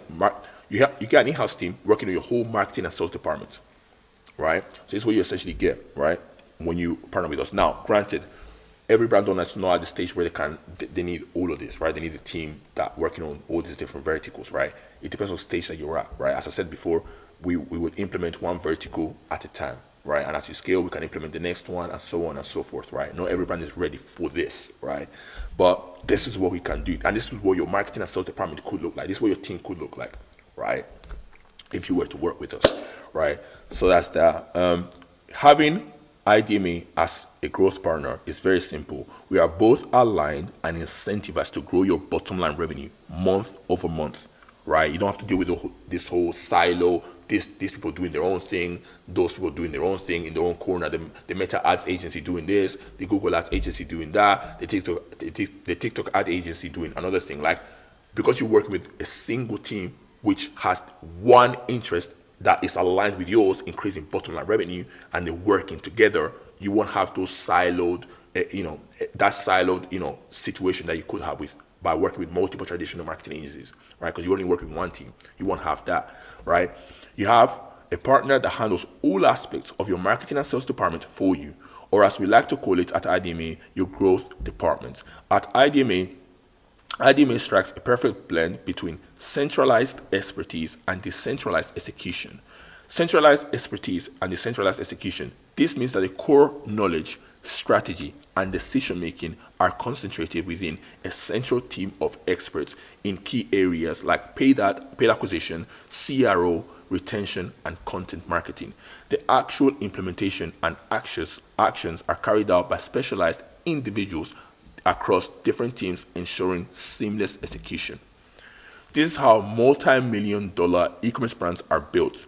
Our job as partners is to implement our IDMA growth infrastructure into your business to make it a bigger and more attractive asset that can cash flow 10 times more, while simultaneously increasing the durability of the cash flow. So, as I said, those are your 4 options, right? Number 1, you can do everything that we explain in this training by yourself. Number 2, you could hire an in-house team, but then that's going to take you a lot of time and a lot of money and effort to do, right? And 3, you can work with multiple traditional marketing agencies, which I think that's probably the worst option. And the 4th one is obviously partner with us, right? So you decide what you want to do. Obviously, the clear best option is the 4th one, partner with us. But yeah, so I've got a few more things that I want to go through with you guys, so stay with me.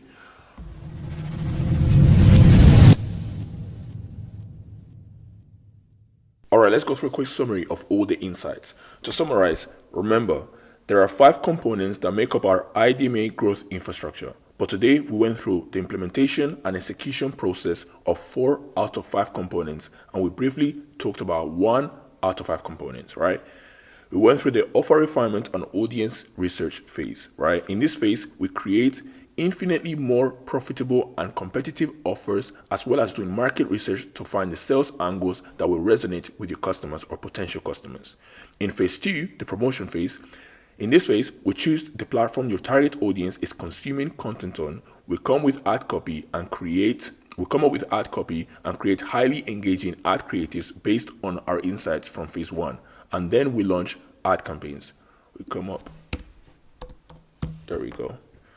On phase 3, funnel optimization. In this phase, we streamline your whole sales process to maximize your conversion rate, as well as making sure your CPA isn't getting out of hand, right? And that's phase 3. And phase 4, in this phase, we set up the backend to support the growth your business is now experiencing and extract as much value as possible from every single customer you acquire. And this, as we said, increases your lifetime contribution margin, which means you will be able to scale in a profitable, predictable, and sustainable manner, like we promised at the beginning of this video. When combined, these components form a comprehensive growth infrastructure that supports the entire customer journey, from awareness and acquisition to conversion and retention. Now, I want to show you guys quickly the new growth formula, right?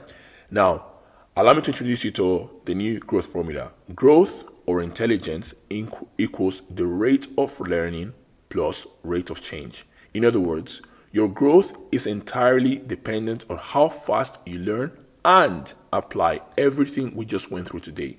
The average individual acquires knowledge fast, but executes changes behavior. So execution is change of behavior slowly.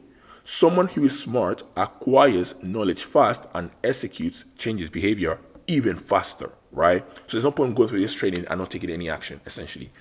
I mentioned this to emphasize that while you possess valuable knowledge after watching this training, it's the proactive implementation and flawless execution of this knowledge that will propel you from your current state to your desired state.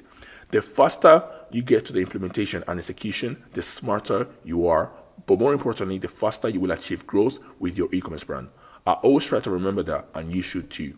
So that, like I said, growth equals brackets at the power of execution, right? So this is what growth is. No point going through all this training and not implementing any of it or not taking any action, whether that be partnering with us or doing all the work yourself or hiring an in-house team.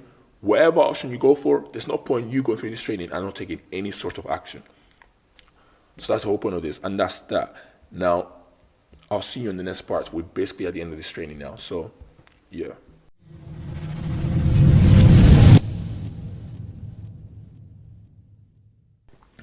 All right, so what does it take to become an IE DMA partner?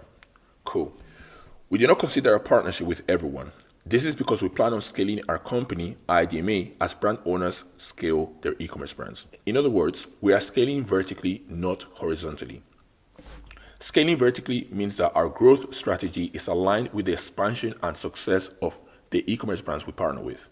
As these e-commerce brands grow in size and profitability, IE DMA increases its own operations and services to support the growth of the e-commerce brands and in turn makes more money.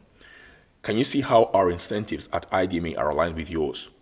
It is in our best interest to help you scale so that we can scale as a result. We are in this together. So we're not trying to partner with as many e-commerce brands as possible and scale that way. We're trying to partner with a few e-commerce brands strategically. We're trying to strategically partner with a few e-commerce brands and scale these e-commerce brands and scale our operations as a result of it, right?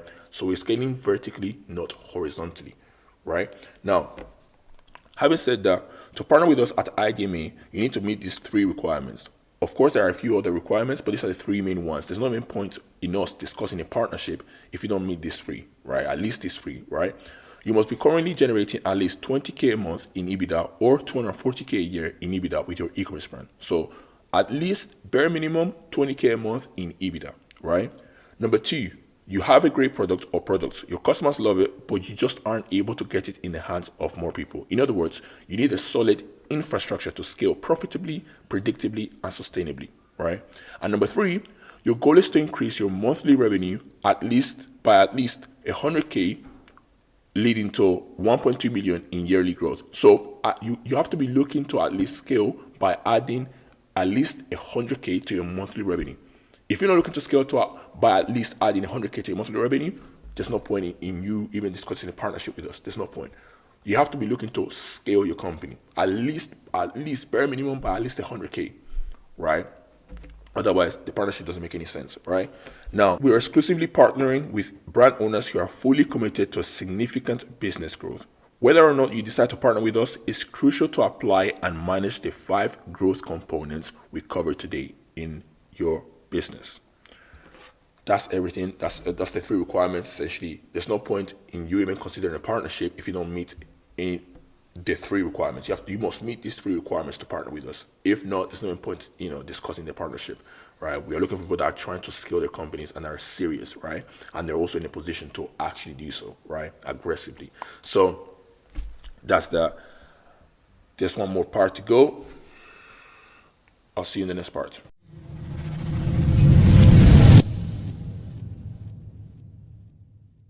With that being said, I need to ask you a few questions. Was your time worthwhile on this training today? Did you learn stuff you didn't know before? Do you now understand why it's almost impossible to experience exponential growth until you change the metric you're currently optimizing for, ROAS, to a metric that gives you a complete picture of your business overall profitability, lifetime contribution margin to CAC ratio? Do you now see how you can turn your e-commerce brand into a 7 or 8-figure a year business and start generating 6-figure months or 6-figure weeks?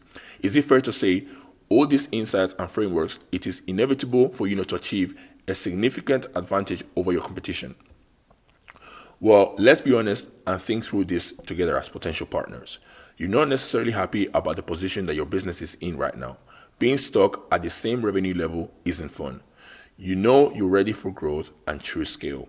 If you wanted to do what we are able to do for you effectively and profitably in-house or by hiring different service providers, for each aspect of your marketing and sales department, it would cost you at least $150K per month in staff, agency retainers, and ad spend, and etc., etc., etc. Plus the opportunity cost of having to manage the operation yourself until it runs smoothly, 3 years minimum. This is not an option for you. As we previously discussed, you want to get to the implementation and flawless execution fast. But it would be unreasonable to pay such an obscene amount of capital in the form of retainers and staff costs. Instead of paying more than $150K every month with no guarantee of success, you can partner with us for a fraction of the investment and get 10x the results without having the responsibility of having to manage the operations. With that being said, if you are looking for an opportunity to partner with us and you want to know more about how our IE DMA growth infrastructure will be implemented into your e-commerce brand specifically, book a free consultation call. If you're watching this on YouTube, click the first link in the description of this video, and that's how you can book a free consultation call. Obviously, if you're reading this on a Google Doc, then just click the link, right? Please keep in mind, we can only serve a handful of e-commerce brands at the same time due to the complexity of our growth infrastructure. So make sure you act now if adding $100K or more to your monthly revenue is a priority to you, or else you might end up on a wait list for our next cohort.